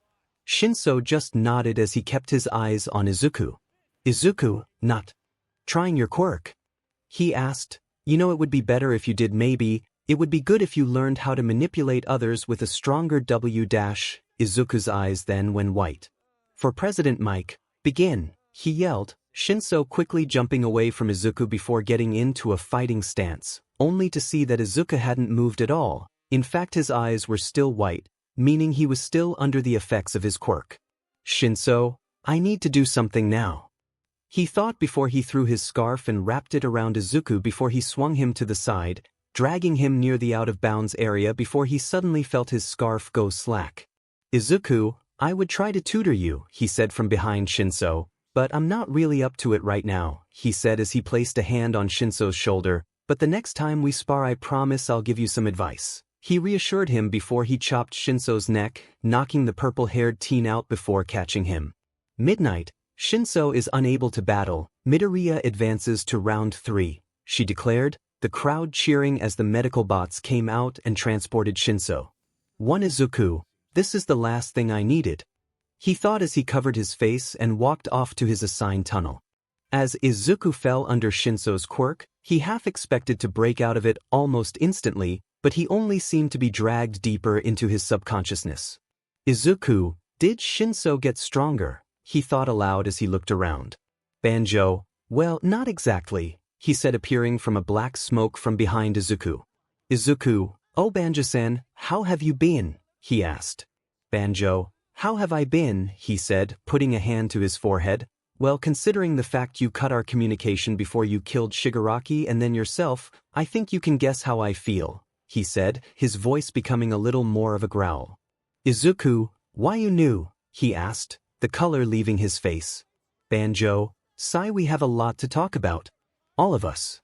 He said, Nana especially, he urged before he turned his back to Izuku. Hurry up and finish the festival, then we're all going to have a long chat, he said before he disappeared in a black smoke. Izuku then sighed as he covered his hands with both his hands. Izuku, this is the last thing I need, he muttered as he sat in the waiting room.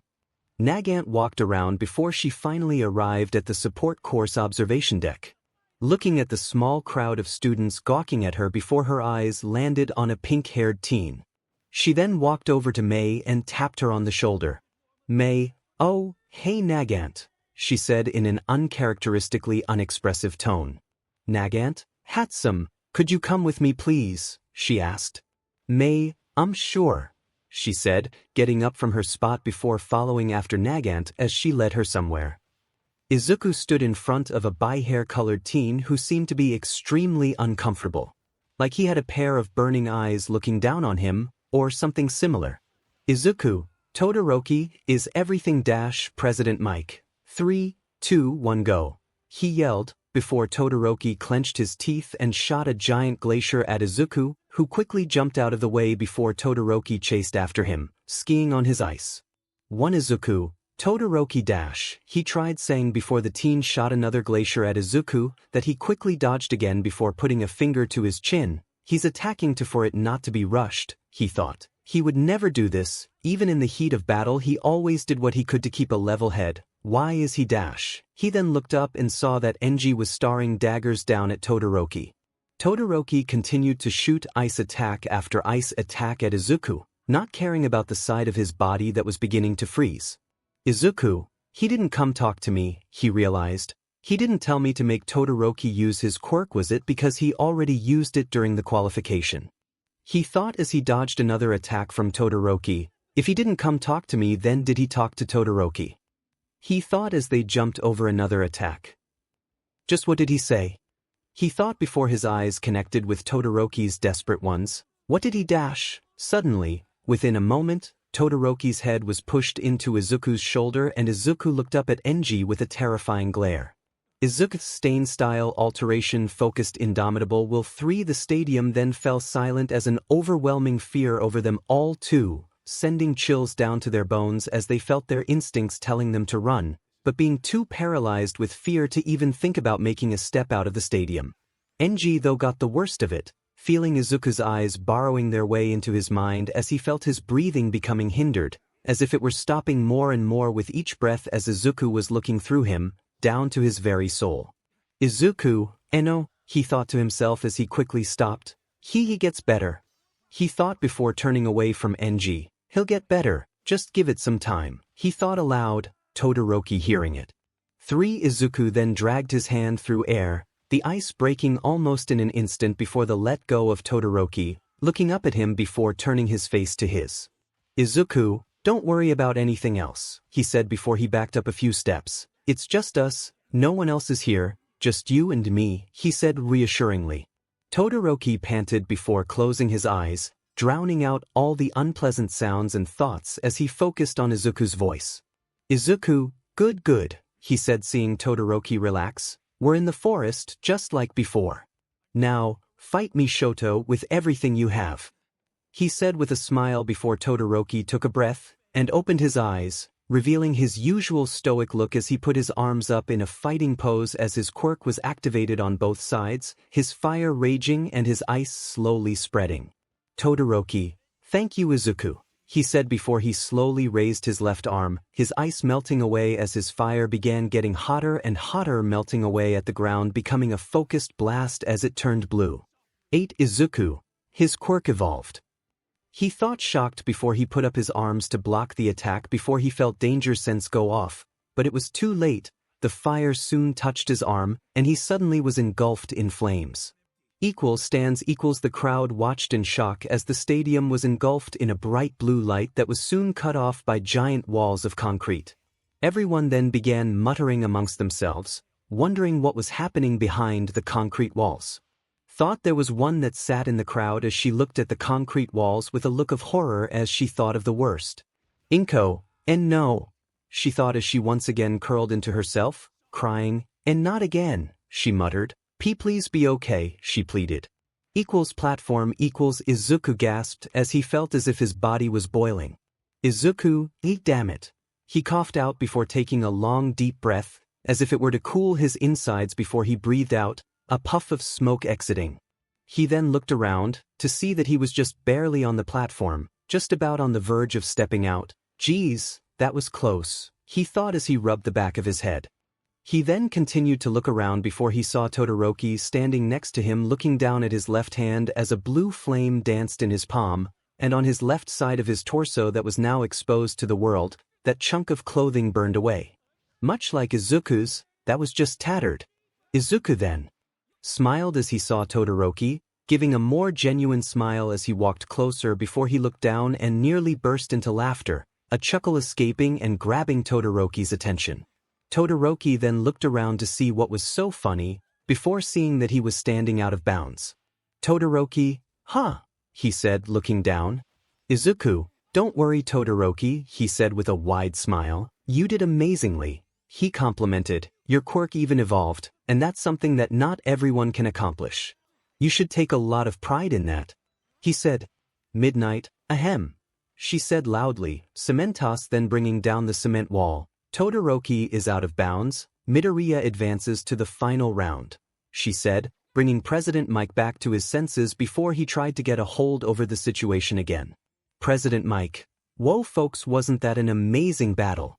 Give it up for our first years, he said before clapping himself, the crowd soon following after becoming filled with cheers and yells of congratulations. I am sorry to say though, but there will be a small intermission for the final battle, but I can promise you if this match was anything, it was a small demonstration of what the next match will be, he said, causing the crowd to cheer even louder.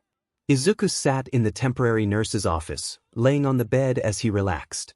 Recovery girl, you're lucky you got out of that with only a few charred clothes and small burns, she said. I don't know if I should even let you go out there again, she said as she looked him over.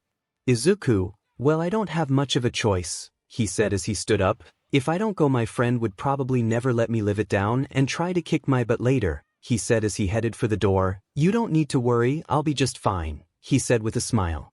#FamouslastWords1. Bakugo looked at the stadium as he clenched his fist, thinking about the battle between 𝗳𝗏𝗧𝗵𝗃 and Izuku. Thinking about the firepower that he could only have, then he hadn't yet obtained it. He thought that he had drowned out his hate to lose along with his overbearing pride, but it seemed like it came back and with a sickening vengeance. He wanted to be that strong, no stronger than anyone else. He wanted to be better but felt like he was lagging behind and becoming one of the extras that he used to ridicule so often. He could feel small explosions popping on his hands as he gripped the handrail, a tendency that he had obtained when he first obtained his quirk. Whenever he got irritated, he could unconsciously set off small explosions. Bakugo. Small explosions like a cluster, small compressed explosions that exploded in a cluster. He thought as a series of ideas popped into his head, dots forming as some ideas were quickly cast away, and others becoming a catalyst for what he had thought up.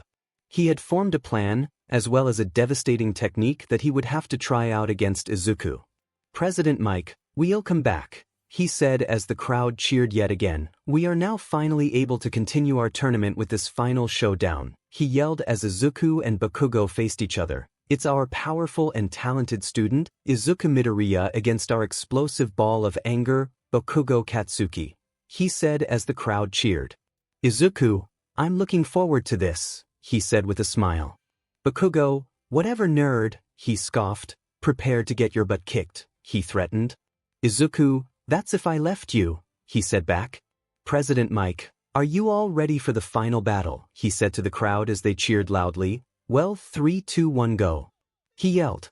Izuku could only barely feel danger sense before he instinctively blocked it. Bakugo, scuffed cluster. Bakugo then slammed into Izuku with great force, sending him flying back and skidding across the ground before Bakugo went at him again, this time going from overhead and kicking Izuku back to the middle of the platform, causing the green-haired teen to tumble and roll on the ground. Izuku, what the hell is going on today? He thought as he got up. They're advancing faster than I ever could imagine. He hasn't even perfected his AP shot yet. Bakugo, you like that nerd? He yelled. I thought of it when I saw how 𝗳𝗏𝗧𝗵𝗃 was kicking your butt. he said before he pounded his fists together before letting off a small explosion as if it intimidate Izuku, before he put his hands behind him and launched himself at Izuku with shocking speed. Izuku quickly and narrowly dodged Bakugo's charge, before Bakugo grunted and changed directions midair and swung his leg to hit Izuku, who dodged again. Izuku, is the recoil the same? He thought as he saw Bakugo's pained expression, though only a skilled person or someone who knew him knew it was one, considering Bakugo hated showing weakness. Bakugo then began a flurry of attacks that Izuku was narrowly dodging with some struggle. It was obvious that he had taken a lot more damage from Todoroki than he initially thought. Commentators booth President Mike. Well, it seems like we're going to have another battle between the giants with an explosive finish. What do you think, Eraser? He asked Aizawa. Well, Bakugo is defiantly trying a new tactic, but it seems to be taking a toll on him. At the same time though, it seems like Midoriya was hurt more than he let on. He said as he saw the two's movements. President Mike, so you're saying this is a battle of endurance? He asked. Aizawa, more or less, he said plainly. President Mike, well, let's see who wins it this time. He said as the crowd cheered for who they wanted to win. Izuku panted as he dodged another attack as Bakugo tried to hide his exhaustion with unending attacks. Bakugo, he yelled as he threw an explosion at Izuku, which he tried to block as much as he could before he felt a hand grab his arm that dragged him over Bakugo. Izuku then instantly remembered the move as his body reacted as if it was natural instinct, moving his feet to hit the ground first before him and then countering Bakugo, reserving his hold and slamming Bakugo to the ground instead of him. Izuku then quickly jumped away from Bakugo before an explosion hit him. Bakugo gave an exhausted sigh as he pulled himself up off the ground and put his hands up in a fighting stance. Izuku then sighed before he shook off what exhaustion he could and did the same, deciding to use the fighting style that he had ingrained into himself more than any other, to the point where it was the basis for many of his physical attacks. Izuku style, Lunar Technique 6. Izuku then took a sharp breath in before he flexed his leg muscles and jumped at Bakugo, leaving a small crater on the ground in the shape of his shoes. Hero stands _Mirko. Isn't that my? She trailed off as Izuku performed her attacks with perfection, despite his tired state. It was as if she was looking to a mirror. A smile then spread across her face. Just who the hell is this kid? She yelled loudly. For Izuku and Bakugo stood next to each other as they panted heavily.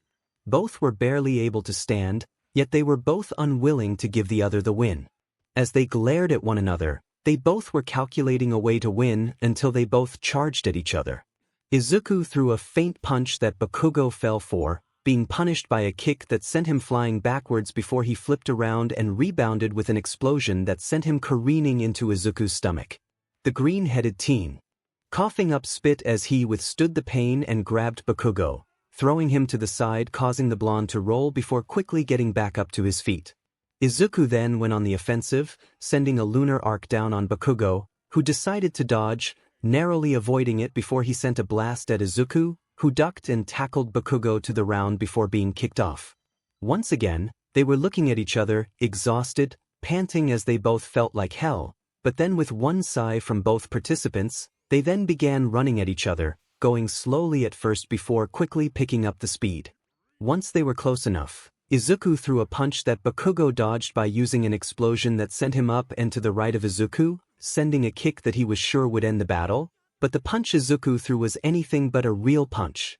Izuku style alteration, reverse lunar arc. Izuku was then suddenly looking up at Bakugo as the back of his foot slammed up into his chin, the blonde flipping over and slamming into the ground with a thud as his eye rolled back, falling in unconsciousness, before Izuku completed his flip and landed on his feet, panting heavily. Midnight, Bakugo is unable to battle, Midoriya wins, she yelled, the crowd going into a cheer, commentators booth President Mike. And with that, the events have been completed, he yelled. The winner of this year's Sports Festival is from Class A Izuku Midoriya, he said, the crowd cheering even louder. Midnight, all of the first year's events for this year's a Sports Festival have been completed.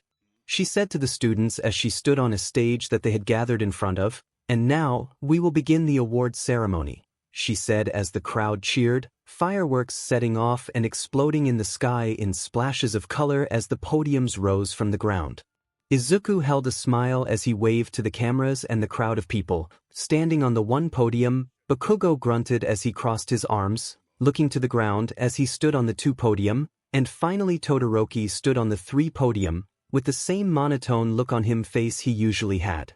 Izuku, hopefully Ida doesn't take things as rashly as he did before, he thought, keeping his smile. Maybe he won't be as aggressive. "Midnight, now that we have awarded the medals," she yelled, "the presentation of the medals will of course be by this man," she yelled as All Might arose to the top of the stadium via elevator, giving a heroic laugh. "Our very own hero All Might." The crowd then cheered in shock and surprise as they saw All Might as he jumped down from the top of the stadium, landing in front of the podiums in a heroic way. "Midnight, now then All Might, please present the medals, starting with 3rd place," she said as she held the medals. All Might then walked over to Todoroki. "All Might, young Todoroki, congratulations," he said as he put the medal on Todoroki, the stoic boy nodding. "You are extremely strong," he said. "It was a really close match between you and young Midoriya. I was on the edge of my seat the entire time," he said before giving him a hug. "But be sure to not use such dangerous moves next time," he said before he patted him on the back. All Might then walked over to Bakugo, who just sighed before he held out his hand. "All Might, you did amazing young Bakugo," he complimented, "but you were too quick to win and ended up exhausting yourself partway through," he said as he put the medal on Bakugo before pulling him into a hug. "Though I admit, that move seemed pretty powerful. Maybe you'll be able to improve it through your training," he said before patting Bakugo on the back, the teen growling in anger. Finally, All Might walked up to Izuku, holding the last medal. "All Might, Izuku Midoriya," he said, "I have only one question for you young man," he said as he placed a hand on his shoulder. "During the player pledge, you said that you wanted to be the hero of hope. What did you mean by that?" he asked. "Izuku, I want to bring a longer era of peace," he said. "Eventually you'll have to retire, and villains may see that as a chance to become more known or commit as any crimes as they want. I want to make sure that doesn't happen, and that everyone can live happily with a smile even bigger than the ones you've brought." All Might then put his finger to his chin in a thinking position. "All Might, so, you're saying you want to surpass me then?" he asked, quirking an eyebrow. "Izuku, most defiantly," he said, keeping his smile. All Might then broke out into a hearty laughter. "All Might, I see that you love to speak your mind," he said, patting Izuku on the shoulder. "You have defiantly earned this medal," he said, placing the gold medal on Izuku and giving him a big hug. "I am determined to see you at the top," he said as the crowd went wild yet again, cheering Izuku's name. Izuku walked and opened the door to his house, putting his bag down by the door before he slipped off his shoes and closed the door behind himself. "Inko, Izuku?" she asked. "Is that you?" Izuku then sighed before taking a deep breath. "Izuku, yes mom," he said. "Inko, see can you come here please?" she asked. Izuku then sighing before he went into the living room, where he heard her voice. The room was dark, the only light shining from the balcony as Inko sat on the couch with her hands on her lap as she looked at the ground before hearing Izuku enter the room and looking up at him. "Inko, why don't you have a seat?" she said, giving Izuku the best smile she could.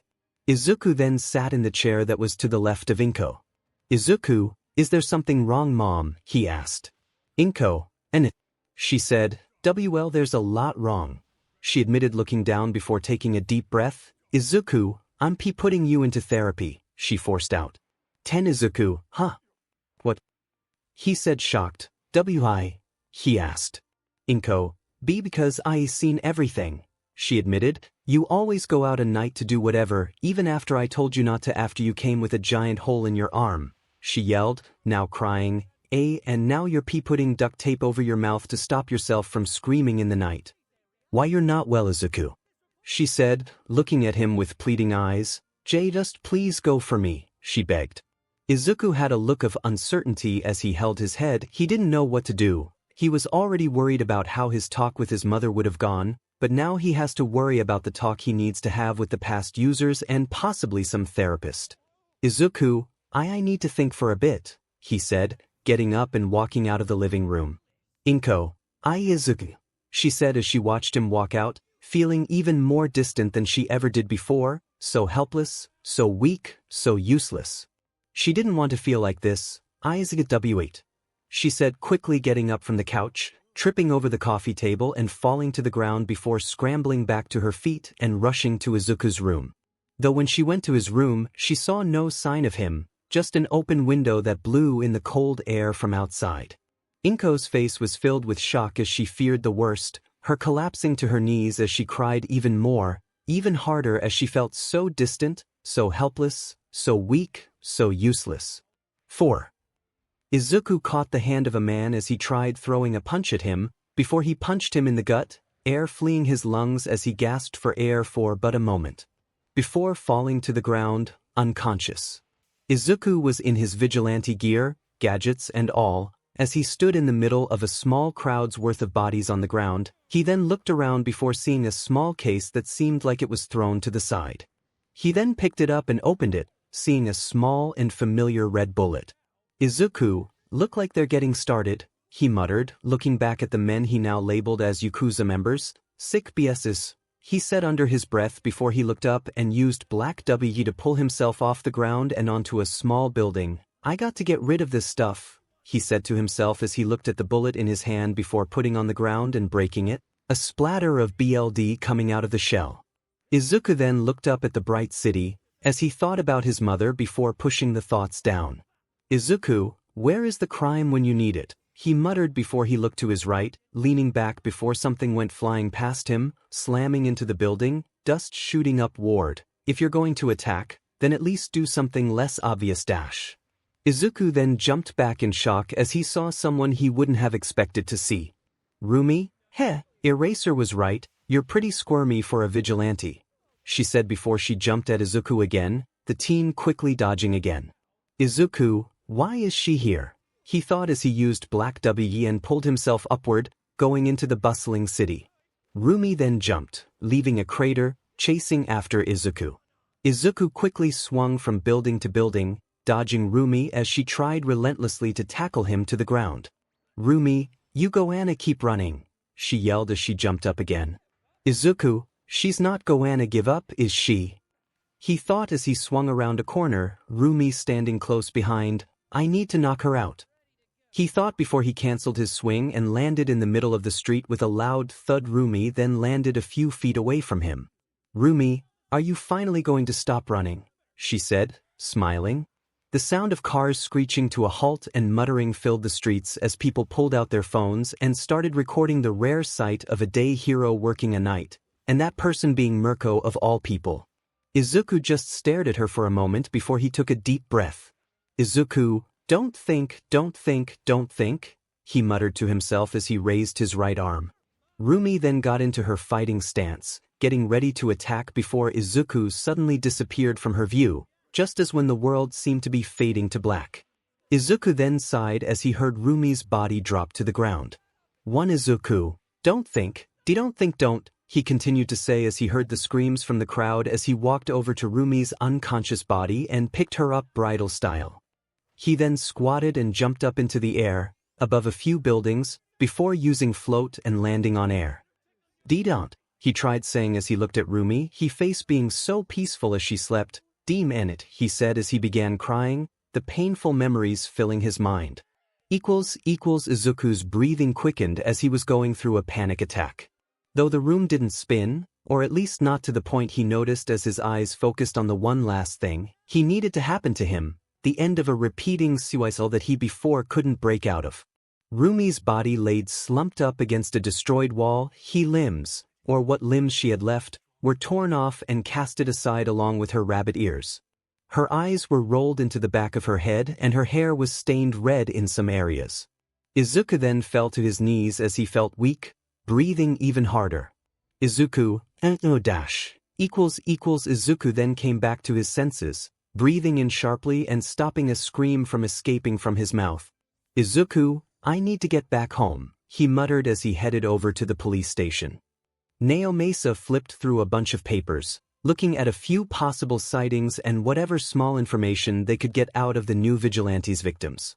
𝗍𝗄𝗧𝗃, not a dim thing again, he said with a sigh before he led back in his chair. Just who the hell is this guy, he muttered as he looked back down at the files. Police officer, you sure sir? He asked, looking into 𝗍𝗄𝗧𝗃's office. 𝗍𝗄𝗧𝗃, yes I'm sure, he said before he waved the officer off. The office had a long day, and an even longer night. You all can leave early, he said.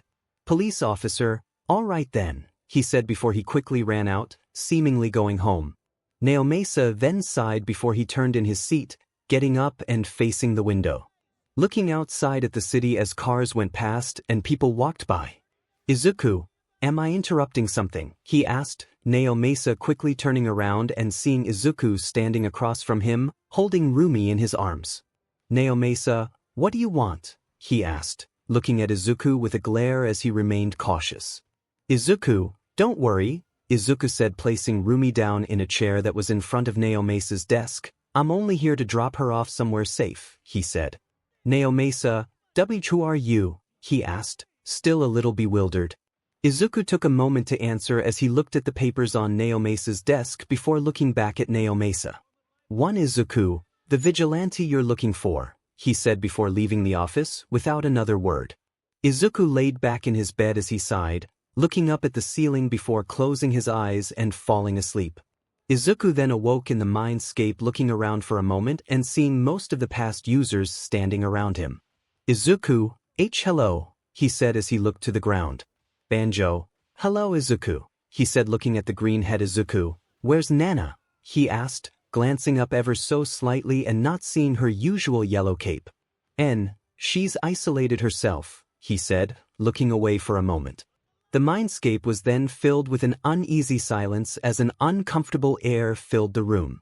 Banjo, if no one's gonna ask then I will, he said walking up to Izuku and clearing his throat. Why'd you do it kid? He asked, his expression becoming saddened. For Izuku, I couldn't take it anymore, he said looking away. All my friends had died suffering. The people I loved tortured and murdered without a second thought. My mother, the people I saw as my children, and when I finally killed Shigaraki I was finished with everything, he said. Silence then once again filled the room, not even a sigh to break the silence, before Yoichi walked over to Izuku and placed a hand on his shoulder.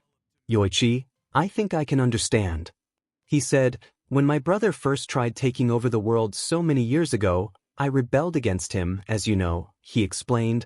The thing is when I did, he set out to do the same as what he did to you, so I did my best to isolate myself from the world, but I knew that eventually he would have destroyed everything. So, I tried getting help, he said, glancing at the second and third, but I know that if they would have died before I did, I don't think I would have been able to handle it either. But don't you think that, in the end, all your effort was worth it? He asked. A great evil, finally gone, and the world around was entering a new stage of peace. Izuku, I know, he said, but I had no one. I felt like I was trapped in a sea whale of falling in love, caring for some, and then they would just, he said, the room going into silence again. After a few moments, got up from his spot and talked over to Izuku. Izuku, he said, why don't you talk to Nana? He asked. I know you're going through a lot right now and so is she, but I think you both talking will at least help, he said, giving a smile. Just go that way, he said pointing into the darkness of the mindscape. Izuku then sighed before walking off in the direction pointed at him. Banjo then sighed as he held his hand over his eyes. Banjo, we're pretty 𝗧𝗃 at this, he said, but what's done is done, right Toshi? He said, looking into the mindscape that was adjacent to the direction Izuku went in. Izuku continued to walk in the darkness, trying not to think of the past before he was finally able to see Nana. She was sitting on the ground with her head buried into her knees as she sobbed. Once he was close enough, he nearly said something, but his words were caught in his throat. He tried again and again, but still nothing came out. So, he moved behind Nana and sat down, the sobbing suddenly stopping. Nana, is that you Midoriya? She asked. Izuku, why's? He forced out. Nana, why did you dash? She tried asking before he voice faded. Izuku, I was tired, he answered, of fighting, of the loss of living. Nana then balled up her hands. Nana, was it all my fault, Midoriya? She asked. If I didn't dash, Izuku, it's not your fault, he said, it's mine for being so weak. Nana, she said, a little shocked. And no Mito dash, she tried saying as she turned around. Izuku, but it will be different this time, he said, clenching his pant leg. I won't let all for one hurt anyone anymore. I just need to dash, he tried saying before his head was pulled into Nana's chest. Nana, Midoriya, you're not weak, she said. You couldn't control anything that happened and neither could I, she said as tears continued to run down her cheeks. After a few moments, Izuku relaxed, slowly falling asleep as he felt warmth rolling down his cheeks as well. Izuku sighed as he walked to the entrance of shaking off his umbrella as he entered. He then saw Ida enter, wearing his full rain gear and doing the same as him before heading to his locker to change out his shoes and put up his raincoat. Izuku, how's 𝗓𝗍𝗵? He asked. Ida, my brother is fine, you don't need to needlessly worry, he'll be just fine, he said as he put away his things and left for class. Izuku then gave Ida a somewhat skeptical look before putting his shoes away and trading them in for the school's ones. Izuku, seems like there may be a repeat in events, he thought. Mina, it different when they broadcast the matches on TV, huh? She said, so many people talk to me on my way here. Kirishima, yeah, me too, he said. Toru, people were staring at me too, she chimed in. It was kind of embarrassing. Ojiro, isn't that usual for you? He asked Toru. 1-0, I had some elementary kid tell me, don't to worry about it, he said, with a bit of self-loathing. 3 Kaminari, after just one day, we've suddenly been thrusted into the spotlight, huh, he said. Mineta, you? Really amazing, huh, he said happily. Suddenly Aizawa opened the door. Aizawa, good morning, he said, before classes immediately went into their seats. Class 1A, good morning, they said back. Tsuyu, your bandages are gone, Mr. Aizawa? She said, Ribbit, I'm glad. Aizawa then walked to the teaching podium. Aizawa, the old lady went overboard with her treatment, he said, scratching his cheek. More importantly, we're having a special hero informatics class today, he said. The class, aside from the Stoics going into a small panic, code names, he said. The class, aside from the Stoics, the jumping up and cheering. Class 1A, we're doing something exciting, they yelled before Aizawa activated his quirk, intimidating the class and causing them to quickly get back in their seat without a word. Aizawa, this is related to the pro draft picks I mentioned the other day, he explained. The drafts begin in earnest in the 2nd and 3rd years after students gain some experience and can become immediate assets to pro heroes. In other words, for them to extend offers to first years like you shows that they are interested in your future potential. These offers are often cancelled if that interest dies down by graduation. Mineta then slapped his desk. Mineta, adults are so cruel, he said under his breath. Toru, so we'll have to prove ourselves once we get picked, she asked Aizawa. That's right, he answered. And here are the totals for those with offers, he said before pressing a button on a remote, a hologram appearing on the chalkboard with the total number of offers. Class A no.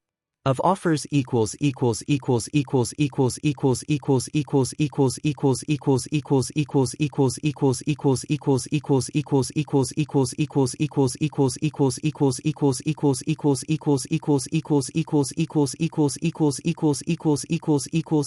Izuku 5032 Todoroki 3345 Bakugo 2401 Tokoyami 240 Ida 196 Kaminari 108 Gyros, 59 Kirishima, 32 Uraraka, 25-0. 13 equals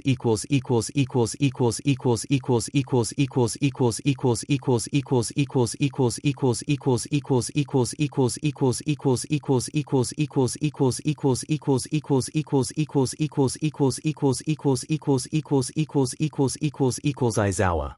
In other years, it's more spread out, but all eyes were on these 3. He said, pointing to the board. Kaminari, there's such a huge difference, he said with a groan.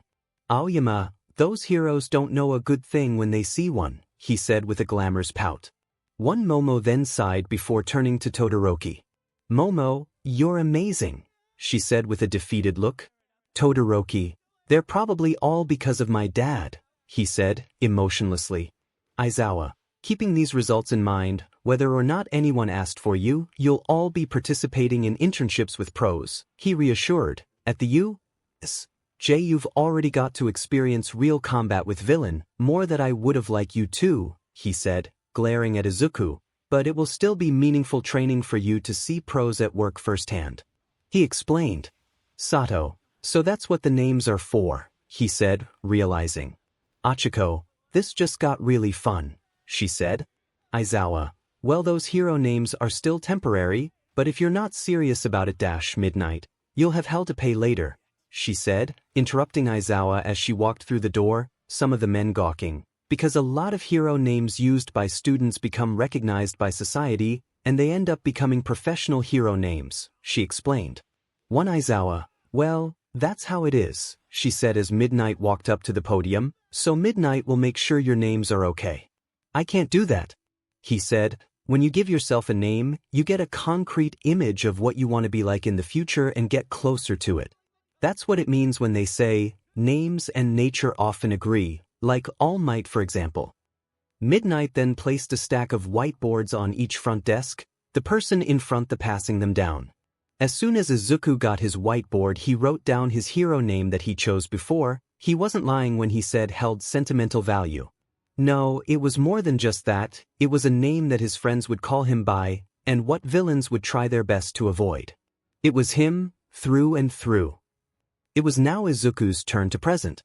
He got up with a small sigh before he walked to the front of the classroom, hiding his board before he flipped it over, displaying his name.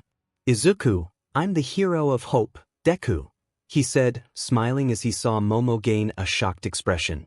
For Kaminari, are you sure, man? He asked. Kirishima, you might be called that forever, you know, he asked. Izuku, I know that and I'm fine with it. This name means a lot to me, and I would rather be called this other than anything. Isn't that right, Kakin? He said, looking at Bakugo.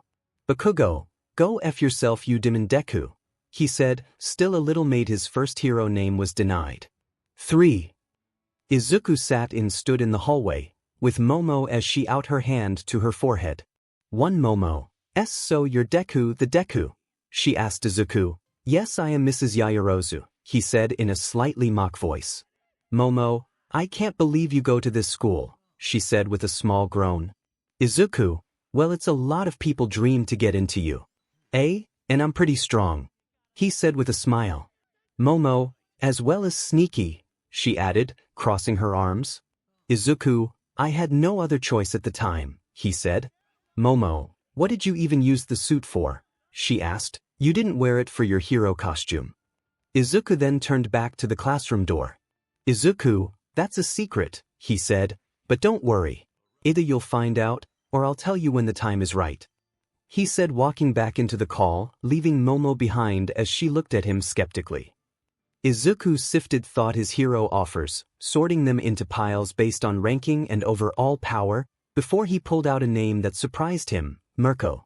Izuku wouldn't have guessed she would have watched 𝗬𝗵𝗲 festival, let alone been impressed enough with him to go through the time to give an offer. I don't even think she has an agency. Inko, I see, she said as she knocked on his door. See, can I come in? She asked. Izuku, yeah, he said as he began putting away the other offers. Inko then opened the door, slightly peering in some before she spoke. Inko, it's time for you to go to therapy, she said in a timid voice. 1 Izuku, okay, he said as he set aside Mirko's offer, just let me clean up and then we can go. He said, giving Inko a smile, not fixing her mood. Inko, oh sweetie, she said in a timid voice before she left. Izuku then sighed as he began putting away the offers, leaving Mirko's on the side so he could turn it in. Banjo, you go to therapy now, he asked, his figure appearing behind Izuku.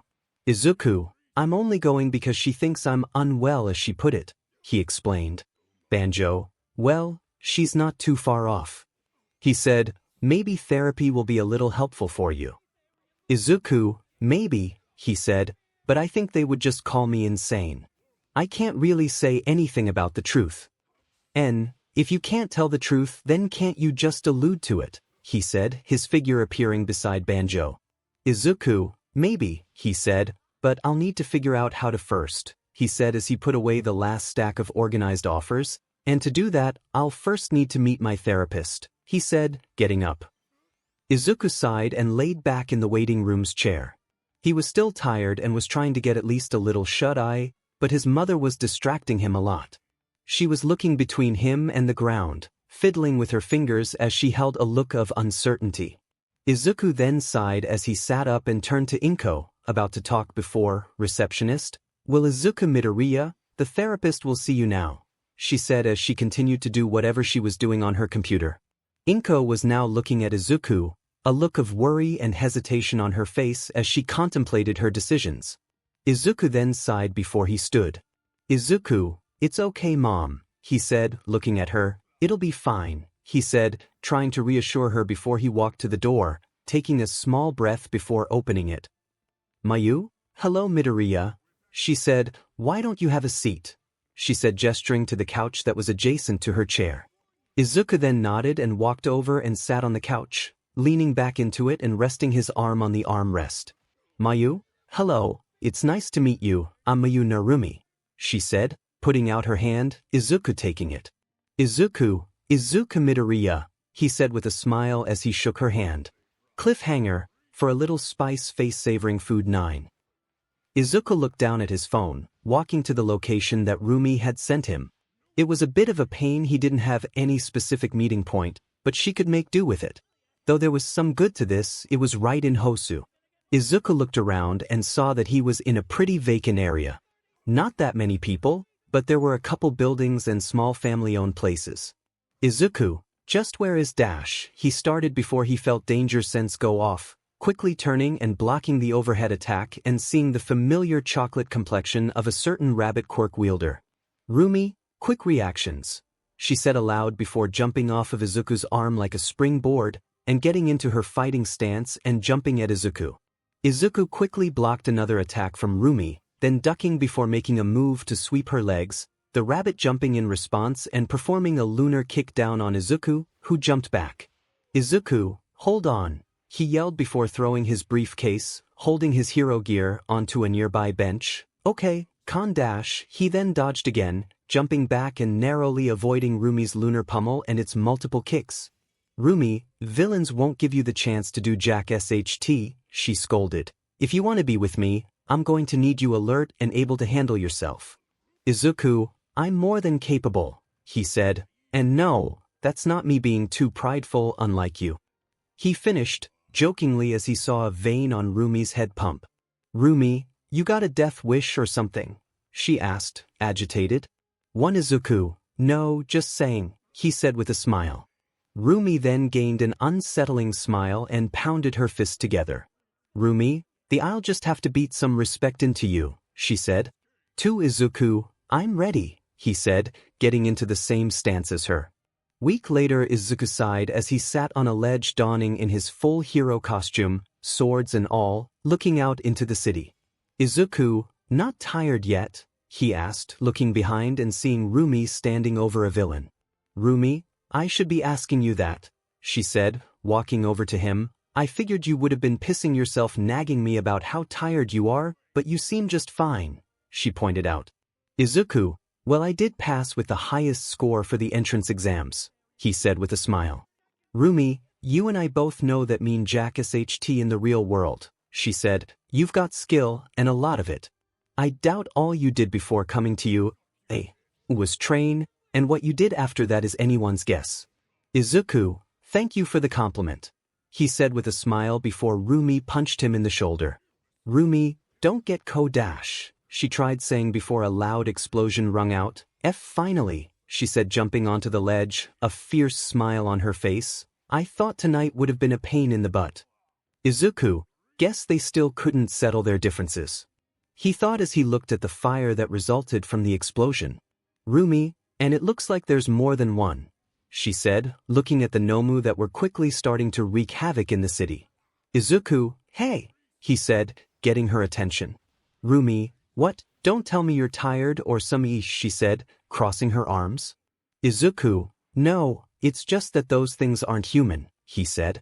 "Rumi, what?" she said, looking at him skeptically. "Izuku, two of those things were at the 𝗬𝗧𝗵𝗲. They were humans at one point, but now they're mindless monsters. Basically, what I'm saying is, it would be better if you kill those things," he said, looking up at Rumi. "Rumi, really?" she said, looking back out at the creatures as they grew closer. "This should be fun," she said, cracking her knuckles. "Izuku, wait," he said, grabbing her leg before she could jump. "Rumi, what?" she asked. "Izuku, you have to give me permission to use my quirk," he said, giving a smile. "Rumi, whatever. Just don't get yourself killed," she warned. "Izuku, shouldn't I tell you that?" he asked. "I was the one that beat you one-on-one despite being a student," he boasted. "Rumi, you got me on AF technicality," she yelled. "Izuku, well, you did say if I get a hit on you, not how I had to get one," he said with a smile. "Rumi, whatever, kid," she said with a grunt before she jumped off the building and headed toward the Nomu. Izuku watched as she left, before turning in the opposite direction. "Izuku, Ida, I swear if you try to do this again," he muttered as his expression became darker, "I will make sure you don't make such a stupid mistake for the rest of your life." Stain held on to the face of Native as he looked at him with fear. The false hero was unable to move his body, only being able to look at and curse Stain. He then heard the explosion that the Nomu created, paying little attention to it as he glanced at the fire lighting up the setting sky. "Stain, those idiots have come out, huh?" he said. "I'll dispose of them later. Right now," he said, turning back to Native, "I know what I should be doing," he said as he turned his deteriorated blade to Native. "Native, 𝗬𝗵𝗃," he forced out as his heartbeat grew quirk, being unable to move due to Stain quirk. 𝗬𝗪𝙢𝙪𝙢, he forced out again. "Stain, if you call yourself a pro hero, then you should choose your final words wisely," he warned before he felt an attack coming at him, quickly reacting and going for the head, knocking off the mask of a very stupid individual, a child wearing a suit, he observed. Izuku jumped off of the walls in the alleys, traversing the back ways of the street a lot more efficiently, knowing exactly where to go. "Izuku, Ida, I swear you better not," he trailed off as he got closer to the alley. "Stain, a child in a suit," he said. "Who are you?" he asked Ida. "I am the younger brother of the hero you attacked," he said as he got up. "The younger brother of the most excellent brother," he seethed. "I came here to stop you in his place. Remember my name as long as you live," he said before he glared at Stain. "𝗓𝗍𝗄𝗻 is the name of the hero who will defeat you," he yelled. Stain, "I see," he said. "Die." "Ida, like I would," he yelled, activating his quirk for a moment to kick Stain, only for the villain to jump above him. "Stain, 𝗓𝗍𝗄𝗻, your brother's he said before kicking his spiked boot into Ida's shoulder and kicking him to the ground with his other foot. "You're weak," he said as he stood on Ida's head, reverse griping his sword and jamming it down into Ida's shoulder, the revenge-crazed teen screaming out in pain as his BLD stained the ground. "You and your brother are both weak," he said, "because you're fakes." "Ida, shut up, villain," he seethed. "He's paralyzed from the waist down due to spinal cord damage. He can't work as a hero anymore. Tensei is an excellent hero who saved many people and led them until now.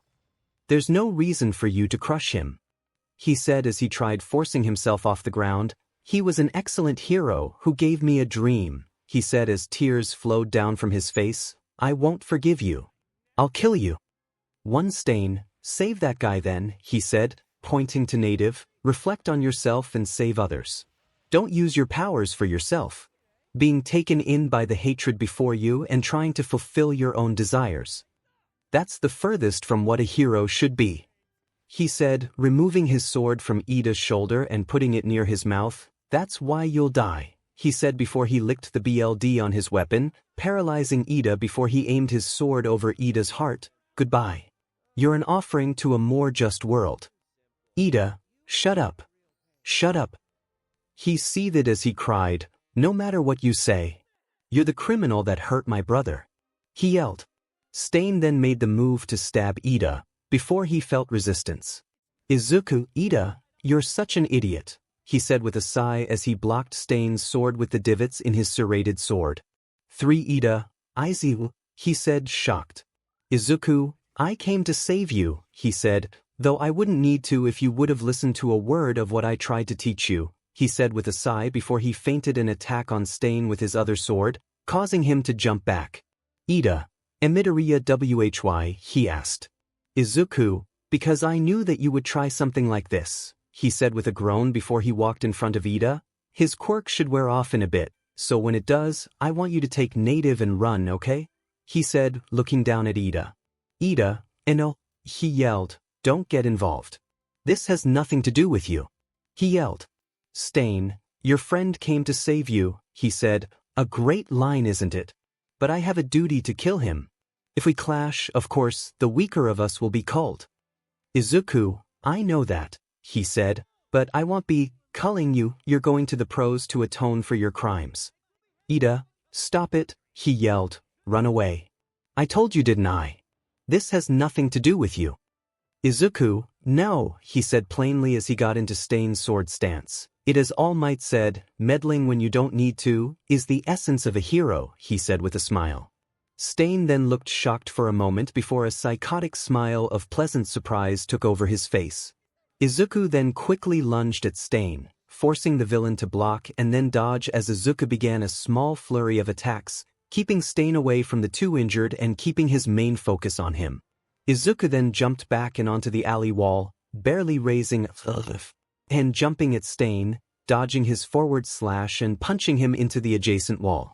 Izuku, why call the heroes when you can help them? He asked. You say that false heroes are what's killing the heroes' society, but you're only trying to take an easy way out, he said, trying to convince Stain. So, why dash? Izuku then felt danger sense go off before he dodged out of the way of a pair of knives heading for him.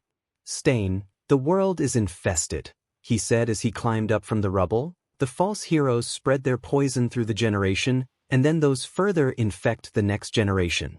The only way is to cull the infected, he said as his cold eyes met Izuku's. You can't tame an infection. Izuku then sighed. Izuku, I knew that wouldn't work. He thought, I was never able to convince him otherwise. Even after so many had died. He thought as he readjusted his rebreather, okay then. I won't waste time on trying to convince you, he said as he went back into a fighting stance. Ida, stop, he said, he inherited my brother's name. I have to do it. He's mine. He yelled. Izuku, Ida, he yelled, if you're going to keep on spouting your delusions then stop now, he said, you can't be fighting for your own selfish gain. You're a hero, so act like one and stop being immature. He scolded before he lunged at Stain, swinging his blade overhead as Stain ducked beneath it. Dimminute, he thought, he's changed his style. Izuku quickly created some distance, before putting away one of his katanas and pulling out a Bowie knife from his side, holding it in his non-dominate hand. Stain, the 𝗵𝗃𝗃 sword style, he said, looking at the new sword stance Izuku took up. You fight a lot like I do, he observed. 3 Izuku then lunged at Stain, swinging his sword and missing as Stain ducked and attacked from below. Izuku then parried with the knife, and kicked Stain in the stomach, sending him backward before he uprighted himself and jumped off the wall, seemingly going straight for Izuku, the green head blocking before seeing Stain soar over him. Izuku then quickly swung his sword around, thinking he would have his Stain, but felt and saw nothing. Izuku, Ida, he thought as he looked in the direction where the blue-headed idiot was, seeing Stain heading towards him. Izuku then charged Stain as hard as he could, feeling his leg muscles tense as he shot off, leaving a craters in the ground. Izuku reached out as he tried to grab Stain, getting closer and closer before he saw Stain's hand move to his side, pulling out a knife. Izuku, no, he yelled as he felt 𝗬𝗃𝗃𝗃 activate though out him as he got even closer. 𝗵𝗃𝗃𝗃 change. Ida watched as Izuku battled against Stain. He was mad at himself for getting Izuku involved, and at himself for not being strong enough to even hold his ground against Stain. He wanted to fight, he wanted to help. Or at the very least take to load off Izuku's shoulders. Ida watched as Stain jumped over Izuku. Ida, 𝗬𝗫𝗁𝗏, he thought, looking at Stain as he got closer and closer, then hearing Izuku's voice.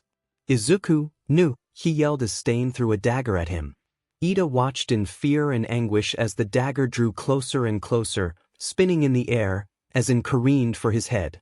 Ida, damn it, he yelled as his arm shot up, blocking the knife before it went straight through his hand. Stain, he clicked his teeth before jumping out of the way of Izuku, who continued heading for Ida, crashing into the ground and landing in front of the blue-haired teen. Izuku, Ida, he said as he pulled himself up. Are you okay? He asked, looking him over. Ida, I'm fine, he said. I can move now for the most part, he said as he pulled himself up to his feet. Izuku, good, he said, giving a relieved sigh. Take native and go to the street, the heroes are out there. Hurry, he urged. Ida then nodded before he hobbled over to native, hoisting the injured hero over his shoulder. Ida, what about you? He asked, looking back at Izuku as he put away his knife and pulled out his other katana again. Izuku, I'm going to stop holding back against him, he said as a certain uneasiness lingered in the air, causing Ida to gulp before he nodded, then rushing as fast as he could out of the back streets. Be careful, Izuku, he yelled as he rounded the corner. P. Change Izuku. Stain. No matter. I'll just get those two lat dash. He then tensed as he felt immense bloodlust that was centered at him. The Stain style, indomitable will Izuku. No more games, he said coldly. You're going into custody before you hurt anyone else, and not a moment later. Izuku combined combat style, lunar technique W/Stain's sword technique. Izuku then flexed his leg muscles, a small wave of air coming off of them before he jumped at Stain, the former swinging upward only for it to be blocked. Izuku then hitting the ground and sweeping his legs before slamming his sword beside Stain's head. Izuku, give up, he said coldly as he looked down at Stain. Stain, the infection is yet to be called, he said before he threw a dagger as Izuku, the green head dodging before jumping back, dodging a sword slash from Stain. As long as I live, I will ensure that a just future will be created. Izuku, and if I get in your way, he asked. Stain, you're not like them, he said. I can see it in you. You're a true hero, but you're naive if you think that no one would need to die for a pure hero society to exist. Izuku, I knew you would say that, he said, but there is more than one way to get rid of a problem other than killing, he said, but you won't take that, would you, he said. Stain then gave Izuku a skeptical look as he scanned him once over before chuckling. Stain, you really did copy my sword style, he said before charging Izuku, jumping off the wall to gain momentum before jumping into the air before sending down 3 knives at Izuku. Izuku then ducked, crouching down before flexing his legs and jumping into the air, coming eye to eye with Stain. Before he swerved and kicked Stain in the side of his head, sending him down an alley that just so happened to lead to the street. Izuku, he said under his breath before he activated float, flying after Stain. Ida sat on the side of a building. A heroes tended to native, and him. Ida, Isa dash, he tried saying, too out of breath to utter another word. Todoroki, Ida, calm down, he said, catch your breath first, we won't understand unless you speak clearly. Ida, Stain, he yelled, getting the hero's attention. Stain is dash, he tried saying before a loud crash was heard beside them, a giant dust cloud forming from a building, just as a screech was heard. Everyone then turned to the sound of the screech to see a Nomu being burnt to ashes by the flame hero himself, Endeavor. Endeavor, who is that? He asked looking at the dust cloud as it fell, a figure stumbling out of the building holding a broken sword. The figure then looked at the heroes, noticing Endeavor first as the dust fell, showing the hero killer in full glory as his mask fell. Stain, Endeavor, he said as he glared at the flame hero, you fake. He seethed as a pressure overcame everyone as they were stricken with fear. Stain, indomitable will Stain, I must make things right, he said through a raspy voice as he stepped closer to the heroes, most of them instinctively stepping back. Someone must be died in BLD, he said, taking another step. I will take back what it means to be a hero, he yelled, "Come try me, you fakes. The only one I'll let kill me is the true hero All Might." He yelled as the intensity of the pressure increased, some of the heroes falling to the ground as they felt a wave sweep them from their feet. "Izuku, that's enough," he said as he appeared behind Stain with his leg up in the air. Izuku style, lunar axe. Izuku then slammed his foot down onto Stain, sending him into the ground, cracks spider webbing out from where Stain landed. Everyone that was affected by Stain's will then felt a wave of relief wash over them, the source of the fear now being gone, but now they were looking at Izuku a little skeptically, at least the ones that didn't know him. "Rumi, Midoriya," she said as she landed on the street, between Izuku and the other heroes. "So this is where you were," she said, looking at him. "I was wondering where you went." Izuku, "Well, I'm here," he said. "Just fighting villains," he said in a cheery tone. Izuku sat in the hospital, sitting next to Ida, who held his head down the entire time. "Ida, Izuku, I deeply apologize for getting you involved in my mess," he said. "Izuku, you shouldn't be apologizing for that," he said. "You should be apologizing for making such a rash and careless decision. You let your emotions get the better of you, not even taking into account that the person you were trying to fight had already taken out pretty popular heroes, while you're still a hero in training." He scolded Ida, flinching at every point he made. "Ida, all right," he said. Bowing, "I'm sorry for being so reckless," he said. "Izuku, good," he said with a smile. "Now all we need to do is work on you actually listening and following my advice," he said with a little venom, Ida flinching some. Suddenly the door opened. Gran Torino, "Oh, is the brat awake?" he asked as he walked in with Manuel behind him. "Well, I would like to give you both an earful. You have a visitor," he said as a tall man with a dog head walked into the room. "Hosu's chief of police, Kenji Tsuragami," he introduced. Ida then stood up to address the chief of police, Izuku doing so as well, only after. "Kenji, I assume that you are the one that took down the hero killer, correct?" he said, looking at Izuku. Izuku then nodded, keeping eye contact. "Kenji, regarding the hero killer's arrest, he had few major injuries, the only one being a fracture in his skull. He is currently receiving treatment under strict surveillance, woof," he informed. "Since you both are the students, I'm sure you already know that where superpowers were still becoming the norm, the police attached high importance to leadership and standards and made sure quirks were not used as weapons. For an individual's use of force and power that can easily kill others, actions that would normally be appropriate to denounce, to be accepted officially, is thanks to the heroes that followed the ethic and rules of profession, woof. Even against the hero killer, for uncertified individuals to cause injury with their quirks, you, as well as 𝗵𝘃𝗀, must receive strict punishment," he said. Ida. Hold on dash," he tried saying before Izuku put a hand up. "Izuku, wait until he's finished," he said. "Kenji, that was the official opinion of the police. And the punishment would only happen if this all were made public, woof," he said. "If this were made public, you would probably be applauded by the public, but you would not be able to escape punishment. On the other hand, this is a bit underhanded, but if it's not made public, the bruises and fractures would support 𝗵𝘃𝗀 as the hero that saved the day, and it would end there. Thankfully there were few witnesses. The violation would end there. But this would also mean no one would know of your good judgment or achievements. Which do you prefer?" he asked. "Izuku, I'm fine without facing punishment," he said, "though I don't know if 𝗵𝘃𝗀 will really like taking the fame for something she didn't do, though I think you could convince her," he said as he walked past the chief of police. "Though I should probably go home soon, my mother is probably worried sick about hearing what happened in Hosu," he said before he left the room, wearing a smile on his face. Chapter and Izuku jumped off of the walls in the alleys, traversing the back ways of the street a lot more efficiently, knowing exactly where to go. "Izuku, Ida, I swear you better not," he trailed off as he got closer to the alley. "Stain, a child in a suit," he said. "Who are you?" he asked Ida. "I am the younger brother of the hero you attacked," he said as he got up. "The younger brother, of the most excellent brother," he seethed. "I came here to stop you in his place.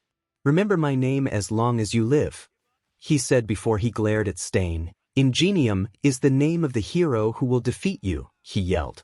𝗧𝗵𝗲, I see, he said, die.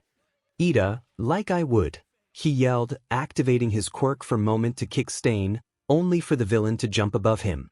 𝗧𝗵𝗲, 𝗵𝗃𝗵𝗲, your brother's 𝗧𝗪𝗏, he said before kicking his spiked boot into 𝗧𝗪𝗏's shoulder and kicking him to the ground with his other foot. You're weak, he said as he stood on 𝗧𝗪𝗏's head, reverse griping his sword and jamming it down into 𝗧𝗪𝗏's shoulder, the revenge-crazed teen screaming out in pain as his BLD stained the ground. You and your brother are both weak, he said, because you're fakes. 𝗧𝗪𝗏, shut up villain, he seethed, he's paralyzed from the waist down due to spinal cord damage. He can't work as a hero anymore. Tensei is an excellent hero who saved many people and led them until now. There's no reason for you to crush him, he said as he tried forcing himself off the ground. He was an excellent hero who gave me a dream, he said as tears flowed down from his face. I won't forgive you. I'll kill you. 𝗧𝗵𝗲, save that guy then, he said, pointing to native. Reflect on yourself and save others. Don't use your powers for yourself. Being taken in by the hatred before you and trying to fulfill your own desires. That's the furthest from what a hero should be, he said, removing his sword from 𝗧𝗪𝗏's shoulder and putting it near his mouth. That's why you'll die, he said before he licked the BLD on his weapon, paralyzing 𝗧𝗪𝗏 before he aimed his sword over 𝗧𝗪𝗏's heart. Goodbye. You're an offering to a more just world. 𝗧𝗪𝗏, shut up. Shut up. He seethed as he cried, no matter what you say. You're the criminal that hurt my brother, he yelled. 𝗧𝗵𝗏 then made the move to stab 𝗧𝗏, before he felt resistance. Izuku, 𝗧𝗏, you're such an idiot, he said with a sigh as he blocked 𝗧𝗵𝗏's sword with the divots in his serrated sword. 𝗧𝗏, Izuku, he said shocked. Izuku, I came to save you, he said, though I wouldn't need to if you would have listened to a word of what I tried to teach you, he said with a sigh before he feinted an attack on 𝗧𝗵𝗏 with his other sword, causing him to jump back. 𝗧𝗏, 𝗵𝗃𝗏 𝗧𝗵𝗏, he asked. Izuku, because I knew that you would try something like this, he said with a groan before he walked in front of 𝗧𝗏. His quirk should wear off in a bit, so when it does, I want you to take native and run, okay? He said, looking down at 𝗧𝗏. 𝗧𝗏, no, he yelled, don't get involved. This has nothing to do with you, he yelled. 𝗧𝗵𝗏, your friend came to save you, he said, a great line isn't it? But I have a duty to kill him. If we clash, of course, the weaker of us will be culled. Izuku, I know that, he said, but I won't be culling you. You're going to the pros to atone for your crimes. 𝗧𝗏, stop it, he yelled, run away. I told you, didn't I? This has nothing to do with you. Izuku, no, he said plainly as he got into 𝗧𝗵𝗏's sword stance. It is All Might said, meddling when you don't need to, is the essence of a hero, he said with a smile. 𝗧𝗵𝗏 then looked shocked for a moment before a psychotic smile of pleasant surprise took over his face. Izuku then quickly lunged at 𝗧𝗵𝗏, forcing the villain to block and then dodge as Izuku began a small flurry of attacks, keeping 𝗧𝗵𝗏 away from the two injured and keeping his main focus on him. Izuku then jumped back and onto the alley wall, barely raising and jumping at 𝗧𝗵𝗏, dodging his forward slash and punching him into the adjacent wall. Izuku, why call the heroes when you can help them? He asked. You say that false heroes are what's killing the heroes society, but you're only trying to take an easy way out, he said, trying to convince 𝗧𝗵𝗏. So, why dash? Izuku then felt danger sense go off before he dodged out of the way of a pair of knives heading for him. 𝗧𝗵𝗏, the world is infested, he said as he climbed up from the rubble. The false heroes spread their poison through the generation, and then those further infect the next generation. The only way is to cull the infected, he said as his cold eyes met Izuku's. You can't tame an infection. Izuku then sighed. Izuku, I knew that wouldn't work, he thought. I was never able to convince him otherwise, even after so many had died. He thought as he readjusted his rebreather. Okay then. I won't waste time on trying to convince you, he said as he went back into a fighting stance. 𝗧𝗏, stop, he said. He inherited my brother's name. I have to do it. He's mine, he yelled. Izuku, 𝗧𝗏, he yelled, if you're going to keep on spouting your delusions then stop now, he said, you can't be fighting for your own selfish gain. You're a hero, so act like one and stop being immature. He scolded before he lunged at 𝗧𝗵𝗲, swinging his blade overhead as 𝗧𝗵𝗲 ducked beneath it, 𝗵𝗃𝗲. He thought, he's changed his style. Izuku quickly created some distance, before putting away one of his katanas and pulling out a bowie knife from his side, holding it in his non-dominate hand. 𝗧𝗵𝗲, the wolf fang sword style, he said, looking at the new sword stance Izuku took up. You fight a lot like I do, he observed. Izuku then lunged at 𝗧𝗵𝗲, swinging his sword and missing as 𝗧𝗵𝗲 ducked and attacked from below. Izuku then parried with the knife and kicked 𝗧𝗵𝗲 in the stomach, sending him backward before he uprighted himself and jumped off the wall, seemingly going straight for Izuku, the green head blocking before seeing 𝗧𝗵𝗲 soar over him. Izuku then quickly swung his sword around, thinking he would have his 𝗧𝗵𝗲, but felt and saw nothing. Izuku, 𝗧𝗪. He thought as he looked in the direction where the blue-headed idiot was, seeing 𝗧𝗵𝗲 heading towards him. Izuku then charged 𝗧𝗵𝗲 as hard as he could, feeling his leg muscles tense as he shot off, leaving a craters in the ground. Izuku reached out as he tried to grab 𝗧𝗵𝗲, getting closer and closer before he saw 𝗧𝗵𝗲's hand move to his side, pulling out a knife. Izuku, no, he yelled as he felt 𝗧𝗪𝗡. Activate though out him as he got even closer. =P. Oh, the change 𝗳𝗍𝗍 watched as Izuku battled against 𝗧𝗵𝗲. He was mad at himself for getting Izuku involved, and at himself for not being strong enough to even hold his ground against 𝗧𝗵𝗲. He wanted to fight, he wanted to help. Or at the very least take to load off Izuku's shoulders. 𝗳𝗍𝗍 watched as 𝗧𝗵𝗲 jumped over Izuku. 𝗳𝗍𝗍, he thought, looking at 𝗧𝗵𝗲 as he got closer and closer, then hearing Izuku's voice. Izuku, no, he yelled as 𝗧𝗵𝗲 threw a dagger at him. 𝗳𝗍𝗍 watched in fear and anguish as the dagger drew closer and closer, spinning in the air, as in careened for his head. 𝗳𝗍𝗍, damn it. He yelled as his arm shot up, blocking the knife before it went straight through his hand. 𝗧𝗵𝗲, he clicked his teeth before jumping out of the way of Izuku, who continued heading for 𝗳𝗍𝗍, crashing into the ground and landing in front of the blue-haired teen.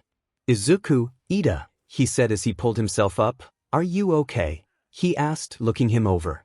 𝗳𝗍𝗍, I'm fine, he said. I can move now for the most part, he said as he pulled himself up to his feet.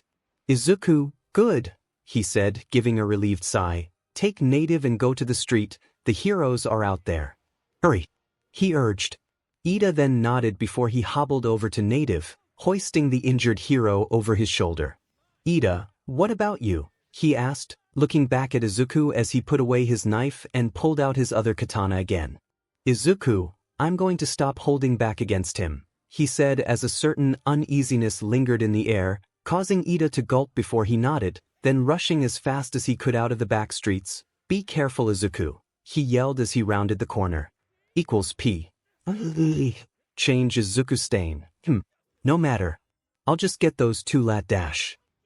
He then tensed as he felt immense bloodlust that was centered at him. The 𝗧𝗵𝗲 style, indomitable will Izuku. No more games, he said coldly. You're going into custody before you hurt anyone else, and not a moment later.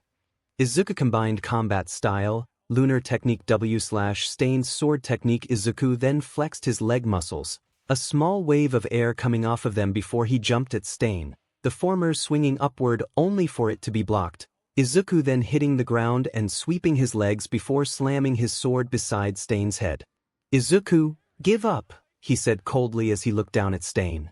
𝗧𝗵𝗲, the infection is yet to be called, he said before he threw a dagger as Izuku, the green head dodging before jumping back, dodging a sword slash from 𝗧𝗵𝗲. As long as I live, I will ensure that a just future will be created. Izuku, and if I get in your way, he asked.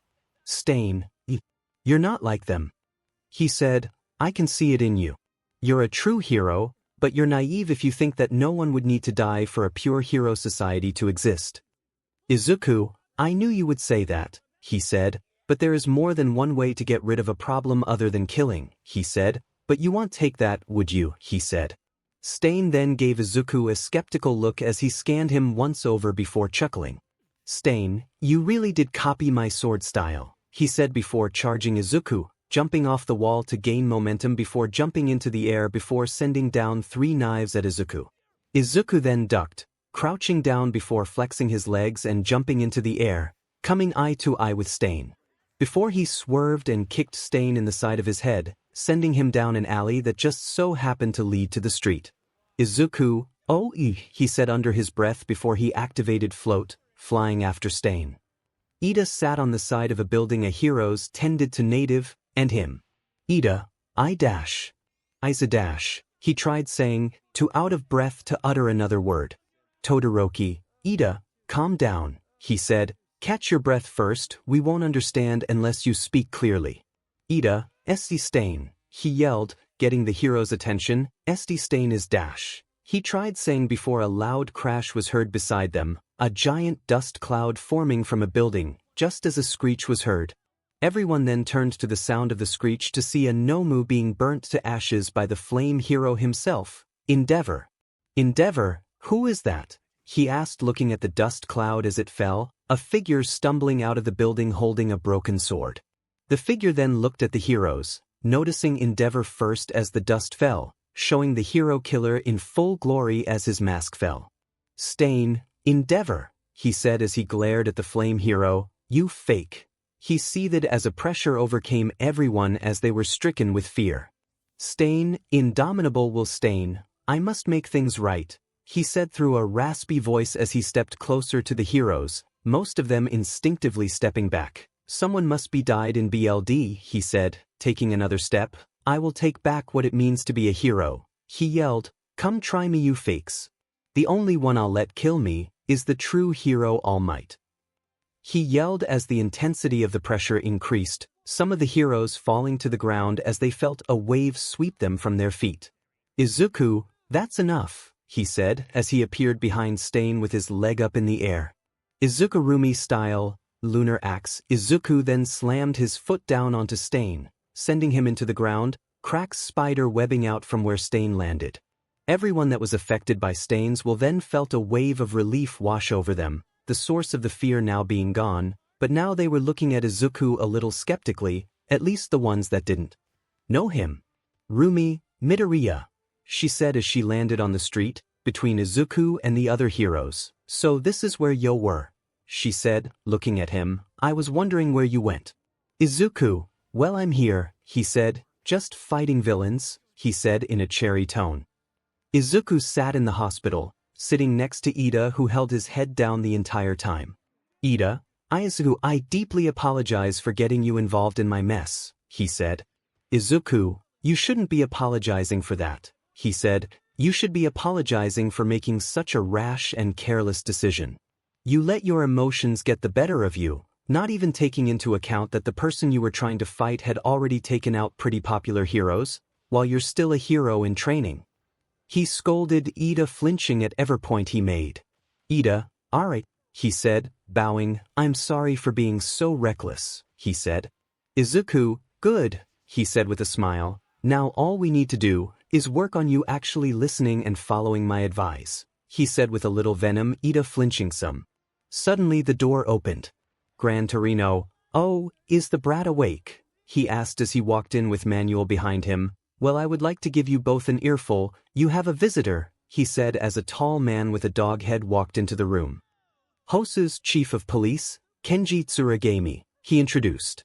Ida then stood up to address the chief of police, Izuku doing so as well, only after. Kenji, I assume that you are the one that took down the hero killer, correct? He said, looking at Izuku. Izuku then nodded, keeping eye contact. Kenji, regarding the hero killer's arrest, he had few major injuries. The only one being a fracture in his skull. He is currently receiving treatment under strict surveillance, woof. He informed, since you both are the students, I'm sure you already know that where superpowers were still becoming the norm, the police attached high importance to leadership and standards and made sure quirks were not used as weapons. For an individual's use of force and power that can easily kill others, actions that would normally be appropriate to denounce, to be accepted officially, is thanks to the heroes that followed the ethic and rules of profession, woof. Even against the hero killer, for uncertified individuals to cause injury with their quirks, You, as well as 𝗵𝘃𝗀, must receive strict punishment. He said. Hold on dash, he tried saying before Izuku put a hand up. Izuku, wait until he's finished, he said. Kenji, that was the official opinion of the police. And the punishment would only happen if this all were made public, woof. He said, if this were made public, you would probably be applauded by the public, but you would not be able to escape punishment. On the other hand, this is a bit underhanded, but if it's not made public, the bruises and fractures would support 𝗵𝘃𝗀 as the hero that saved the day, and it would end there. Thankfully there were few witnesses. The violation would end there. But this would also mean no one would know of your good judgment or achievements. Which do you prefer? He asked. Plus Izuku, I'm fine without facing punishment, he said, though I don't know if 𝗵𝘃𝗀 will really like taking the fame for something she didn't do, though I think you could convince her, he said as he walked past the chief of police. I should probably go home soon, my mother is probably worried sick about hearing what happened in Hosu, he said before he left the room, wearing a smile on his face. -1 week later, Izuku sat in his old or current classroom, listening to the teacher as they explained whatever they were teaching. Izuku wasn't paying any attention though, he was too busy thinking about how he was going to change the future. He personally had no idea on how he would do such a task, but if it was anything like him saving Bakugo, he would have to hide himself among the crowd so he wouldn't be found out by anyone. A person wielding multiple quirks without any explanation would not only make him the target of 𝗳𝗏, All Might, and anyone else who knew of 𝗳𝗏 would think he was working with him.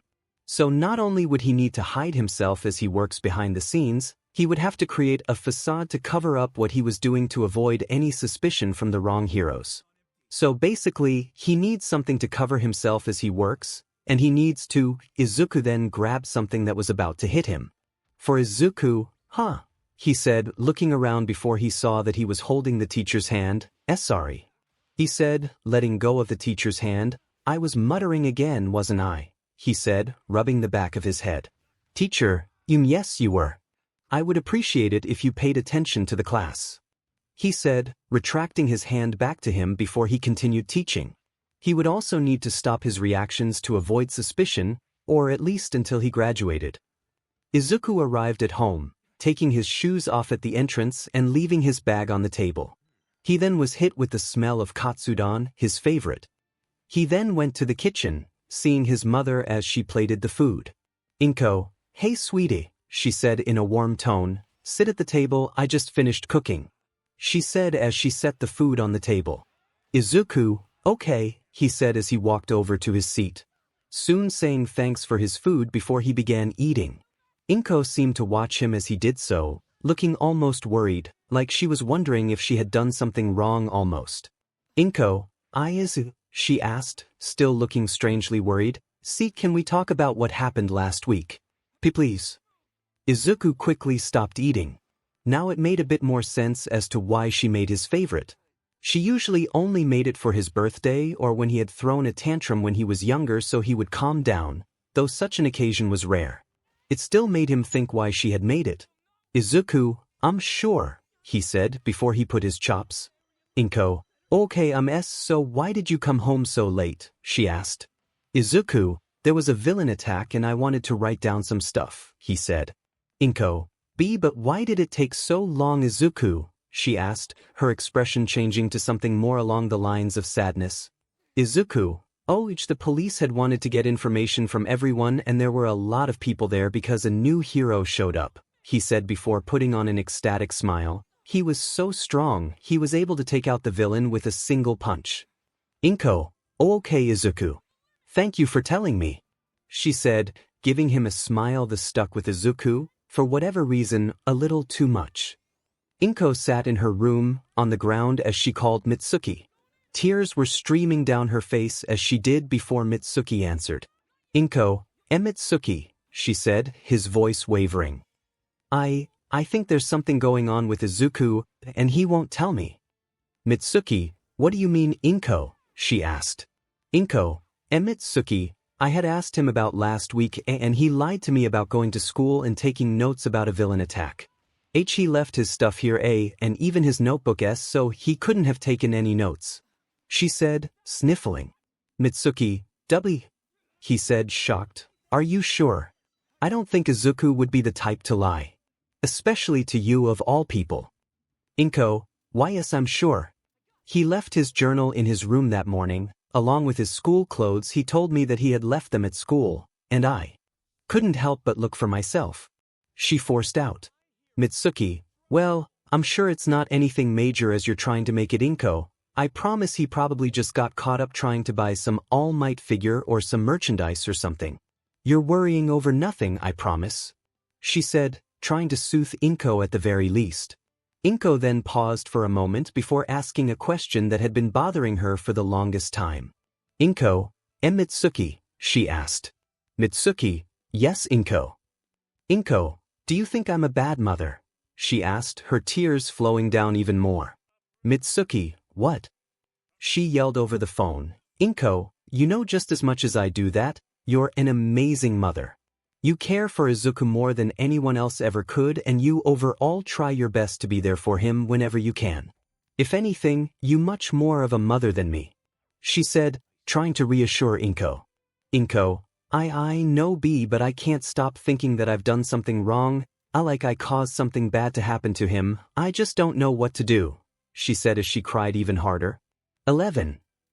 Izuku tightened his fist as he stood outside his mother's door, listening to every painful word that came out of her mouth as she talked about how she felt like she wasn't a real mother. How she should have done something more, about how she still blamed herself for Izuku still not having a quirk. Izuku felt angry at himself for bringing this upon his mother. He wanted to tell her something, anything that would pull her out of this mindset, but the truth would only make her think he had gone insane, and he felt as if lying would only make it worse. So, he would go ahead with his plan a little sooner than he thought, making what would have been a lie at first, the truth. Izuku looked up at a giant building with the words, 𝗳𝗵𝗵𝗲 on the top of it. Izuku, if that is there, then that should mean, he muttered as he looked around for a smaller building, one that specifically said, Cafe Creations. Once he saw the cafe, he quickly reached into his backpack and pulled out a black hat and mask, making sure to hide his hair and whatever other defining features before he went there. He had some experience in disguises, some tips and training from Aizawa, and some experience in scoping out small villain operations from those who had the guts to form them during the war. Izuku then showed up at the small cafe, seeing that it was abandoned. The windows were boarded up and the door had a foreclosed sign on it. Using black 𝗬𝗃𝗃, Izuku placed his hand over the lock and filled it with the black substance, pushing against every notch before turning the substance like a key and opening the door. The cafe was empty, aside from a couple of toppled-over tables and chairs and the front counter, but Izuku knew better than to think this wasn't a front. The 𝗳𝗵𝗵𝗲s were a lot smarter than that. Izuku then reached his hand over the front counter, feeling around a bit before he felt an indent before pressing it. Suddenly, Izuku could hear machinery as it moved around before a section of wall opened, revealing a corridor with a nearly blind amount of white light. Izuku then chuckled as he remembered Mei's face. He wondered how she would react when he gave her the future schematics that she had made in the future for him. Hell, he wondered how he would react to seeing her again. He could only hope he would be able to keep his cool and not react like he did when he met his mother. Though he did love her with all his heart, randomly pulling her into a hug and crying would be a little too friendly.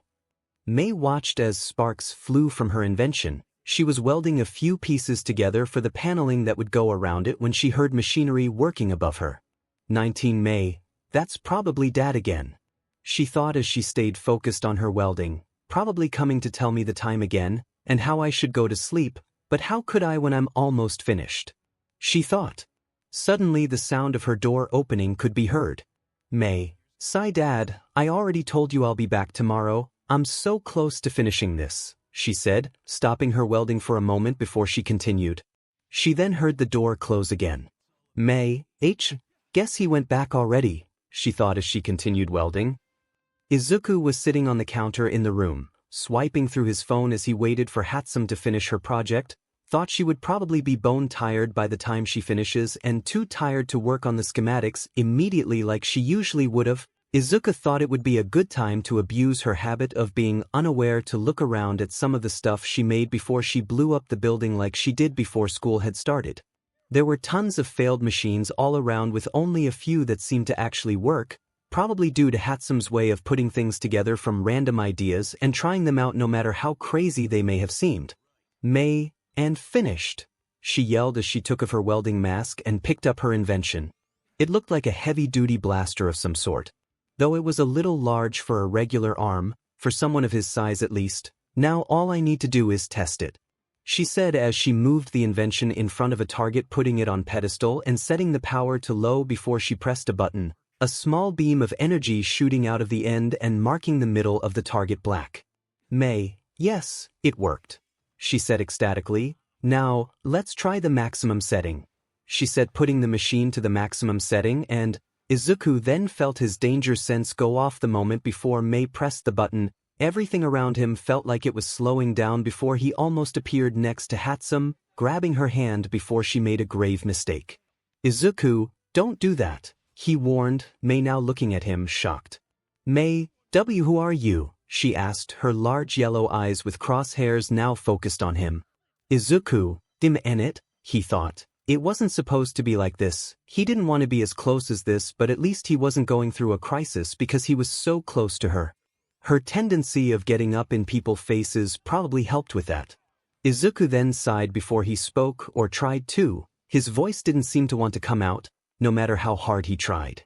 It seemed he was a little off when he thought he wasn't going to have a small crisis when he saw her. Izuku then sighed again before he reached into his backpack with his offhand as the others still held on to May, before pulling out the future schematics and handing them to May. She looked at them awkwardly for a moment before she took them and scanned them over, almost instantly becoming engrossed in them the moment she laid her eyes on it. She then pulled away from Izuku and went over to a table, laying out the schematics on the table as she saw them. Izuku had figured that everything would have been taken care of from there, and left, leaving May as she began working on the tools and gadgets quickly as her instinct took over. 3. Now that Izuku had all the gadgets down, all he needed to do now was get the suit, which was a whole other can of worms. He would have to get an application for it, and that would mean he would need a signature from his mother because he wasn't enrolled in U. Yet so they wouldn't handle the expenses and it would be this whole process, or he could go to Momo and somehow convince her to make it for him, which he decided to do. And if only he had expected the amount of security that would be around the building, maybe he wouldn't be sitting in a tree with virtually no means of escape without being seen or using his quirk. Currently Izuku was sitting in a tree inside of the Yaoyorozu estate, right outside of Momo's room. Part of the problem being a variety of over-capable people currently on the lookout for him because one of them somehow found out that he was there, and he couldn't get into Momo's room because she and her father were currently having an argument that he never wanted to hear because he personally wanted to respect the rich people's privacy. "Momo, father, please just listen to me," she urged. Momo's father, "No, you are not becoming a hero and that is final," he yelled before slamming the door behind himself. Izuku could Momo as she cried. He hated this. He loved his classmates like family, and know that she had to go through something like this. It filled him with an anger that he didn't want to control, but right now he had something to ask of her and hopefully he would be able to help her out as well. Momo stuffed her face into her pillows as she cried. It was the one decision that she wanted to make all her life with all her heart, and she was denied it before she could even start. She had trained from a child with the sole intention of becoming a hero, and now her father was telling her that it was a child's dream, the dream that she had worked on for years, a dream of a child. She wanted to yell at him, she wanted to run away and never look back, and become a hero just to spite him. To show him that she could do it and that it wasn't only something a child dreamt of. "Izuku, don't worry, things will get better," he said reassuringly. Momo almost screamed before Izuku put his hand over her mouth.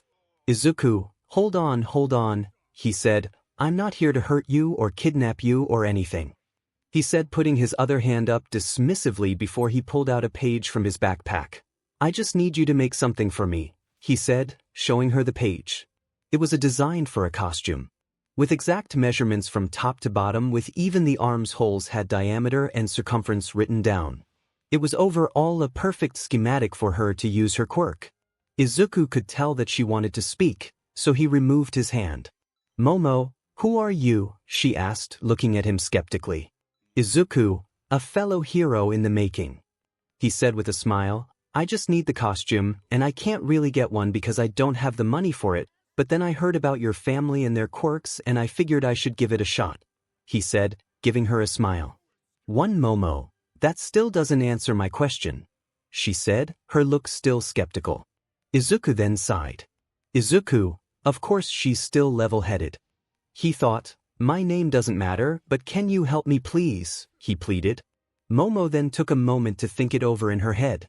She could be possibly helping out a villain. The costume he wanted didn't exactly look so heroic, but she couldn't help but feel like rebelling against her father and doing something she knew he would like. Momo, okay, I'll do it, she decided, but only if you give me your name. She would need a name to call him just in case something happened, right? Of course, she would need to take at least some precaution just in case this was a villain. Izuku, okay fine, you can call me Deku, he said. Momo, Deku, she questioned, doesn't that mean useless, she asked. Izuku, yes it does, but someone I now thought it meant something more along the line of you can do it, and it solidified my name, he said with a sigh. I really love that name. Momo then decided not to pry anymore. She had got a name like she wanted, and it also seemed like the name carried some sentimental weight as well. Momo, excuse me, she asked, blushing some. Could you possibly get me something to eat? I didn't eat anything today and I kind of need calories to dash. Izuku, oh don't worry, he said, pulling out a box from his bag. I made sure to bring something just in case, he said, giving it to her. Momo then opened it, getting a little surprised when she saw a cake with a cute topping of a rabbit on top. Momo, this so cute, she said, looking intently at the cake. Izuku, good, I had worried something might have happened to the cake.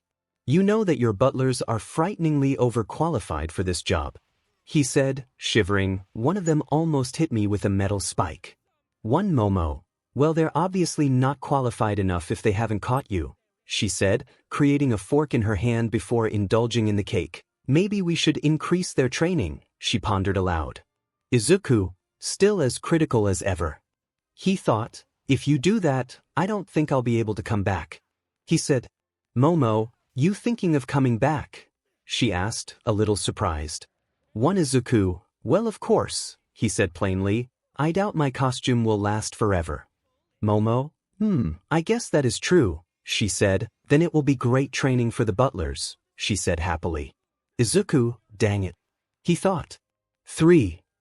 After a few minutes, Momo was able to create the suite, at least without the gadgets that it came with that were currently being made by May. Izuku, thank you very much Mrs. Yaoyorozu, Izuku said with a bow. Momo, don't worry about it Deku, she said with a smile. Just be the best hero you can be, she said, giving him a melancholy smile that made Izuku wrench a little bit. Izuku, you'll become a hero Mrs. Yaoyorozu, he assured. Don't stop believing in that, he said as he walked to the window, putting the suit in his bag. Momo, oh, so you overheard that conversation, she reasoned. Izuku, yep, but don't listen to him, he said. He's just worried because he never got the chance to be a hero either. Just keep on pushing and if you fall don't worry dash, he said as he sat on the windowsill. Because I am here, he said loudly before he fell back out the window. Momo, she thought. I didn't think he would be an All Might fan, she thought before looking back at the schematic Izuku gave her, especially with this scary thing. She thought before putting the page in her nightstand, though I guess anything's possible. She reasoned.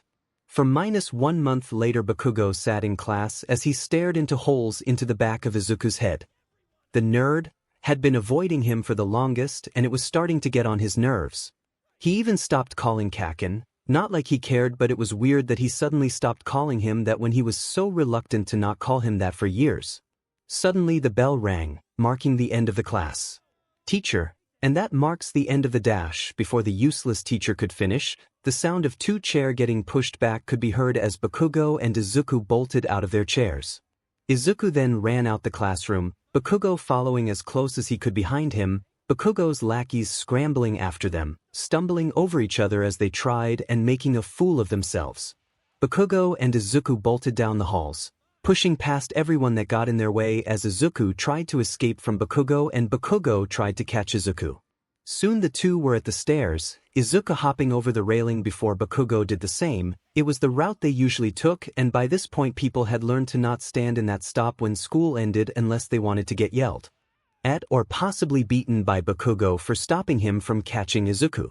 Izuku ran out of the school, Bakugo even closer behind him now as he reached out to grab Izuku, and after missing each attempt he decided he needed to get closer as he ran even harder.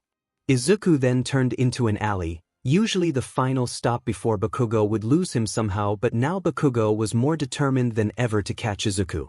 He was so close to catching him, only a hair follicle away, but it seemed as if the world was against him as he stepped on something that causing him to slip and hit the ground hard. He tried getting up to get Izuku again, but he was already almost at the end of the alley already. He knew that it would have been pointless to try, so he just clenched his fist and screamed.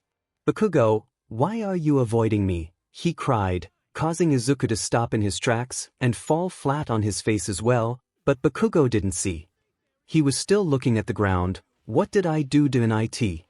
he questioned, slamming his fist on the ground. "I guess it because of what I said, the things I did. I didn't bother you before," he yelled, tears rolling down his face now. What did I do?" he yelled as his voice faded as he cried even more. 14 Izuku hesitated for a moment as he tried to make a run for it, but he felt like it would have been the bad move to do in this situation. He then sighed before he turned around and walked back to Bakugo. Once he was beside Bakugo, he spoke. "Izuku, before he could finish, Bakugo grabbed his leg and pulled him down before he moved over top of him and grabbed him by the collar of his shirt. 5 Bakugo, you won't get away. Not this time," he yelled, still crying. Now that Izuku looked at Bakugo's face, he felt even worse. His face was a mess, covered in tears and some spit from his mouth. "Bakugo, and now you're going to tell me dash." Suddenly Izuku sat up and pulled Bakugo into a hug. Why you doing? Stop it, nerd," he yelled, uncharacteristically stuttering. "Izuku, I'm sorry Kaken," he said, hugging Bakugo even tighter. "Bakugo, shut up Deku," he yelled, trying to sound more intimidating to no avail, grabbing Izuku's back as he cried even more. "Izuku, I should have guessed something like this would have happened," he thought. Bakugo could never handle the loss of a friend, no matter how he treated them. He thought as he remembered Bakugo's screams as he cried into the night as he thought no one was around. #bromance19. After a while, Bakugo and Izuku separated, and Bakugo went back home, not daring to even look to Izuku again. He was very vulnerable just a moment ago, so it made sense as to why someone with his level of pride was not trying to stay with him for even a moment longer. Izuku then sighed as he looked up at the sun. "Izuku, she should be finished about now," he muttered as he looked down at his phone. Mei looked at the final piece of the gadget intently. It was perfect. In her mind, at least, it was the most perfect a gadget could be, just like the other gadgets. "Mei, these babies are so adorable," she said as she looked them over. "Izuku, I know," he said, surprising Mei, causing her to jump back in shock. "Mei, when did you get here?" she said, shocked. "Izuku, a little while ago," he said. "I decided that I should wait for you to finish your evaluation before I get the gadgets." Mei, "Oh, thanks for that," she said. "So," she said, trailing off some, "can I see you use them?" she said, almost too fast for Izuku to hear as she got up in his face. "Izuku, sure, but I'll decide where," he said, giving her a smile. "I wouldn't want anyone to notice me or for anything in here to get damaged," he said, looking past Mei and seeing that she may have tested a couple of the things she made, if the damage to the room was any indication. Mei, okay, I don't as long as I can see those things in action, she said, somehow getting closer to his face. Izuku, okay, he said, let's go. Izuku put on the full set of gadgets over his hero costume before he pulled the hood over and covered his mouth with the metal rebreather. Mei, hurry up. I want to see how those babies work, she yelled from the overgrown clearing. Izuku decided to find another area for this, mainly because if he did this where he tested where he was before, he could have possibly destroyed something and put Mei in danger. Also, the area could have been investigated for villain activity and that would have been a problem. That, and he was intending to show 𝗬𝗵𝗲 his quirks, so she would get more ideas about other gadgets. Izuku then stepped out from behind a tree, wearing the full hero costume. Izuku, so, how do I look? He asked, looking over himself. Izuku wore his usual hero outfit from his vigilante days, but now his clothes were brand new, and the yellow cape was just short and not ripped. His gadgets included 1. Kinetic thrusters, gain energy from movement made after Ida's death. 2. Mid-gauntlets, gauntlets that allow use of one for all to a certain limit. 3. Iron soles, shoes for Izuku's shoot style / equipped with amplifiers on the bottom after Jiro's death. 4. Air Force gloves, allow Izuku to shot out pressurized air when he flick his finger / depends on 𝗬𝗲𝗄's output / has holes for black WHP. 5. 2 stainless steel katanas with serrated blades. Style learned from Stain 6. Sparkle band, an arm band that harnesses the electricity emitted off of Izuku to shoot out a powerful laser. Made after Aoyama's death paired with move made after Kaminari's death. 7 May. Terrifying, she said, but I want to see the babies, she urged again for the 100th time. Izuku then sighed. Izuku, fine, fine. He said, let's try the kinetic thrusters first, he said before activating 𝗬𝗲𝗄 and running around the clearing before stopping in front of May in a split second. May, geez, you're fast, she said, surprised. Now use the baby, she said excitedly as Izuku rolled his eyes. Izuku, okay, test 1, he muttered, before he got into Ida's running stance, activating the thrusters and getting launched forward. Izuku style. Respiro burst 4 May thought that Izuku would crash at first, but he was already zipping around the clearing and doing spin kicks in the air as if he had practiced the move thousands of times. Izuku, they're perfect, he yelled as he landed in the middle of the clearing. May, wow, I thought it would have blown up, she said as she went over to look at the thrusters. I thought at the pace you move you would have overcharged it, but the thrusters aren't even overheating, she said surprised. Izuku, well, they can take a lot more than that, he said remembering the amount of speed he had used with the thrusters. I just wanted to give them a small test run this time. I'll try the Air Force gloves now, he said, pointing to a tree with the gauntlet before he pulled back his finger in a flicking motion, the cuff of the glove compressing before flicked, a giant wave of air shooting out and slamming against the trees on the adjacent side and uprooting them as they flew back. May looked shocked as she looked at the new clearing and back at Izuku. May, what the F is your quirk? She asked, her profanity shocking even Izuku. Izuku, I guess you could say that it's a lot like All Might's quirk, he said, rubbing the back of his head. In fact, I have multiple quirks, which is why I had you make a couple of these gadgets, he said looking at the gauntlet he just used, like these. Holes in the gauntlet, they're for this quirk, he said as he used black 𝗬𝗲𝗄, it coming out and suspending itself in the air through the 5 holes. See, he said, turning back to May as she muttered, chewing on her thumbnail as she did so.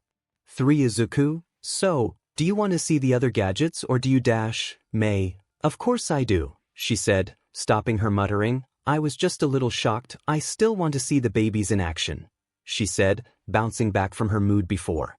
Izuku, okay, he said, already used to people with bouncy personalities. Now I'll try the mid-gauntlets, he said, activating 𝗬𝗲𝗄. Once again May, why are they called that by the way? She asked. Dos mid stand for something. Izuku, no, it's just that they can't handle my full power, he said. May, oh, so they're a prototype, she asked. Izuku, yeah, I have to go to Island to get the full version created. May, oh, so you got the plans for the gauntlets from Island, she asked. Izuku, I mean kind of, he said, thinking about it and turning off 𝗬𝗲𝗄. I mean I have the schematics for the full gauntlets, but I don't think you have the materials to make them, he said. The materials for them I only know came from Island, and the materials on their own cost a hefty amount and the person who I know can make them I'm pretty sure already has the material already, he explained. May, let me see them, she said, putting out her hand. Izuku then looked at the hand and sighed, knowing that he would have to even if he argued with her. He remembered her scary side. Izuku, I'll give them to you after I finish using the gadgets, okay? He said, putting May's hand down.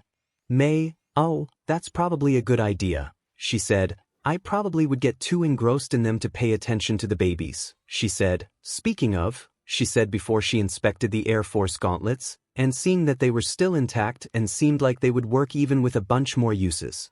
Izuku, okay, can I move to the mid-gauntlets now? He asked. May, fire away, she said, smiling. Izuku, great, he said, powering on and readying a punch. I should use a bit more power for this. He thought as he tried putting a tad bit more of into the vessel, an influx of energy filling Izuku for a moment before he quickly cut it off. May, what's wrong? She asked, noticing the lack of energy emitting off of Izuku. Izuku, they wouldn't have been able to handle the amount I was about to put in, he said. Give me a second, I've got to readjust my power a small bit. May, this wouldn't have happened if you would have given me the actual schematics, she said under her breath, surprising Izuku again. Izuku, I'll give them to you later, he said, getting back into his stance before turning on his. May, I know, she said, before Izuku pulled back his fist and punched it. May was quickly covered in black WHP along with Izuku, now becoming oblivious to the world outside. May, why did you dash, Izuku? I overestimated, he said, interrupting her. I'm still getting used to the power of my quirks right now. I'm a bit of a late bloomer. He joked before he released black WHP, revealing that it was now raining around them, Izuku using black WHP as an umbrella. May, when did it start raining? She asked, looking around. Izuku, it started when I punched, he said. I did it once before when I saved someone, but I think I should try not to. It can catch a lot of attention, and I think we should finish up here as soon as possible before people show up, he said, rubbing the back of his head. May, okay, she said, once again surprised. During the rest of the test, Izuku had black WHP suspended over May, to keep her from getting wet, as well as to protect her just in case something spiraled out of control, but everything worked pretty well, down to the stainless steel swords. It was overall a successful test run of the gadgets. For those wondering, 𝗧𝗵𝗵𝗲 style, indiscriminate shock 1.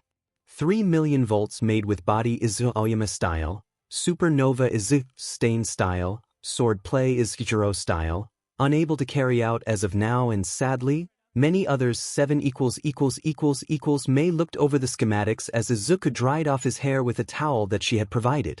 Izuku, thanks for the towel, he said as he finished dyeing his hair, May not paying him any attention as she stayed focused on the schematics. You don't have the materials, don't you?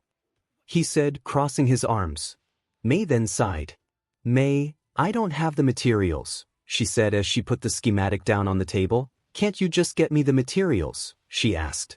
Izuku, don't even have access to the materials. The person I know is the only person who I know that can get them, he explained, causing May to groan at the fact she can't make the baby that was right in front of her. May, how many quirks do you have anyway? She asked. Izuku, 6, he said plainly. May, 6, she said shocked. Izuku, yep, black WHP, float, smoke screen, danger sense, FA gene, gear shift and my main quirk, he said. 3 May, what's your main quirk? She asked. Izuku, the strength quirk, he said. May, oh, she hummed as her mind was already going through inventions she could test out for Izuku's special case. Izuku then got up from his spot on a counter. Izuku, May. May, yeah Deku, she said, getting out of her invention daydreams. Izuku, don't tell anyone about my quirks please, he said. It's a very rare case and people would know it's me almost instantly. May, sure, she said, waving him off. I promise I won't tell anyone, she said, her mind still on the inventions. Izuku then sighed. Izuku, May, if you tell anyone I won't let you use any of the inventions on me that you're thinking of, he said sternly. May, what? She said, getting out of her daydream once again. I promise, she said seriously as she got into Izuku's face. 1 Izuku, thank you May, he said with a smile before he made way for the door before stopping. Here, he said, giving her a small piece of paper. May, it another schematic? She asked, taking it. Izuku, no, it's my number. Call me when you want me to try some of your inventions," he said with a wave before he left. May looked down at the piece of paper before blushing a small bit. 9. Izuku sighed as he rubbed his temples, pacing around his room as he did so. He was still thinking about how he would change the future, what exactly he should change, and how he should do it. 2. He was currently waiting for his mother to go to sleep before he headed out to a place that he could possibly regret going to if everything went south. Soon it was around 2 and his mother had work in the morning, so he guessed that she was asleep by now. So, he got dressed in his usual disguise, hiding his hair under his black cap before putting on his black mask and the new edition of black LTX gloves. He then left his room through his windowed, get a drink per se. Izuku looked around the area as he walked up to the abandoned building. The area alone was very run down and wasn't even scheduled for any reconstruction due to the high density of villains in the area. Soon Izuku was standing in front of a door. The hallway was covered in dust and dirt and overall was grimy, but the moment Izuku opened the door, he was met with a clean, nearly spotless and empty bar that was lit up in warm lighting. A man seemingly made of smoke tended to the bar, cleaning a glass as he did so. He wore a butler's uniform with dress shoes and a neck guard, protecting the main source of his body. Izuku then closed the door behind him and went to sit at the bar. "𝗬𝗪𝗢𝗬, what can I get you?" he asked, his voice coming out as reverberated. "Izuku, do you have something non-alcoholic?" he asked.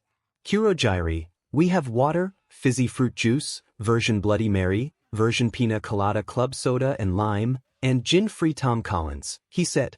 Izuku, I'll have a gin-free Tom Collins, he said. "𝗬𝗪𝗢𝗬, coming right up," he said as he began making the drink.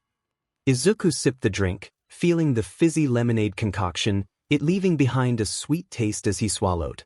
"Izuku, this tastes amazing," he complimented. "𝗬𝗪𝗢𝗬, thank you," he said as he continued to clean a glass. Suddenly the sound of the door opening could be heard along with excessive scratching. "Shigaraki, huh? Who is this 𝗬𝗪𝗢𝗬, he asked. "𝗬𝗪𝗢𝗬, a customer," he said, continuing to clean the glass as he rotated it in his hand. "Shigaraki, how did you find this place?" he asked. "Izuku, I just stumbled upon it. Thought that it would be nice to grab a drink at least," he said before sipping the drink again. Shigaraki then hummed before he sat down next to Izuku. "Shigaraki, 𝗬𝗪𝗢𝗬, get me a Tom Collins," he said, 𝗬𝗪𝗢𝗬 nodding as he began making the drink. "Izuku, Izuku grunted. "Shigaraki, what?" he asked. "Izuku, it's just a coincidence, I got the same, just not alcoholic," he said before taking another sip of his drink. "Shigaraki, you seem odd," he said, looking at Izuku. "Izuku, why is that?" he asked. "Shigaraki, I'm covered in human hands, and yet you're talking to me like I'm just some random guy," he pointed out. "Izuku, well, I've seen worse," he said, taking the last sip out of his drink before sighing. "Excuse me, 𝗬𝗪𝗢𝗬, was it? Can I get a version Pina Colada?" "𝗬𝗪𝗢𝗬, coming right up," he said as he finished Shigaraki's drink, putting it beside Shigaraki and then making Izuku's second drink. "Shigaraki, who are you?" he asked, looking at Izuku skeptically. "Izuku, you can call me Deku," he said, putting out his hand. "It's nice to meet you," he said, giving him a smile. 3. Shigaraki looked at Izuku's hand for a moment before he turned away. "Shigaraki, Shigaraki," he said as he drank his choice of poison, being sure to raise a pinky so as not to break the glass. Izuku then turned back to the bar as 𝗬𝗪𝗢𝗬 placed down his drink. "Izuku, it's nice to meet you," he said before taking a sip of his new drink. "Tastes amazing," he complimented. "𝗬𝗪𝗢𝗬, thank you Mr. Deku," he said with a small bow. Izuku entered his room through his window, falling onto his bed with a groan. Thankfully everything had gone well. Shigaraki didn't make any attempts on his life and seemed to like him. So, this phase of his plan seemed to already be underway. He would try to smooth out some of the kinks now, but right now he felt as if he had ran a marathon without a quirk. 3. Izuku then took off his clothes, putting them away and throwing away the LTX gloves, slumped into bed, quickly going to sleep. Soon after Izuku drifted off to sleep, Inko peeked into his room. Inko, he's back, she muttered as she looked at him, wondering where he had gone for 3 hours in the dead of night.